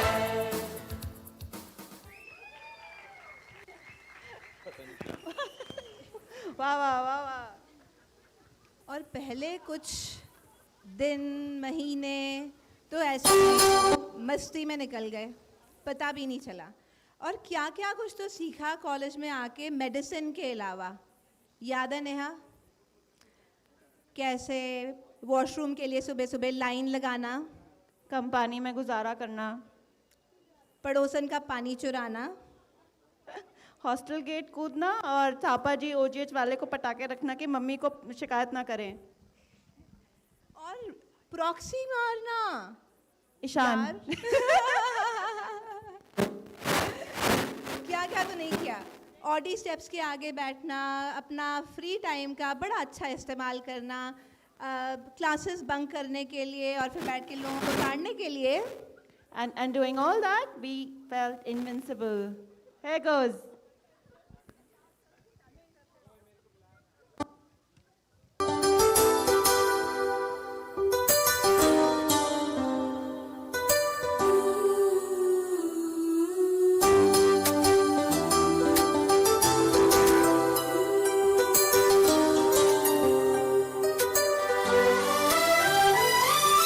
जो भी चाहो वो मैं पाऊं, जिंदगी में जीते जाऊं। चांद तारे तोड़ लाऊं, सारी दुनिया पर मैं छाऊं। बस इतना सा ख्वाब है, बस इतना सा ख्वाब है।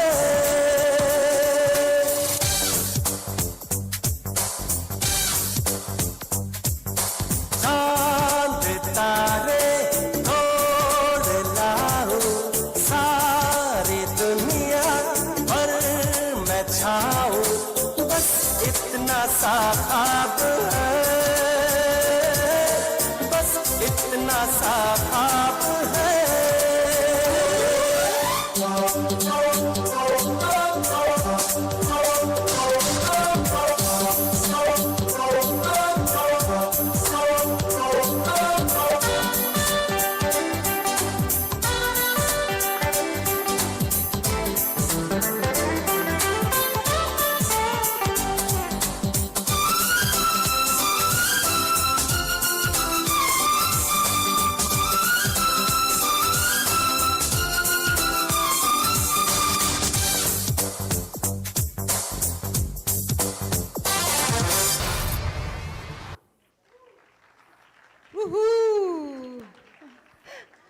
We had a lot of firsts in MAMC, in our college, but first festival, do you guys remember?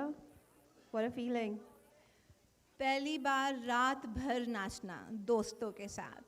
नहीं, अपने बैच सीनियर्स के साथ भी, and Dean's तो है ही। carpet that got transformed into a dance floor. And we We were were all all ready, ready to break break free. The Warp memories, I think, they are irreplaceable. Nothing beats that. Let's make some noise, guys. Warp! Make some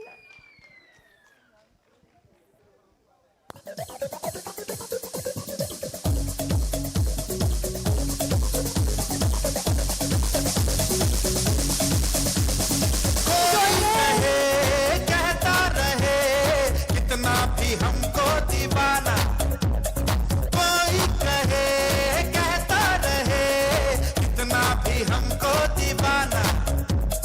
हम लोगों की ठोकर में है ये जमाना। जब साथ है आवाज है फिर किस लिए हिचकिचाना। जब साथ है आवाज है फिर किस लिए हिचकिचाना। गाएंगे हम अपने दिलों का तराना।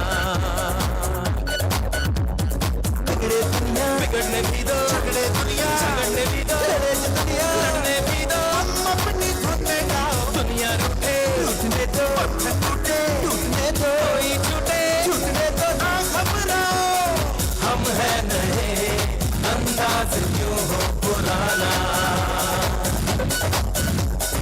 हम है नए अंदाज क्यों हो पुराना।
اي والله ها دوس عندي خوش فصلة يا اخي تفوز والله خوش رقصة يا اخي دوس عندي خوش فصلة يا اخي تفوز والله خوش رقصة عندي لك رقصة قوية يا الحبيب اسمها صبوحة خطبها نصيب متقلق كنا بتعطيها كف وهز شتمك حيل خليك شديد عطني رقصة فريسة زيد عليها شوي عندي بيزة حق المحتر اللي نعرفه صيده سوي لي وقفة دانا هيبة عيل سوي رقصة بياض يبلي واحد كرك يلا بياض طق سيارة بوليس يلا سوي رقصة ثانية رقصة المطرب ولا ستة في ما يا اخي دوس عندي خوش فصلة يا اخي تفوز والله خوش رقصة يا اخي دوس عندي خوش فصلة يا اخي تفوز والله خوش رقصة حلو زين مكانه حلو ديكوريشن ماله حلو سوي رقصة المارشميلو ربعنا فوق كله كامل كلو رفيجك طالع كتفك راني هزه جاي متسامر والليل ايش في عبورية وليلنا احنا شايلين هالليلة يبا شيل اقول عطني رقصة طقلي سماعي اقول عطني رقصة كلمة تاي اقول سوي رقصة هلو جودباي زيد لي شكر وايد وانا اشرب لي شاي अबे हीरो बन रहे हो डांस पार्टी खत्म सप्ली चाहिए हैं लगाओ सप्ली खत्म करो डांस पार्टी सारा वोप शोप जोश वोश सब खत्म हो गया आ गए सर जी लो हो गई बात किसी बहुत बड़े महापुरुष ने कहा है what comes up comes down और वोप के बाद वही हुआ मस्ती डांस फेस्टिवल वहाँ तक तो सब सही था लेकिन बेटा आई फिर एग्जाम्स की बारी और जो फिर धरती पे गिरे तो भाई बिना सहारे के तो नहीं उठ सकते थे सो अपने कन्वेंशनल गॉड्स के अलावा और कई सारे गॉड्स हो गए हमारे अपना B D Chaurasia K D Tripathi Harrison की पोथियाँ क्या कुछ तो नहीं था इतने इम्पोर्टेड और अपने देसी भगवान बहुत सारे सबकी पूजा करी और तब कहीं जाकर के थोड़ी सी शांति मिली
लेकिन काम तो सिर्फ एक ही चीज आई रट्टा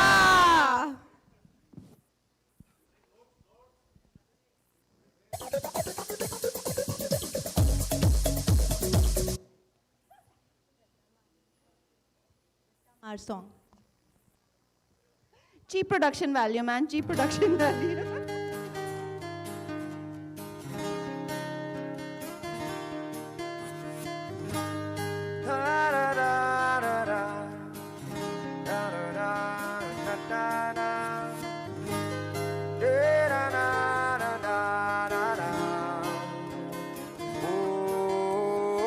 प्रेशर कुकर जैसे सर की बच जाए ना सीटी तब तक मार रट्टा मार हो पटक पटक के सर गिरा दे नॉलेज की दीवार रट्टा मार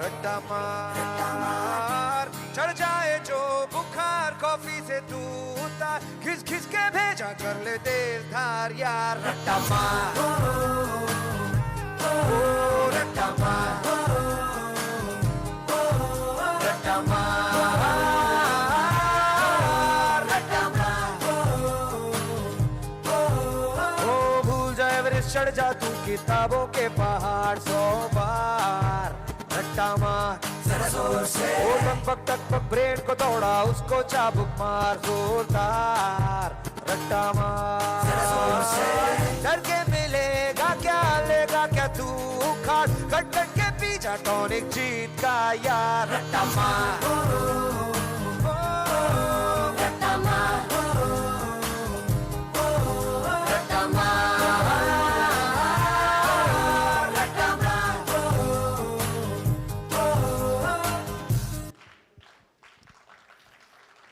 यही चलता रहा भाई, मस्ती करो पढ़ाई करो पूजा करो एग्जाम दो, मस्ती करो पढ़ाई करो पूजा करो एग्जाम दो, and repeat and rinse and repeat. और 4.5 साल बाद आया वो दिन जब हम बन गए डॉक्टर साहब, या फिर लड़कियों के केस में सिस्टर जी। और हम बन गए, याद है, मुन्ना भाई MBBS। ये है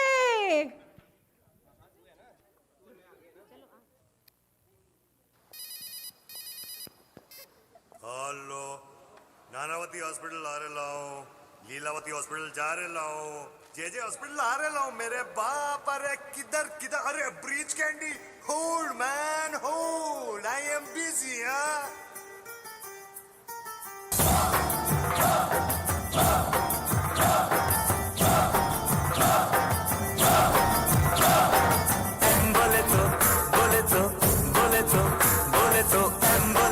मास्टर में मास्टर भी बोले तो बिंदास डॉक्टर बोले तो बेमिसाल एक्टर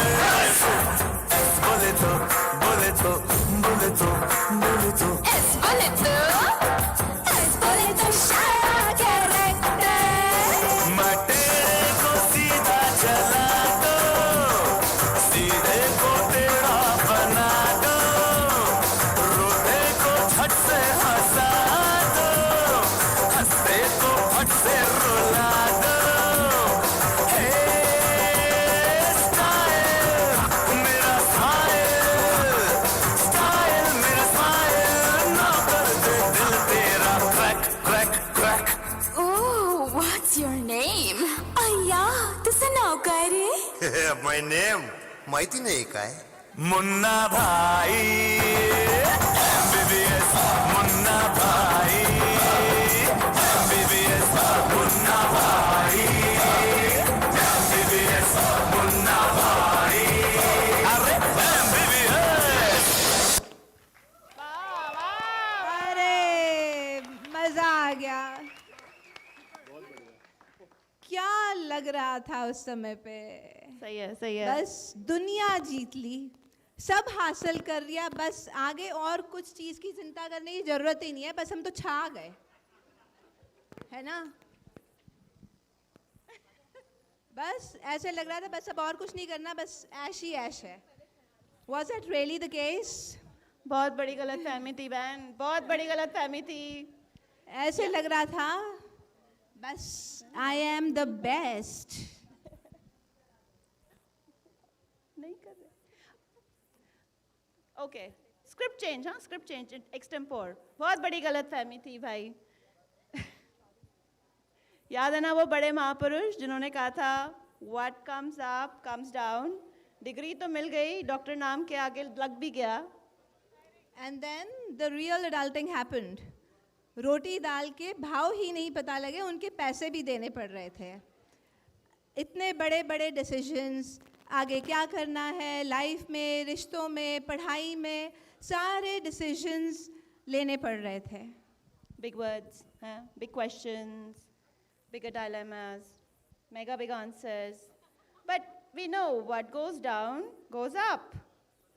और हम भी चल पड़े अपने अपने रास्तों में, अपने अपने स्पेशलिटीज़ में, अपने लाइफ पार्टनर्स के साथ, अपने अलग अलग कंट्रीज़ में, क्या कुछ तो नहीं किया उस समय पे. So this is what we are trying to depict here, and over to you.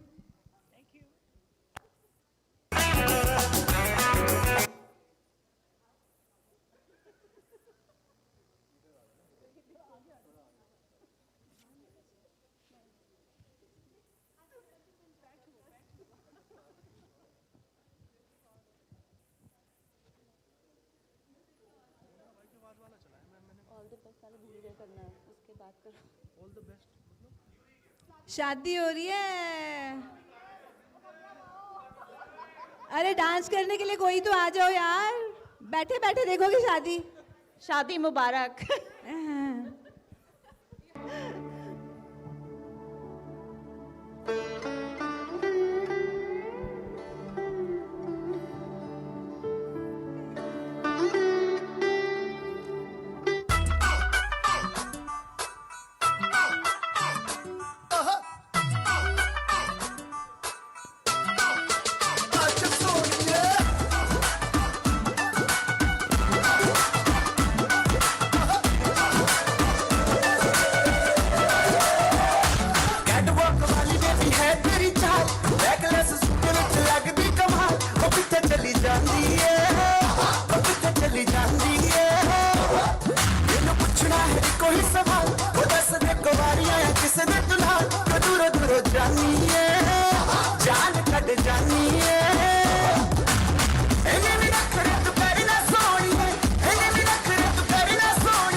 किस मोड़ पे ले आया ये दिल करे हाय हाय कोई ये बताए क्या होगा प्यार हमें किस मोड़ पे ले आया ये दिल करे हाय हाय कोई ये बताए क्या होगा और फिर परमिंदर यूएस चला गया शादी करके जुबां पे स्वाद रखना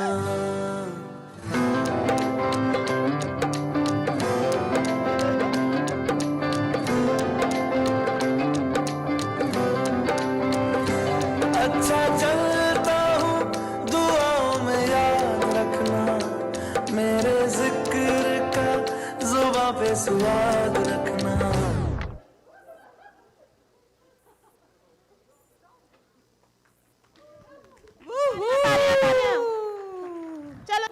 अब बहुत हो गया भूत भूत. हाँ बहुत हो गया पास्ट. अब वर्तमान में आ जाते हैं. ठीक है, हम सब यहाँ पर आए हैं बहुत दूर से, बहुत सारे बादलों से और डिलेज को क्रॉस करते हुए.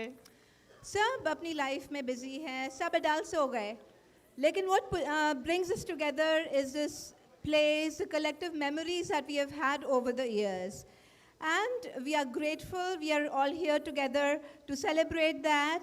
So here is to everyone from the batch of 96, from who is here, who isn't here, who has passed through these gates, sat in these chairs, laughed, cried, pranked, loved, lost, been sober, being drunk.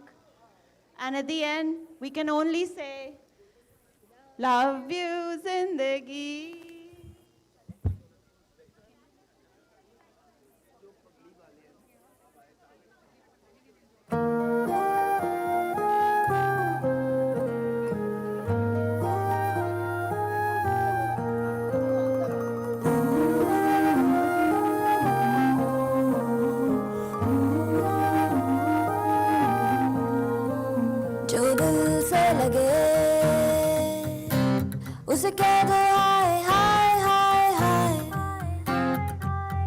दिल ना लगे, उसे कह दो bye bye bye bye. आने दो दिल में आ जाने दो, कह दो मुस्कुराहट को हाय हाय हाय हाय। जाने दो दिल से चले जाने दो, कह दो घबराहट को bye bye bye bye bye bye. Love you जिंदगी, love you जिंदगी, love you जिंदगी, love me जिंदगी।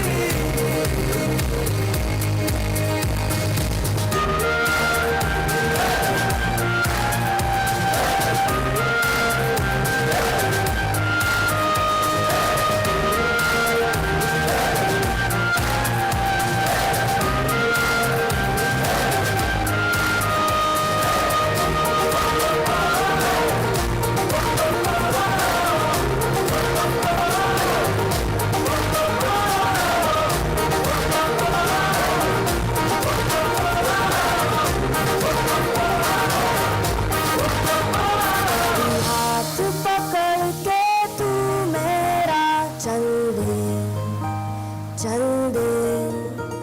कभी हाथ छुड़ा के मैं तेरा चल दूं। मैं थोड़ी सी मुड़ी हूँ, तू थोड़ी सी टेढ़ी है, क्या खूब ये जोड़ी है तेरी मेरी। आने दो दिल में आ जाने दो, कह दो मुस्कुराहट को हाय हाय हाय हाय। जाने दो दिल से चले जाने दो, कह दो घबराहट को bye bye bye bye bye bye. Love you जिंदगी, love you जिंदगी, love you जिंदगी, love me जिंदगी।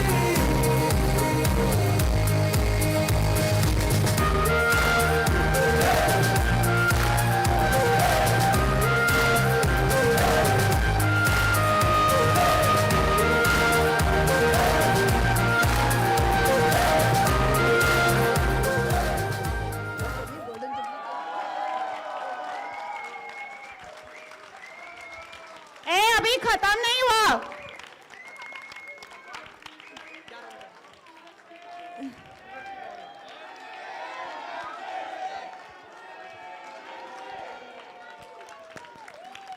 A great welcome to our Golden Jubilee batch seniors.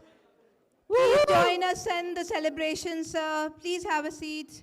Yeah, just 5 minutes, sir, please. Everybody go back to your seats now. अभी खत्म नहीं हुआ. Now, please join us in saying thank you to all the amazing cast and crew. अब है ये जिंदगी, किरणें हैं सांसों में। Aarti!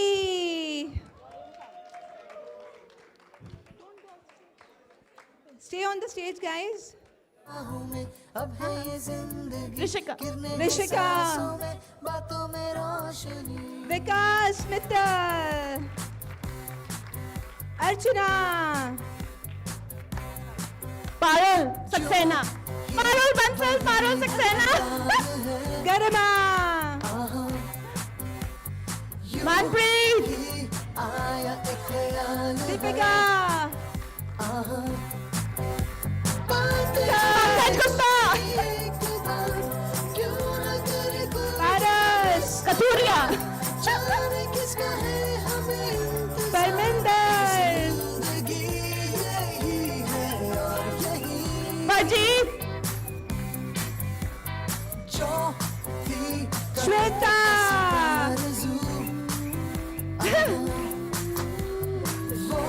Deepika. Garima. Deepti. Sudeshna. Reema. Shobita. Nakshi. Meenakshi. Atish, सूरज की Shubhita, अब है ये जिंदगी Bulin, मेरे सांसों में बातों में रोशनी सूरज की Neeraj, अब है ये जिंदगी कितने हैं सांसों में Hitesh, रोशनी Nitin, Hitesh, Nitin, Shubhita, Banga, सपने जो बन सके उसी जिंदगी को कहो जिंदगी नए रास्ते जो चुन सके उसी जिंदगी को कहो जिंदगी पल पल में चलती हो जो हमारी सूरज की बाहों में अब है ये जिंदगी और जयो वीरू नेहा बातों में रोशनी सूरज की बाहों में अब है ये And now, the man of the hour, हमारा करता धरता, हमारा ग्रैंड मास्टर सुप्रीम,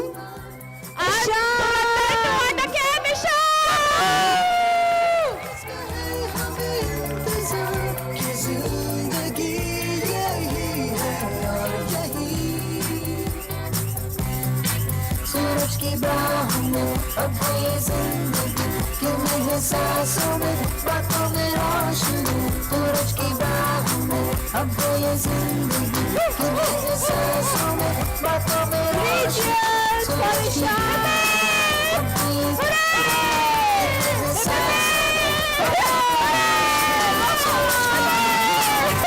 में कितने हैं सांसों में बातों में रोशनी Thank you. Thank you, everyone. Thank you so much for being a wonderful audience and looking forward to more tonight. And thank you to our amazing AV crew, everyone in the Audi, everyone who has helped us, and thank you for bearing with us as well. Thank you to the audience.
Sumire कोटि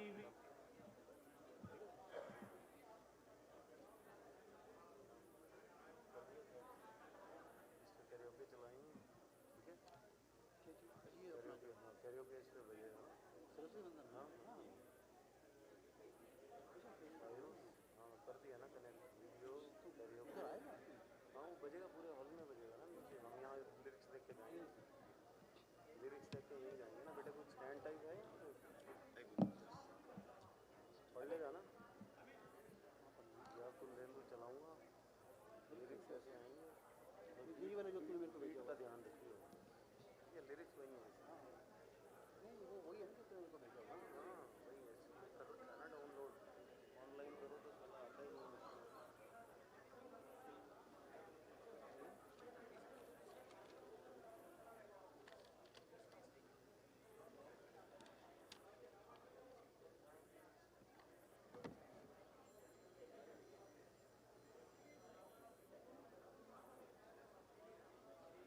Cheers.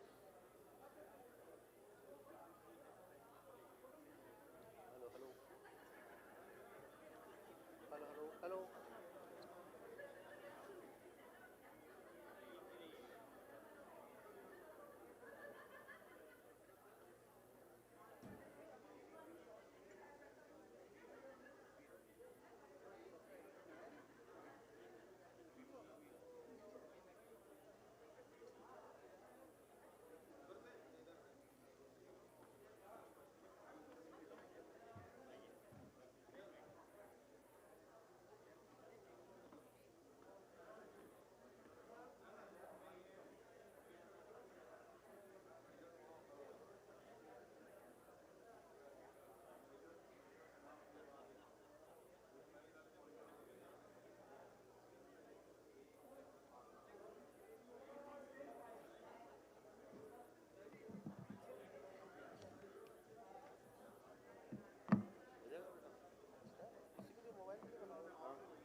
Hello please ऊपर बुला लो कैमरे दिखना अभी से वो कैमरे नहीं दिखना मुझे अबे यार कबड्डी वालों को पकड़ा नहीं वो कैमरे दिखी ना क्या नहीं है check check check check check check check check check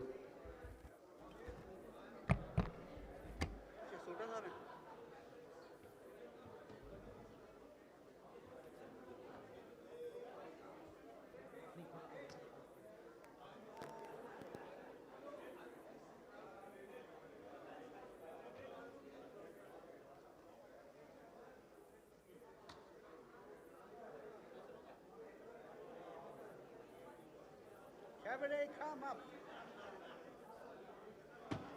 Please be careful.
Announce करो कि सब अपनी अपनी सीट ले लें।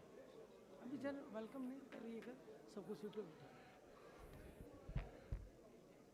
Good evening, ladies and gentlemen. May I request my esteemed batchmates to kindly take their designated spaces in this auditorium that holds years of memory and nostalgia.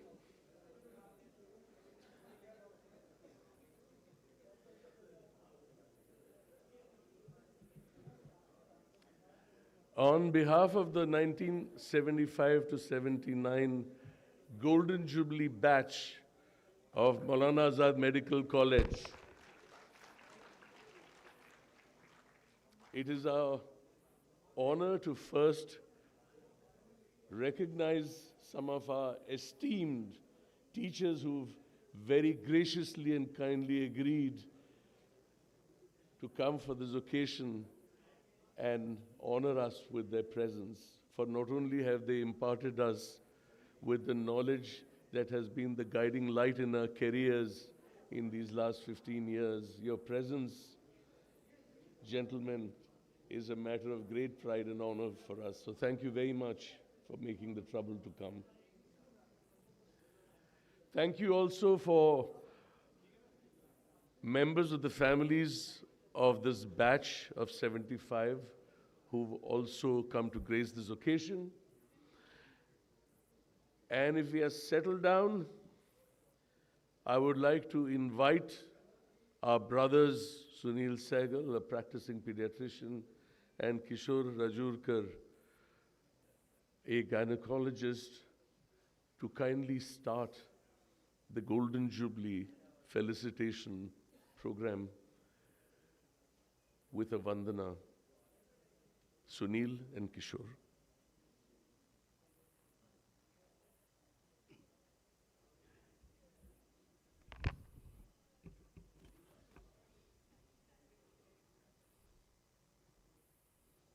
Friends, we are going to pray to Goddess Saraswati to make this program of ours a grand success.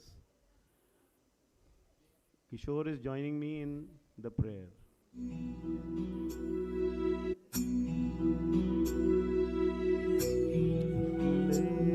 Tushar हार धवला या शुभ्रवस्त्रावृता या वीणा वरदण्ड वन्दितकरा या श्वेतपद्मासना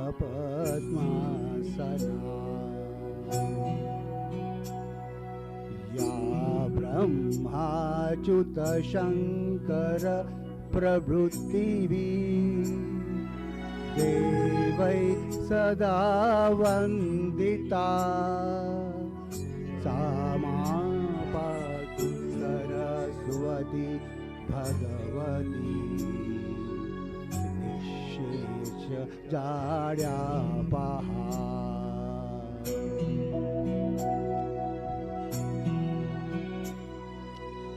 शुक्लां ब्रह्म विचारसार परमा आद्यां जगद्व्यापिनी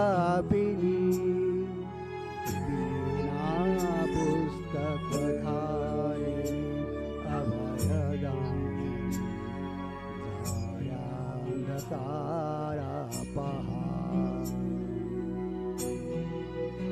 हस्ते स्वाटिकमालिकां विदधति पद्मासने संस्थितां वन्दे तां परमेश्वरी Bhagwati बुद्धिप्रदां Sharda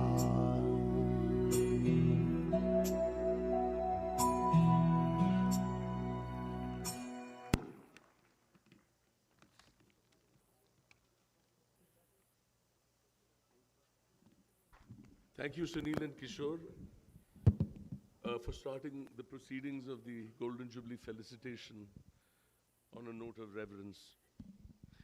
May I request now our designated escorts to kindly accompany our revered teachers on the stage.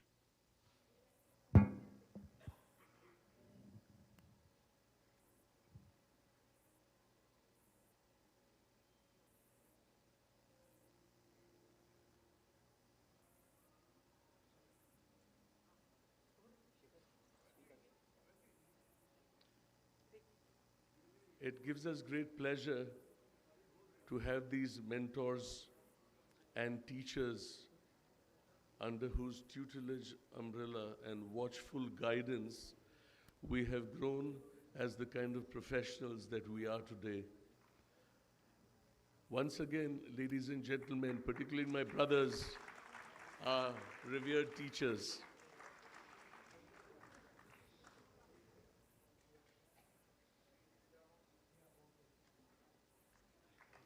Dr. S.K. Nair,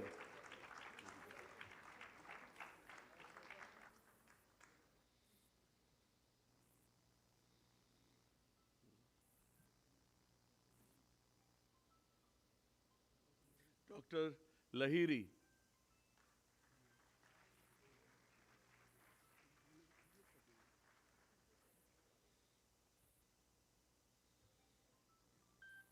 Dr. Khalilullah,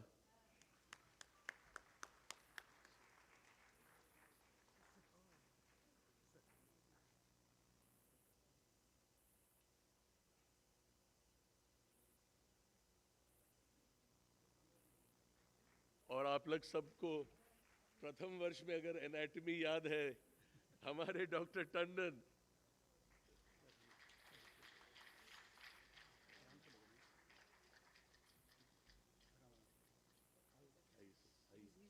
You still remember me. I am Dr. B.K. Tandon, who taught you anatomy right from the 47 to 68. I am so thankful to all the doctors who are assembled here. And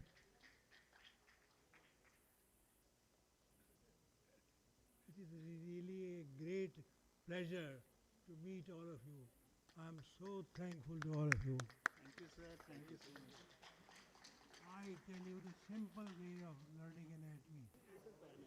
Simple English, simple description of the structure of the body, and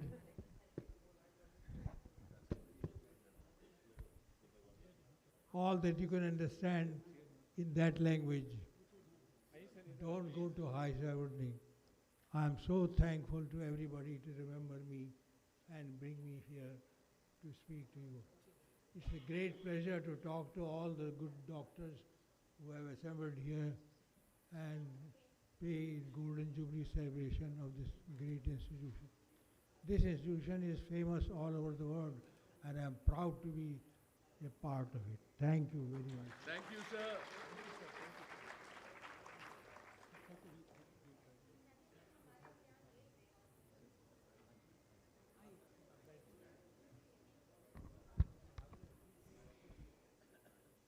We also recognize Dr. Sota among us. Dr. Sota, welcome.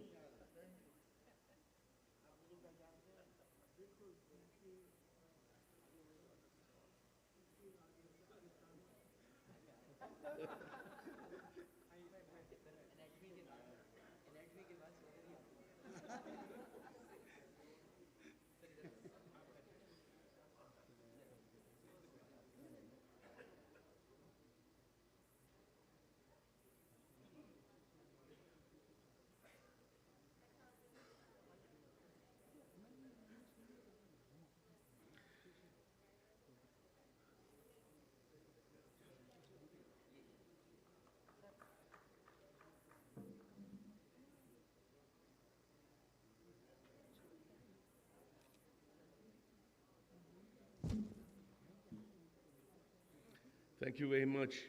I'd now like to call on B.K. Mehta, who has been a batch representative right from the beginning, representing the batch with diligence and exemplary skill and stamina all these years, ably supported by many people of the batch to present a brief batch report. I would also like to state that this morning in the inaugural address, one of the achievements of the batch was recognized and given pride of place. BK will be alluding to it in the report that he presents. Brothers, ladies and gentlemen, PK Mehta.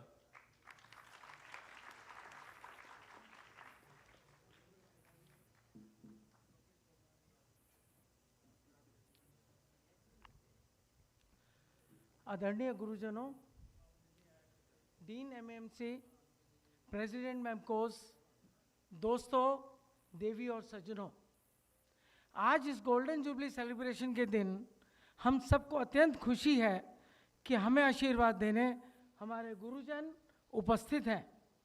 आज हम जिन ऊंचाइयों तक पहुंचे हैं वह सब हमारे गुरुजनों की कृपा है।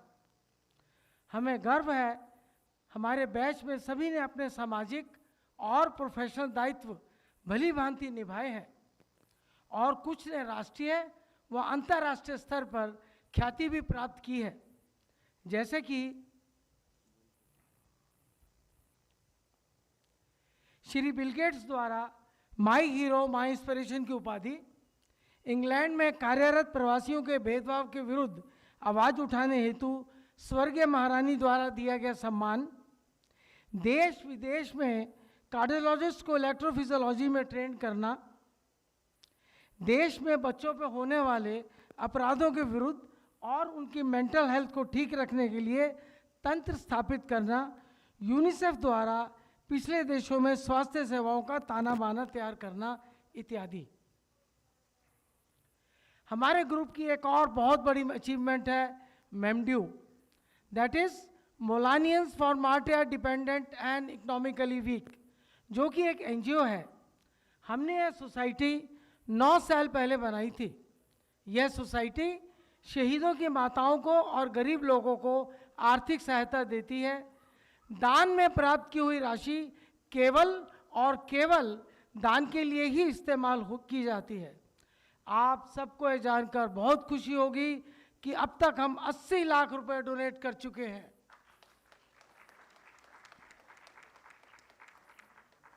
आज हमें केवल एक ही दुख है कि हमारे कई साथी हमें छोड़कर प्रभु के पास चले गए हैं। आज फिर हम उनको याद करते हुए उनको श्रद्धांजलि देते हैं। मैं उनके नाम एक बार दोबारा याद दिलाता हूँ।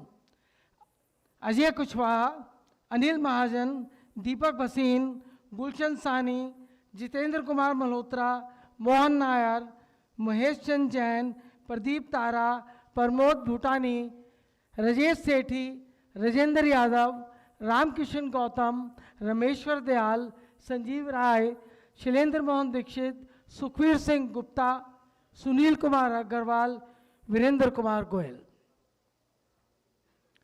अंत में मुझे यह कहते हुए बड़ा गर्व महसूस होता है कि हम एक संगठित बैच के सदस्य हैं और हमेशा एक दूसरे के संपर्क में रहते हैं तथा समय समय पर मिलते रहते हैं।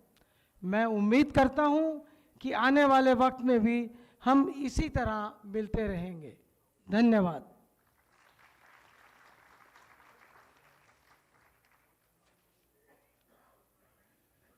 Thank you very much, BK. I will now call upon 3 of our brothers and batchmates, Kishore Rajurkar, Vijay Rai and Amreshwar Narayan, for conducting the felicitation ceremony.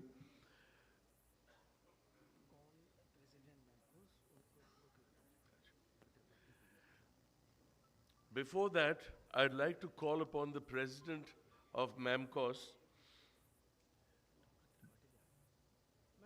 Dr. Richa Devan. We would like, as members of MAMCOS, to recognize your presidency of the association. I'd also like to welcome Dr. Tripathi on stage as another of our revered teachers.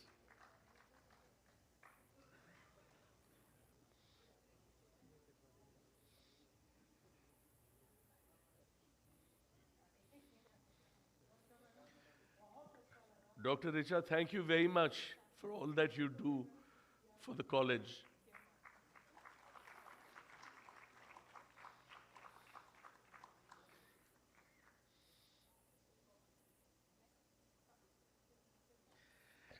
And now, can I call upon Kishore, Vijay, and Amreshwar to conduct the felicitation of all these batchmates who are present here in their resplendent golden turbans, and with due discipline and diligence, we've all chosen to wear golden ties. One of our batchmates is even wearing golden shoes, and we are going to be he's going to be given the award for the best dressed Millennium.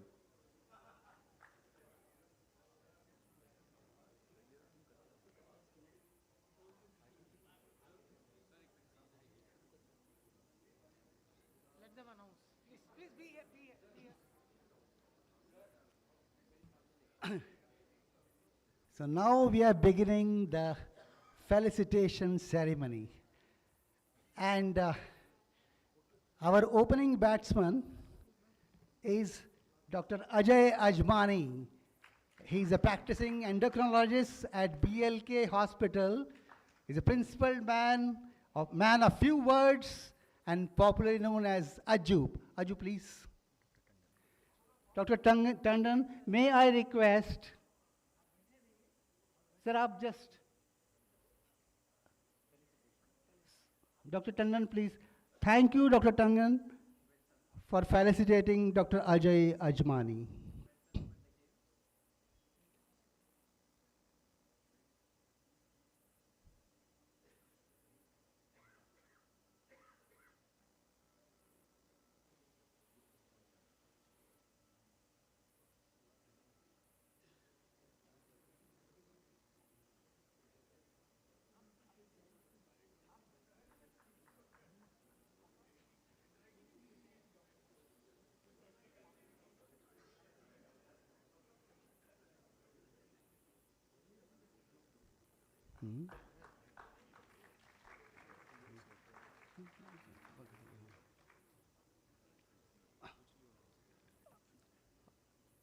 Now I request Dr. Ajay Kumar Chopra to come up to the stage.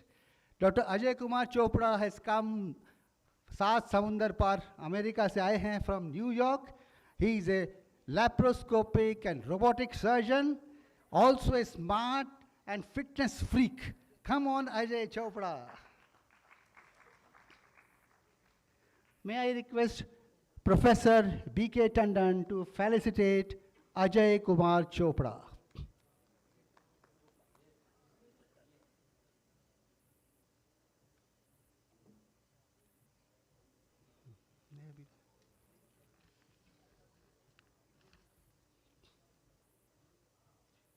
Now may I request Ajay Kumar Diwan to come on the stage. Dr. Ajay Kumar Diwan is a cancer surgeon of repute. He's an ex-director of Rajiv Gandhi Cancer Institute. He's a social worker and community-oriented and has implemented his Ganga Prem Hospice in Uttarakhand. May I request Dr. B.K. Tandon to please felicitate. Thank you, sir. Now may I request Ajay Kumar Goyla to come up to the stage. He is an anesthetist, behoshi ka doctor hai ye. Anesthetist come internist, and he has established ICUs in many hospitals, and he retired as an additional MS of RML Hospital. Dr. B.K. Tandon, please felicitate. Thank you, Dr. B.K. Tandon, for felicitating Dr. Ajay Kumar Goyla. Now may I request Ajay Kumar Gupta to come up to the stage. Ajay Kumar Gupta is a practicing surgeon dedicated to his own Lotus Hospital, and he's working under his wife. He is compulsively jolly, loves fun, frolic and alcohol. May I request Dr. S.K. Nair to felicitate. Oh, sorry, to Dr. B.K. Tandon, please felicitate. Thank you, sir. Thank you, Dr. B.K. Tandon. Thank you. Sir पे बैठो ठीक है May I request Amitabh Gautam to come up to the stage.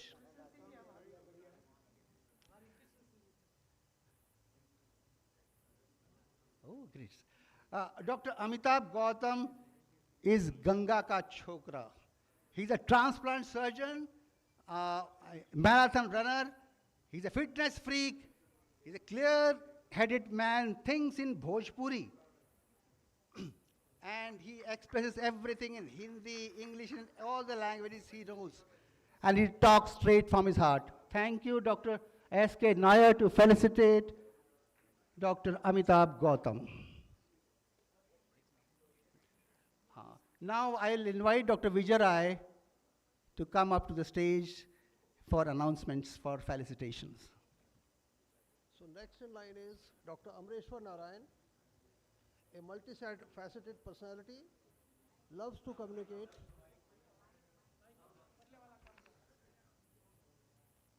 He is a multifaceted personality, loves to communicate. He has been a health and hospital manager, socially active, remembered as the Pulse Polio Man of Delhi. He was bestowed the prestigious Delhi State Award, and he's a voracious reader. Now, next is Dr. Anand Agarwal. Anand Agarwal. Soft-spoken, always smiling, decent pediatrician of the batch, retired from MCT Health System, loves to mingle with friends.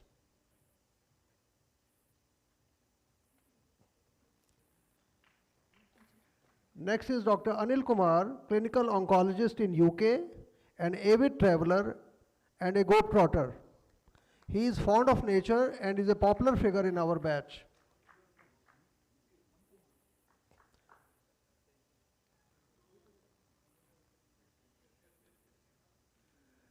Next is Dr. Anupam Mondal. He is literally married to nuclear medicine, served in Mass, a venture of Defense Ministry.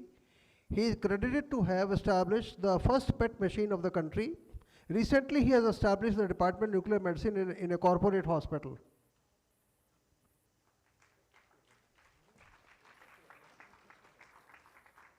Dr. Arinjay Jain.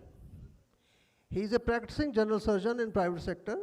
The stylish, decent, soft-spoken batchmate has been in the hiding for some time, and now he reveals himself. Dr. Arun Kumar Kansal. He is running his nursing home. He is an entrepreneur, ultrasonologist, IT expert, active in Delhi Medical Association, friendly and a social to the core.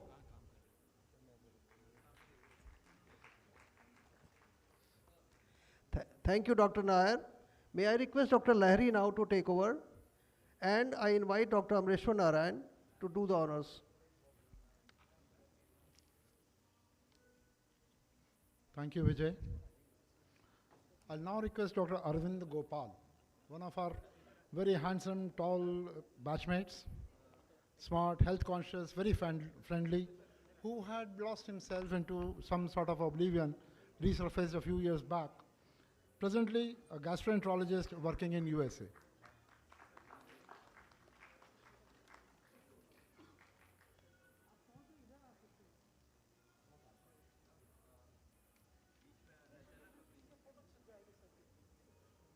नहीं आगे ही आने दो. Let them be almost in the center of the stage. Sorry, sir.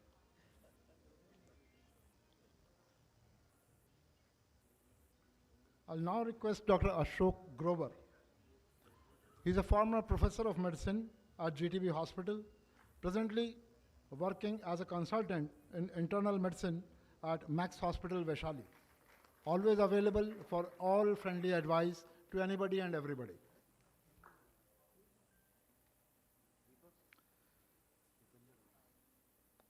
Now I request Dr. Bhupender Kumar Mehta to please come forward and receive his things.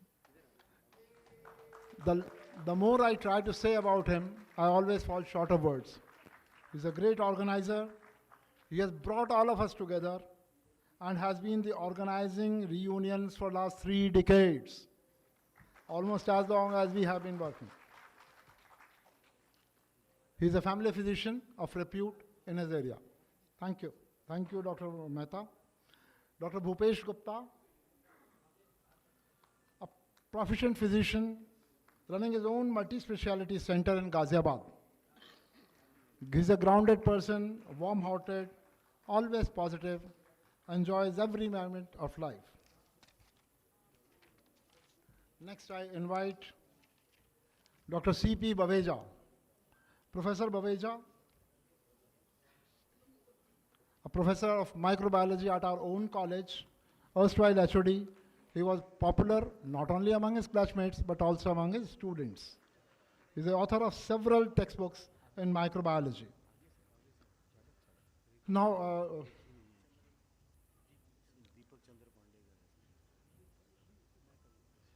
Dr. Kishore will take over.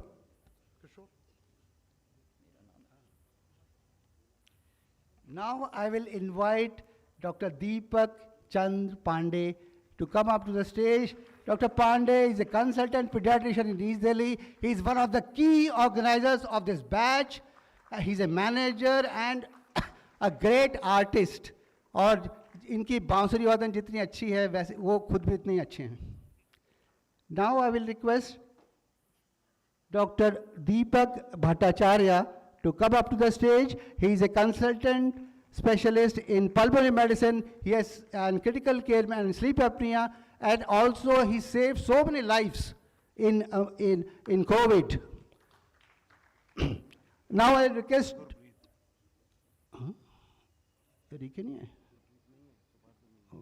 Okay.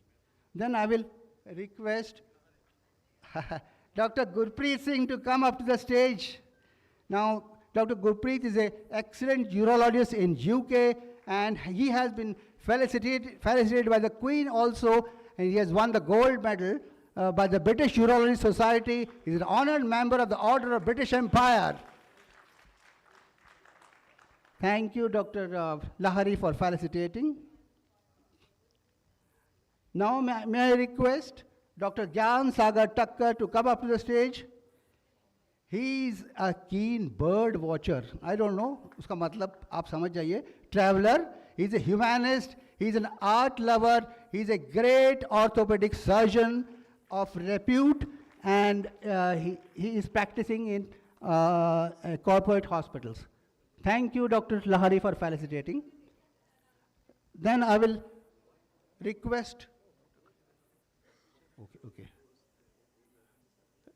May I request Dr. Vijay Rai to come up to the stage? Okay. Thanks, Dr. Lahari. May I request Dr. Khalilullah to please do the honors.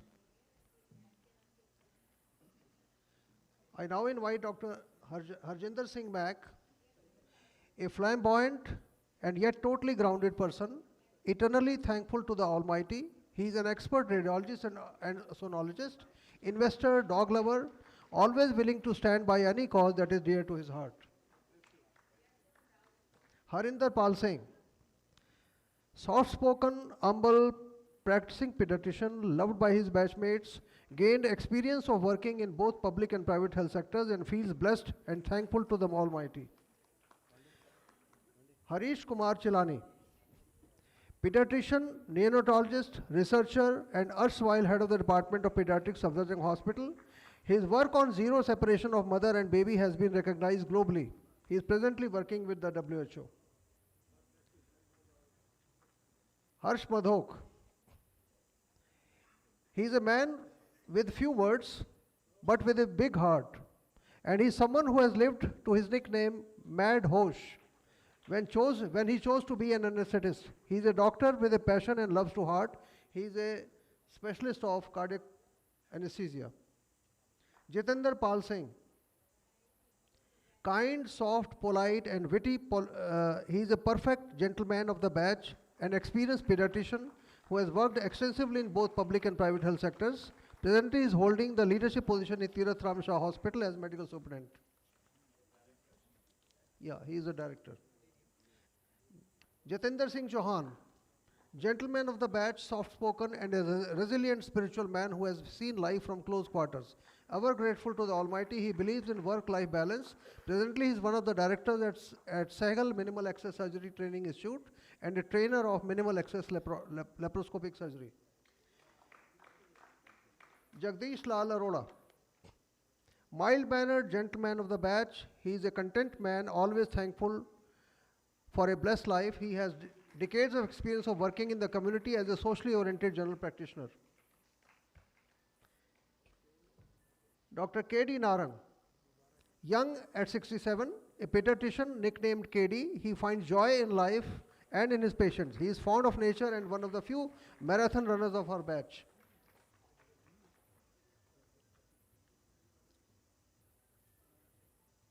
Thank you. Dr. Kebede Oli. He is proudly serving Ethiopia for 45 years after passing out from MC. He is built on the foundation laid at MSc. He is presently Professor of Medicine and a CEO of Landmark General Hospital, Ethiopia.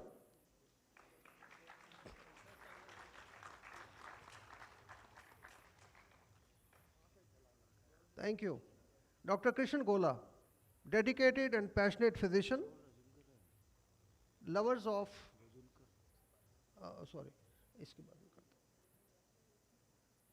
dedicated and passionate physician, lover of cleanliness and hygiene, man of few words. He loves to work for organizations and loves to study human behavior.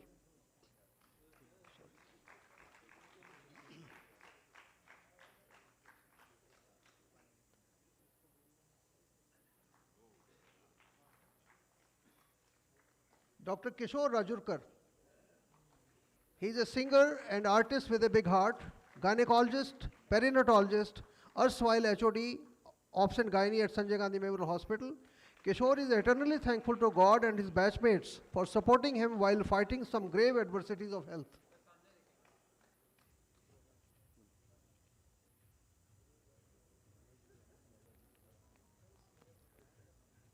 Now, may I request Dr. Sota to please come over and do the honors, and Dr. Amreshwar.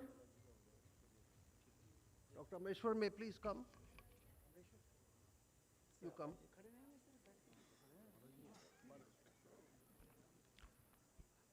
Well, some of us will remember that thin, lean man who was popularly called as Lakshmi Narayan Balaji.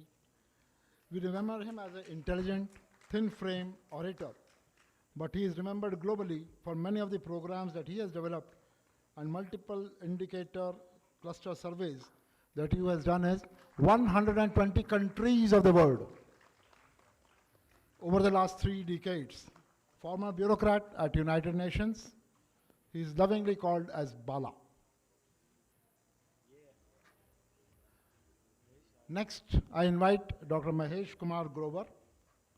Mild-mannered, Mahesh is a child specialist with 4 decades of practice in Kamla Nagar, Delhi. He is a leader and former president of IMA Delhi North Zone, and he has a very, very social bent of mind.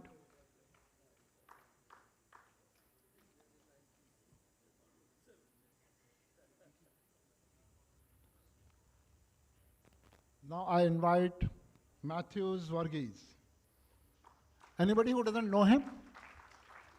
He is a distinguished alumnus teacher, author of and an orthopedician who has worked in the field of injury prevention, trauma care, reduction of impact of musculoskeletal disability in children. Decorated for work, he is a hero to his patients, to us, and a long, long list of admirers, including Bill Gates. Yes, he has been admired by Bill Gates also. Next, I invite Dr. Miki Malhotra, handsome chap, working in NHS UK for over 3 decades as a consultant and clinical director of medicine, loves his work, but also gardening, walks, and travel. Mukesh Chilani, he just finished his movie in Hollywood.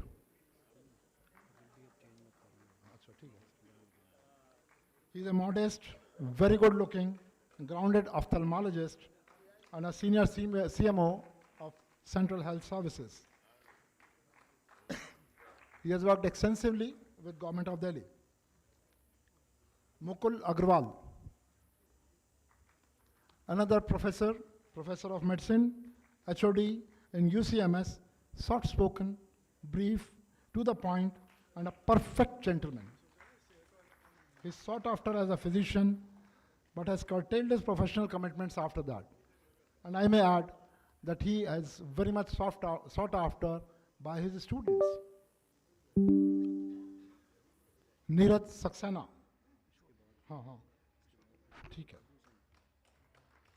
Soft-spoken, straight talker, general surgeon, and an expert in renal transplants. He's a watchdog of our WhatsApp group and is prompt to correct anybody and everybody, even if there is a slightest slip of tongue. Kishore, please help me out. Now may I request Prabhat Bhushan to come up to the stage. He's a thinker and a man of few words. He's a pediatrician, presently working as an associate director of pediatrics at Max Hospital, and he's also a member of the International Panel for Physician Association and board of panel physicians across the globe. Thank you, Dr. Sota, for felicitating.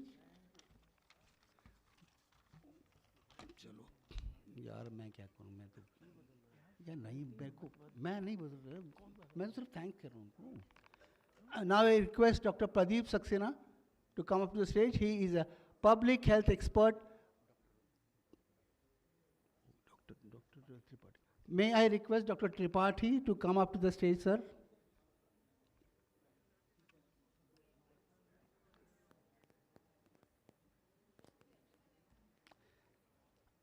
Dr. Pradeep Saxena is a public health expert who has served with the Ministry of Health and Family Welfare for more than 35 years and he has looked after several important public health programs. He's a soft-spoken person, man of few words, and he has traveled extensively as an expert. May I request Dr. Pramod Kohli to come up to the stage. After his PG in anesthesia, he joined ESIC and then moved to LHMC and later superannuated from as a director professor. He is now working at St. Stephen's Hospital and he is a great teacher. May I request Parveen Agarwal to come up to the stage. He's a practicing and technology-savvy dermatologist. And he's one of the close aides of B.K. Mehta and a popular figure of our batch.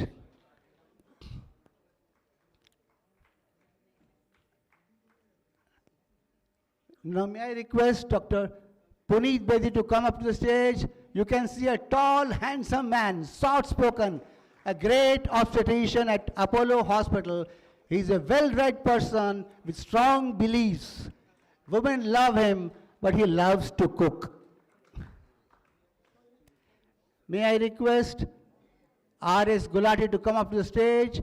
He's a small man with a big heart, jolly kind of a person, and who has joined the government service for some years, but now he is in private practice. Now may I request Raj Kumar Joshi to come up to the stage. He's a friendly, down-to-earth, successful practicing person. He has come all the way from USA, North Carolina, and he's loved by all of us. Now, may I request Rajendra Gupta to come up to the stage. You can see a smiling face, and he's a witty, jolly person and one of the most knowledgeable GPs of our batch. And he's fond of poetry and music.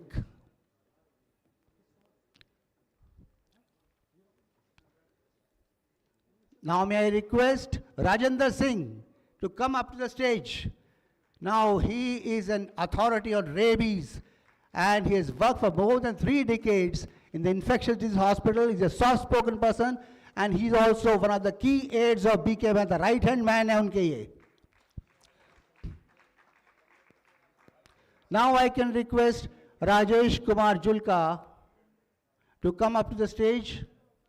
a very good looking radiologist, सारे इस पे फिदा हो जाते हैं, who proudly served in Indian Army. He is simple hearted, young at heart, and loves to laugh and make others laugh. Now may I request another army man, Rajesh Mittal, to come up to the stage. And he's a workaholic, an army person, doesn't believe in taking rest till the everything is finished. So he has to work and work. And he's a champion of welfare of the army veterans. Now may I request Rakesh Kumar Bhagat to come up to the stage. एक बहुत ही जोशीले हंसमुख इंसान हैं ये, और practising ENT specialist हैं, and in Northwest Delhi, he is a grounded person and considers his friends and batchmates as a God's gift. Now may I ask Vijay Rai to come up.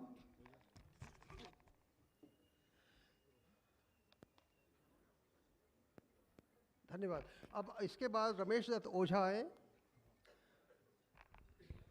Doctor Ramesh Chandra ओझा ज़मीन से जुड़े skin specialist हैं.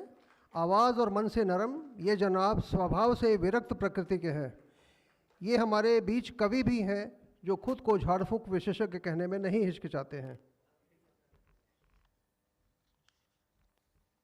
Doctor Sanjay Grover, ophthalmologist by profession and an author by passion. From restoring sight to exploring insight, he believes a lifelong romance while searching the ultimate truth. He is an enlightened author of our batch who has written 2 books, 9 Days to Nirvana and his latest, Romancing the Truth. Next is Dr. Sanjaya Kumar. He has been missed by his batchmates since he left India. Sanjay is a urologist and a transplant surgeon at Boston, USA. His friends say, लगता है भोला पर है चतुर खिलाड़ी, चेहरे पे मुस्कान दिखाता है खुद को अनाड़ी. Sanjeev Gupta. He is a family physician in Mississauga, Canada, a very good host, always helpful. Thank you, Sanjeev. Satpal Singh Bedi. He is a popular family and social physician practicing in West Delhi. He worked for tuberculosis control program in Northwest Delhi and for rehabilitation of victims of 1984 riots in the Tilak Vihar area. He's also the man with golden boots.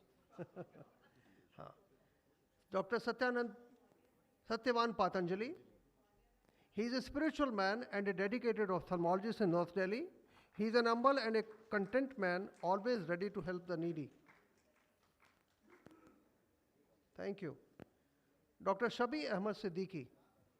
He is a consultant orthopedic surgeon, medical teacher, and a plab examiner at Leicester, UK. Words that define him are humble, understanding, humanist.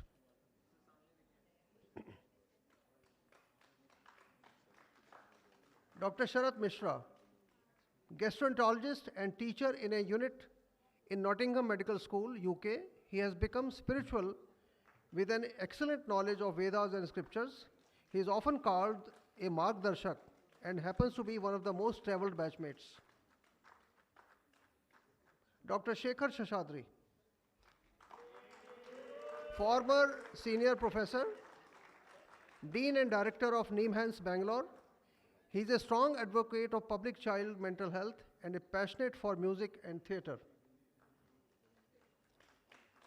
Now I invite Dr. Amreshwar Narayan to continue.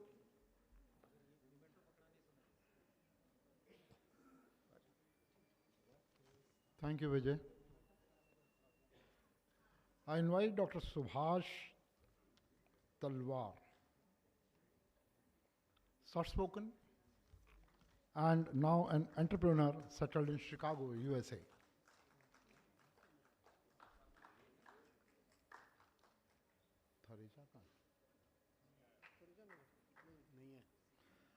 Next is Dr. Subed Ranjan Das,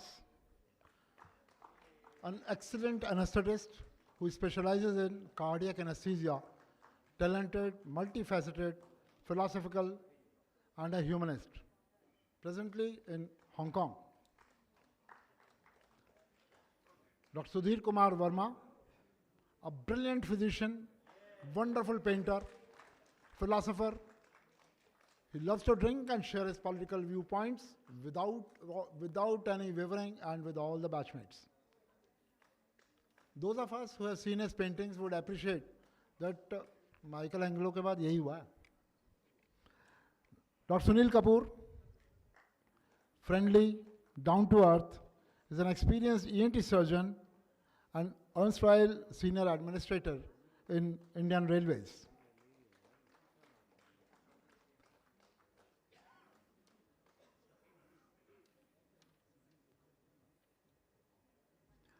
Now I request Dr. Sunil Puri,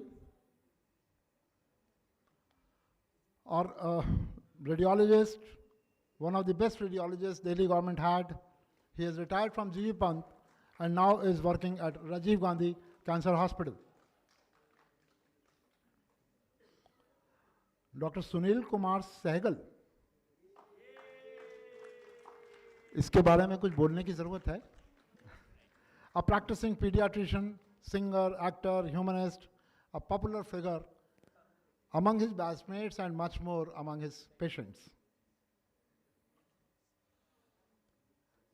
Dr. Vats, Dr. Suresh Kumar Vats,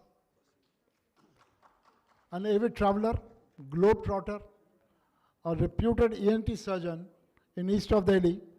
He is a spiritual, staunch nationalist and a moderator when things get heated up in our WhatsApp groups. Sushil Kumar Kola, soft-spoken but strong-willed, jolly, serious, practicing ENT with philosophical mindset, and he takes life as it comes.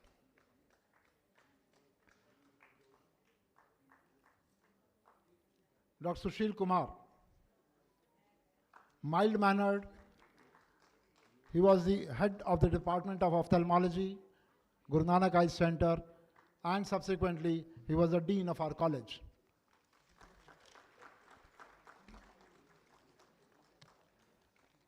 Dr. Sushil Chaudhary, Sushil Kumar Chaudhary, yes sir.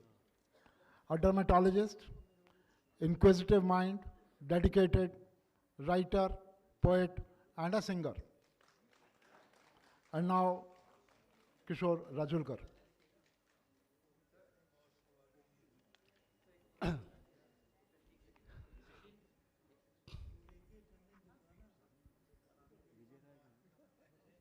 All right.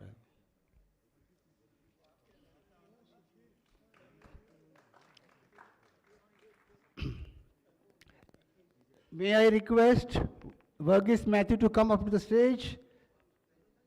Verghese is not there. May I request Vijay Rai to come up to the stage?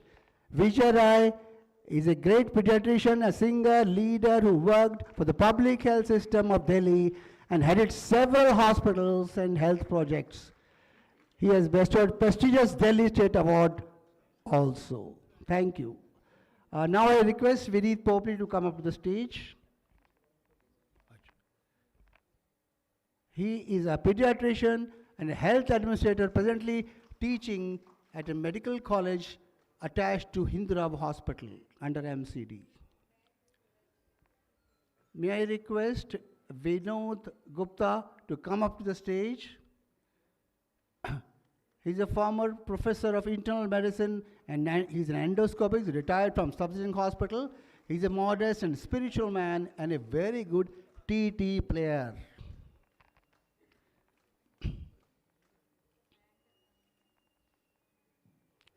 May I request Vinod Kumar Goel to come up to the stage? He is a great orthopedic surgeon presently working with Kailash Hospital. He has served in leadership positions in several teaching hospitals of Delhi government, and he is a great witty person. Huh? Then I request Vinod Kumar Gupta to come up to the stage.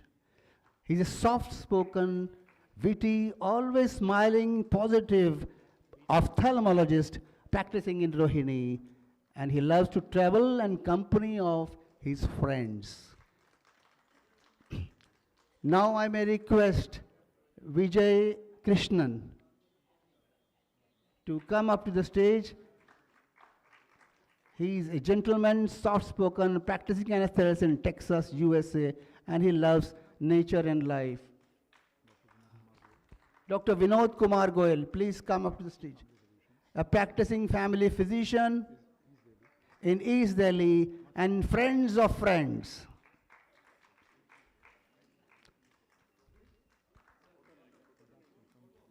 Thank you, all of you. सबसे पहले I want to thank all my teachers who have come here to felicitate us, and we are so grateful to you for coming from far places and coming to grace this occasion. Thank you very much, sir. And also thank you all the audience which was here. Thank you very much, sir. भाई ये तो felicitation हो गया, लेकिन सभी लोग हम सब लोगों के लिए एक ओवेशन क्यों ना करते हैं? Let's have a standing ovation. By all of us, for all of us. I'll now request the escort, so please respectfully escort our teachers to their respective seats from the dais. And the next thing, we can proceed with our cultural program, for which I'll invite Dr. Shekhar Shashadri to take over the mic. The escorts, please.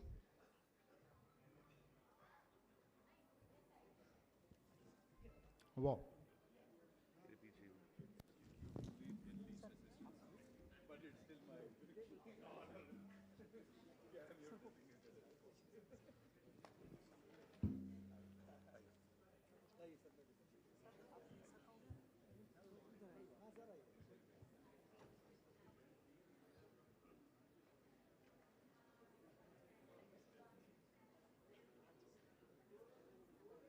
As our teachers are being escorted back to the auditorium, I request you to bear with us for another 10-15 minutes. We have some exciting things planned for you.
ये लो पूरे हो गए ना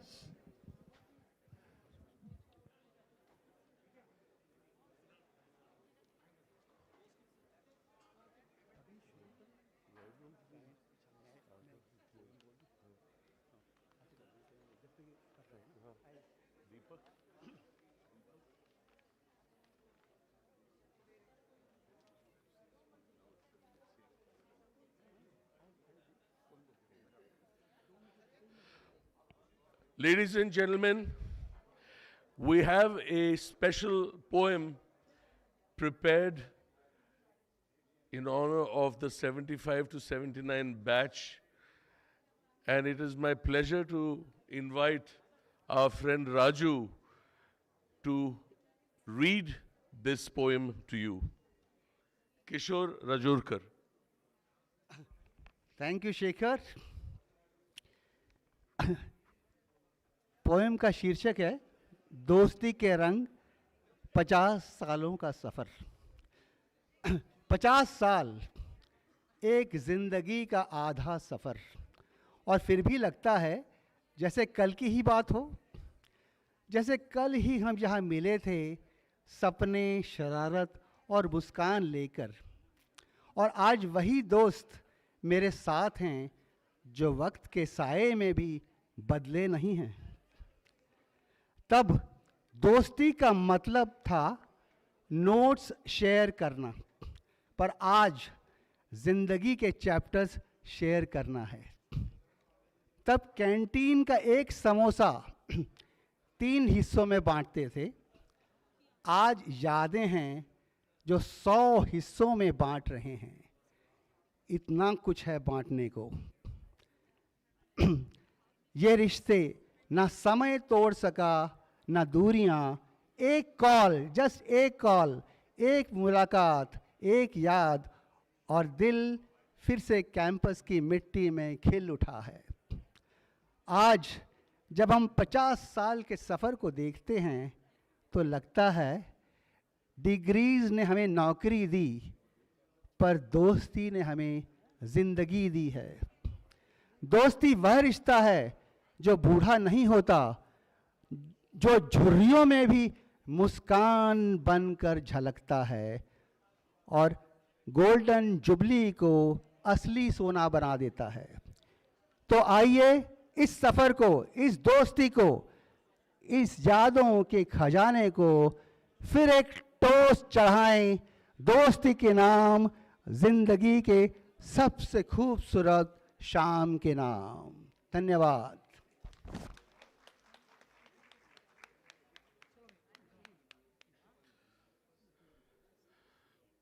We have a song planned for you. It's not going to be performed by a single person, neither by 2, nor by 3, nor by 5, but possibly by a large number of our batchmates.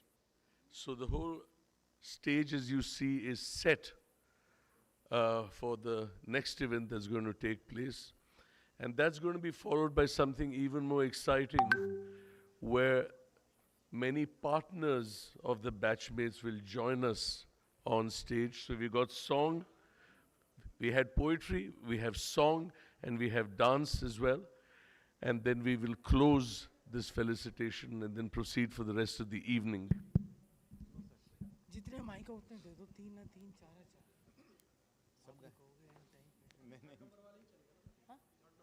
हाँ 70 पे 70 पहले 70 पे 70 उसके खत्म होने के बाद track और दे बेटे तो और दे.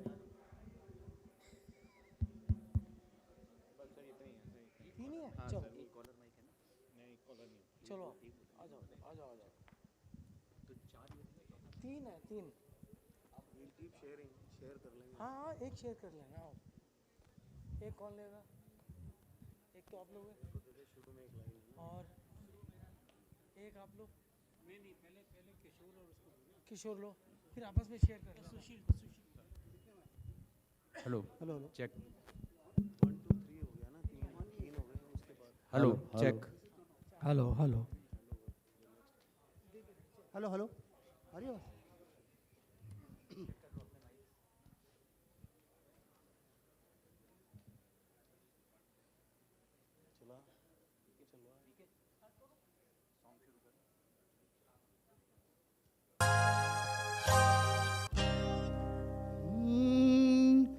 तुमने वो क्या देखा जो कहा दीवाना.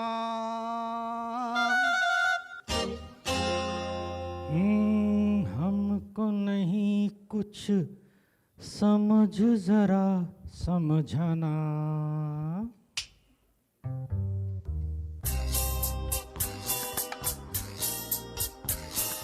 प्यार में जब भी आँख कहीं लड़ जाए, तब धड़कन और तू ही रह जाए। जब कोई गिनता है रातों को तारे, तब समझो उसे प्यार हो गया प्यारे।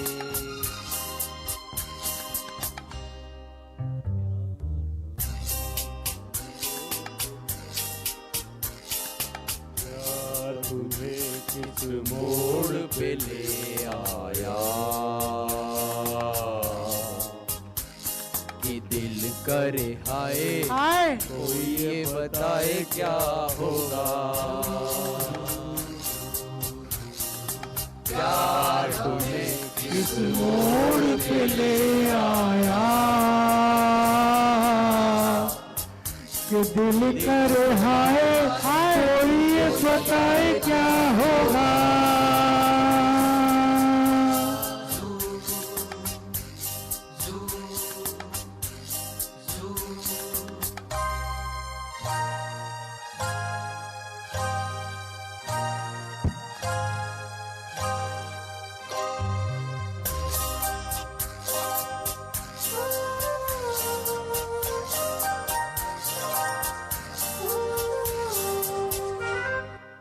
बत्तियां बुझा दो। अरे बत्ती तो बुझा दे यार।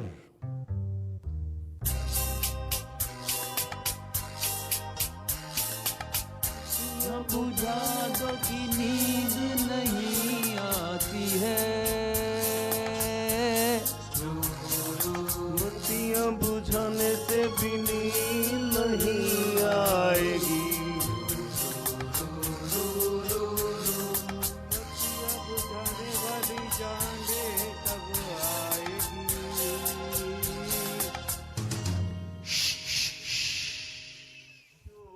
मचाओ वरना भाभी जाग जाएगी।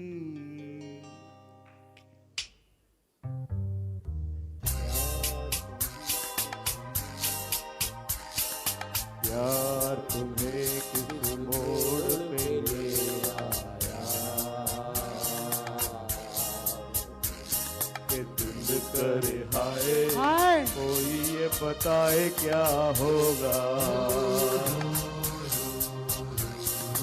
प्यार हमें किस मोड़ पे ले आया कि दिल बताए क्या होगा।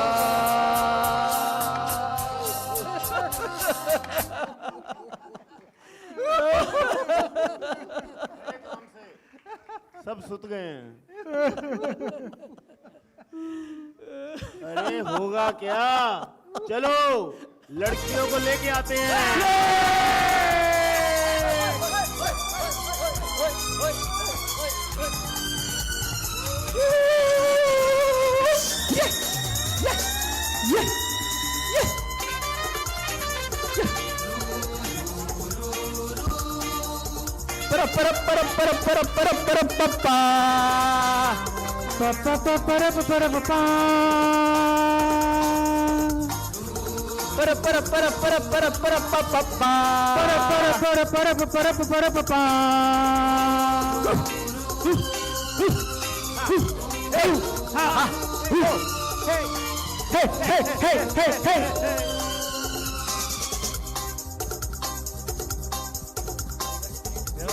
तुम्हें किस मोड़ पे ले आया कि दिल करे हाय कोई ये बताए क्या होगा। प्यार तुम्हें किस मोड़ पे ले आया कि दिल करे हाय कोई ये बताए क्या होगा।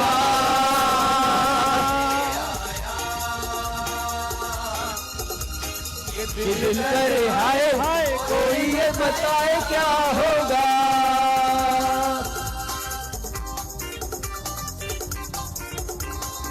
आंखें फिर क्या है ऐसी भी मजबूरी, अरे मिल गए दिल फिर भी क्यों है ये दूरी। अरे दम है तो उनसे फिर चले आएंगे, अरे सीना घर वालों में अगर मंजूरी। अरे दम है तो उनसे छीन के ले आएंगे, अरे सीना घर वालों में अगर मंजूरी। हमें इस मोड़ पे ले आया कि दिल कर हाय कोई ये बताए क्या होगा। इस मोड़ पे ले आया कि दिल कर हाय कोई ये बताए क्या होगा।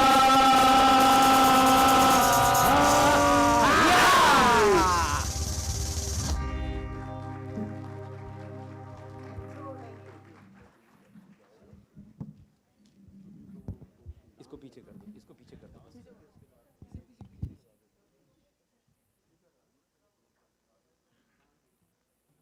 As I had promised, we had poetry, we have music with a little bit of theater, and we're going to end up with a fascinating dance number, and we'll close the felicitation with a song which Sunil will render. But first, our pleasure to invite the ladies of the Golden Jubilee group to perform along with some of the golden boys from a very old Bollywood hit song. Ladies and gentlemen, please give a hand for the golden ladies on stage.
जब ऐसे चिकने चेहरे, जब ऐसे चिकने चेहरे तो कैसे न नजर फिसले, तो कैसे न नजर फिसले जिंद मेरी ये।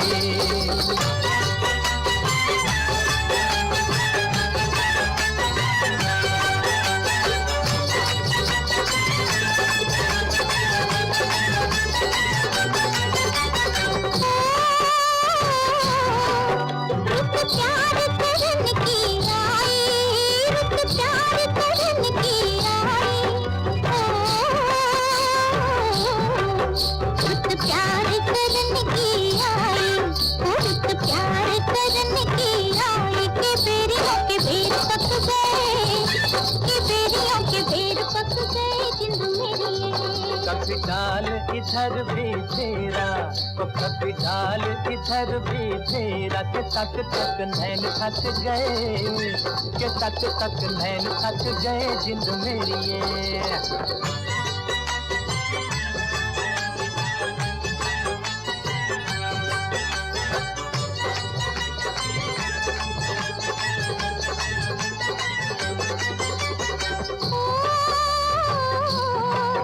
उस गाँव के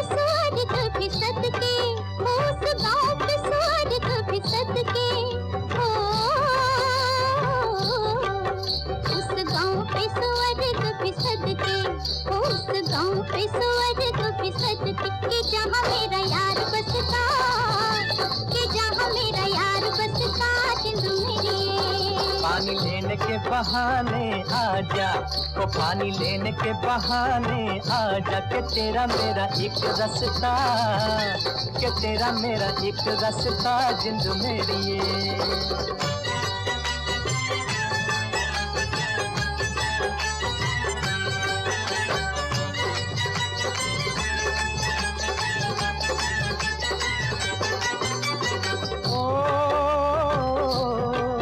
तुझे चांद के बहाने देखूं, ओ तुझे चांद के बहाने देखूं,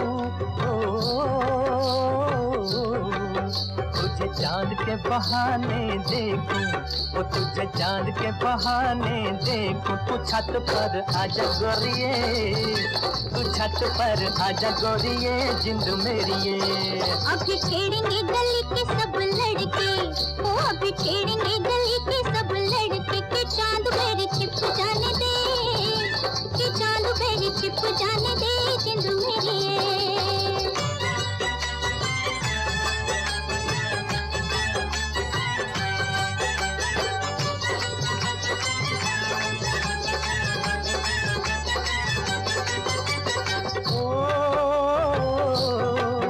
तेरी चाल है नागन जैसी, ओ तेरी चाल है नागन जैसी,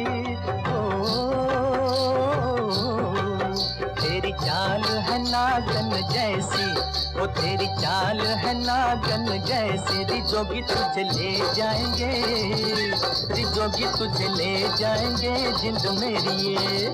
जाए कहीं भी मगर हम सजना, हो जाए कहीं भी मगर हम सजना, ये दिल तुझे दे जाएंगे, ये दिल तुझे दे जाएंगे जिंद मेरी ये।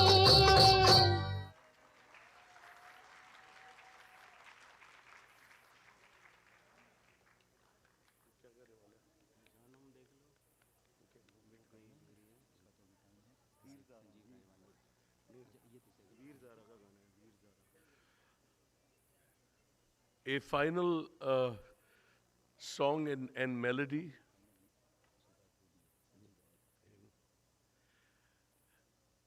The melody is the last strains of music for this evening, but it's going to be followed by a remembrance.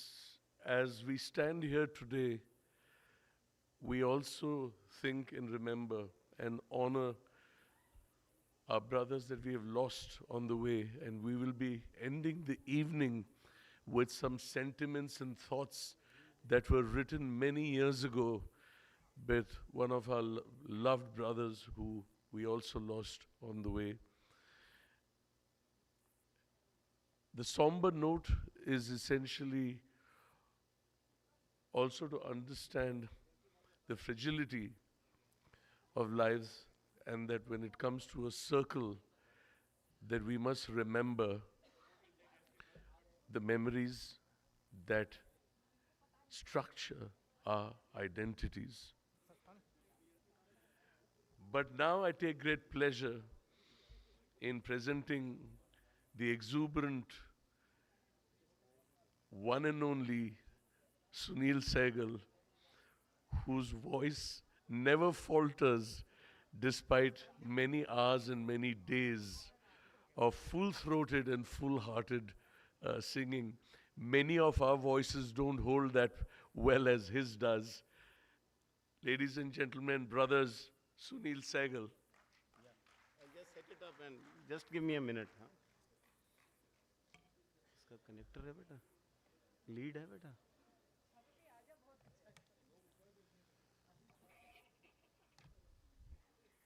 इसमें connect.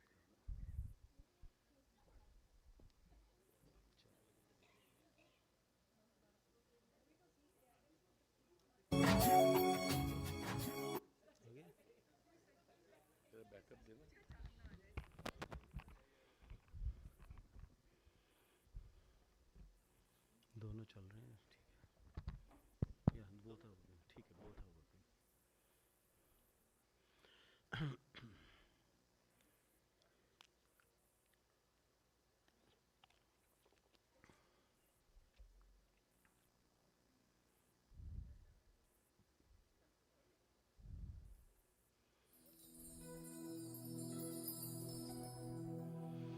जानम देख लो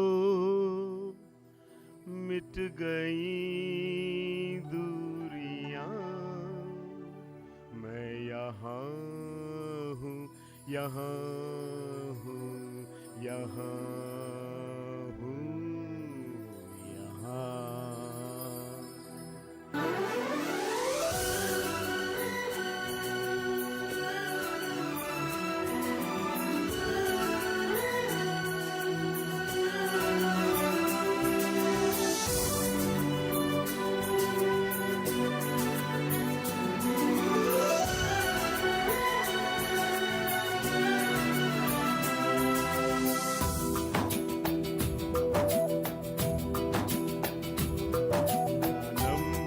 देख लो मिट गई दूरियां, मैं यहाँ हूँ, यहाँ हूँ, यहाँ हूँ, यहाँ।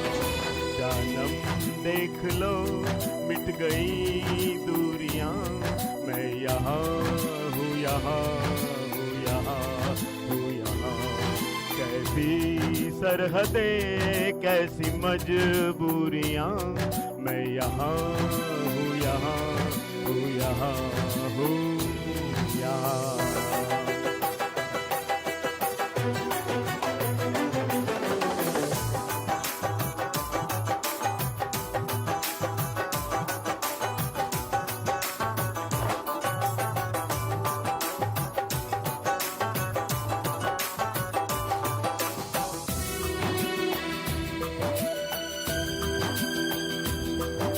छुपा ना सकोगी मैं वो राज हूँ, तुम भुला ना सकोगी वो अंदाज हूँ।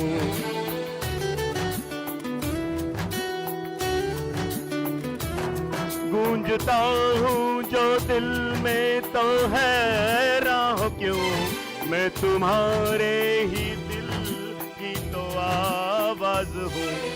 सुन सको तो सुनो धड़कनों की जुबान, मैं यहाँ हूँ, यहाँ हूँ, यहाँ हूँ, यहाँ। कैसी सरहदें कैसी मजबूरियाँ, मैं यहाँ हूँ, यहाँ हूँ, यहाँ हूँ, यहाँ।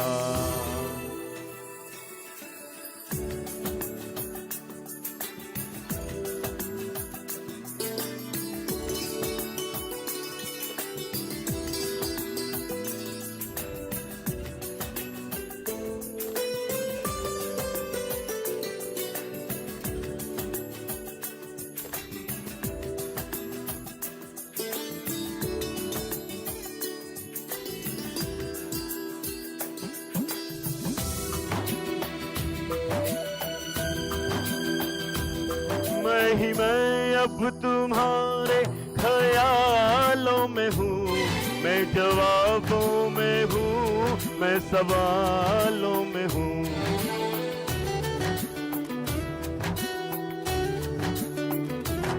मैं तुम्हारे हर एक ख्वाब में हूँ बसा, मैं तुम्हारी नजर के उजालों में हूँ। देखती हो मुझे, देखती हो जहाँ, मैं यहाँ हूँ, यहाँ हूँ, यहाँ हूँ, यहाँ। जानम देख लो मिट गई दूरियां, मैं यहाँ हूँ, यहाँ हूँ, यहाँ हूँ, यहाँ। कैसी सरहदें कैसी मजबूरियां, मैं यहाँ हूँ, यहाँ हूँ, यहाँ हूँ, यहाँ।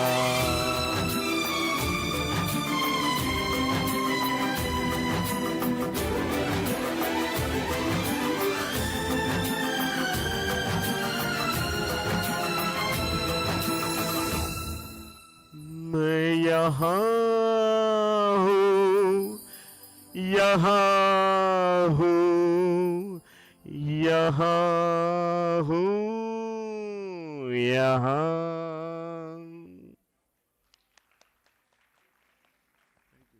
Thank you, thank you.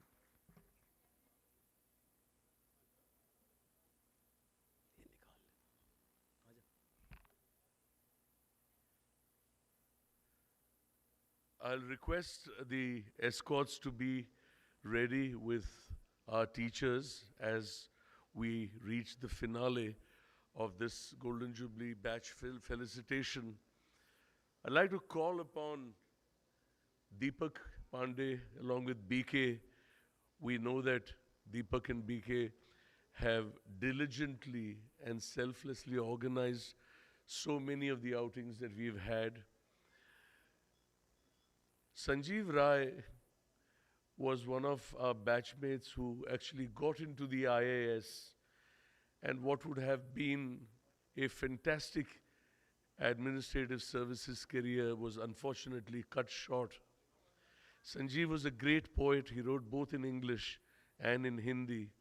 And I think it's in the fitness of things to close the loop that I call upon Deepak not only to share some of Sanjeev's thoughts with us, but also to let you know that Deepak has been a diligent pupil of the flute in these recent days, and he's going to share both Sanjeev's words with his own musical journey. Ladies and gentlemen, Deepak Pandey.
I will recite a poem penned by our very dear friend who's no longer there.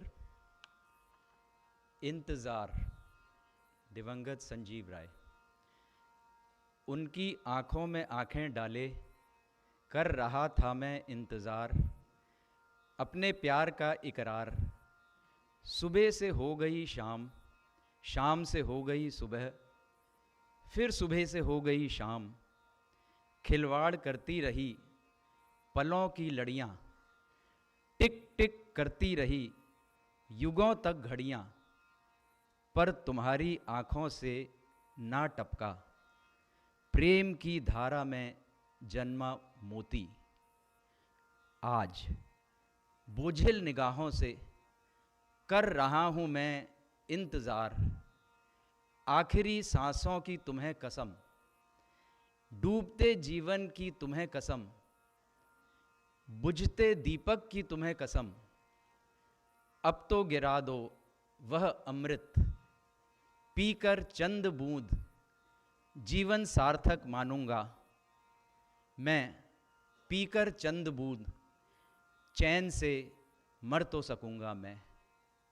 धन्यवाद।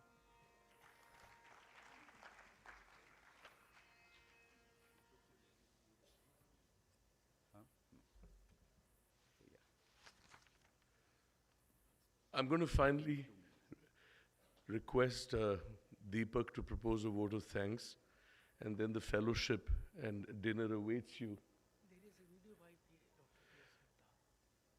Before that, it's with great pleasure that we've received a couple of bites from some other teachers of ours which we'd like to share with you before we end this evening. Let's have a look at some of these bites. Namaskar and good evening. Heartiest congratulations to the batch of 1975 on your Golden Jubilee celebrations. Thank you for inviting me to be a part of your ceremony. I would have loved to attend in person, but my health does not permit me to travel from the US to Delhi. It was a privilege and pleasure to be your teacher for all those years. I have fond memories of the many years that I was associated with the medicine department of Maulana Azad. I continued my association even after I took voluntary retirement by attending and moderating many of the academic events that I was in Delhi. I have worked with many of my old students and postgraduates during my private practice years, and I'm proud of all that they have achieved. I wish you all the very best in life. As you approach your own retirement, may you continue to flourish and have happy and healthy lives ahead.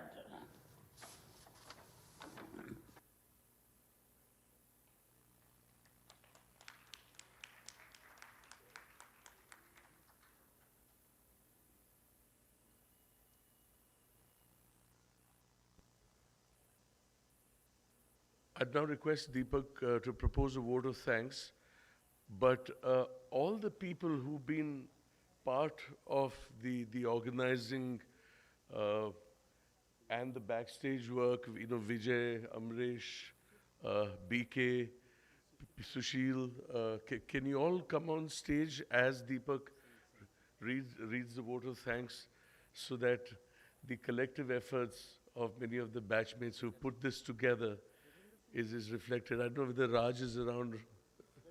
Raj Singh, are you around? Sunil, thank you.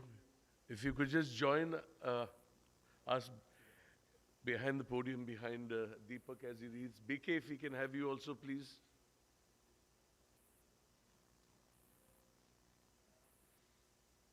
So as our festivities come to an end, it is my privilege and pleasure to propose this vote of thanks. First of all, utmost thanks to Dr. B.K. Mehta for keeping us together far from dementia and Alzheimer's over the last 50 years.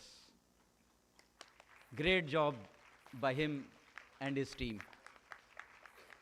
Our batch of 75-79 is indebted to the Dean MAMC, Dr. Munisha, Dr. Richa Diwan, President MAMCOS, for giving us this opportunity to occupy the stage and Audi once again after 25 years. No words can express our gratitude to our teachers who showed us the light to our destinies and again came here today to bless us despite all the physical limitations. We wish them good health and a long life. Our executive team of Dr. Kishore Rajurkar, Dr. Vijay Rai, Dr. Amreshwar, Dr. Rajinder Singh, Dr. Shekhar, Dr. Sunil Sehgal, with enthusiastic participation of our cultural team and under the able guidance of Dr. B.K. Mehta, has worked hard to make this ceremony an event to remember. And last but not the least, our spouses who have borne all the tortures. We got them. And plus, it is the trust of our batchmates which has carried us to this point of time. I thank you very much, and I expect that our togetherness will continue forever. Thank you, ladies and gentlemen. Thank you. Thank you very much.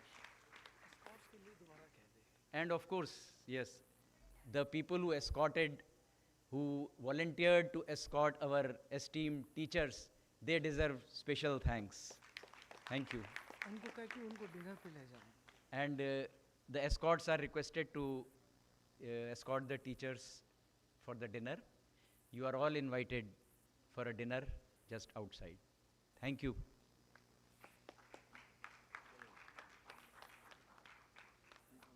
Thank you, thank you, thank you. 75 to 79, hip hip! Hip hip! Hip hip hip!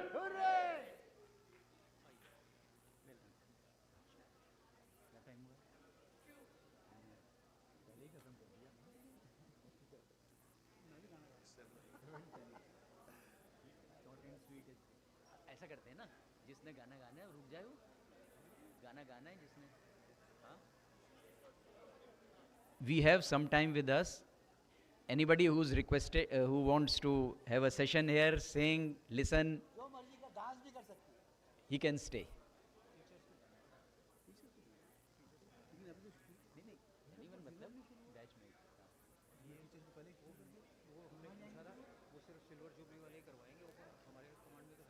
शुरू नहीं हो तो क्या, जाके बैठ तो सकते हैं, एंट्री तो ले सकते हैं, स्नैक्स तो चाहिए. अरे नहीं होती हैं, खूब होती हैं, सबका इंतजाम होता है.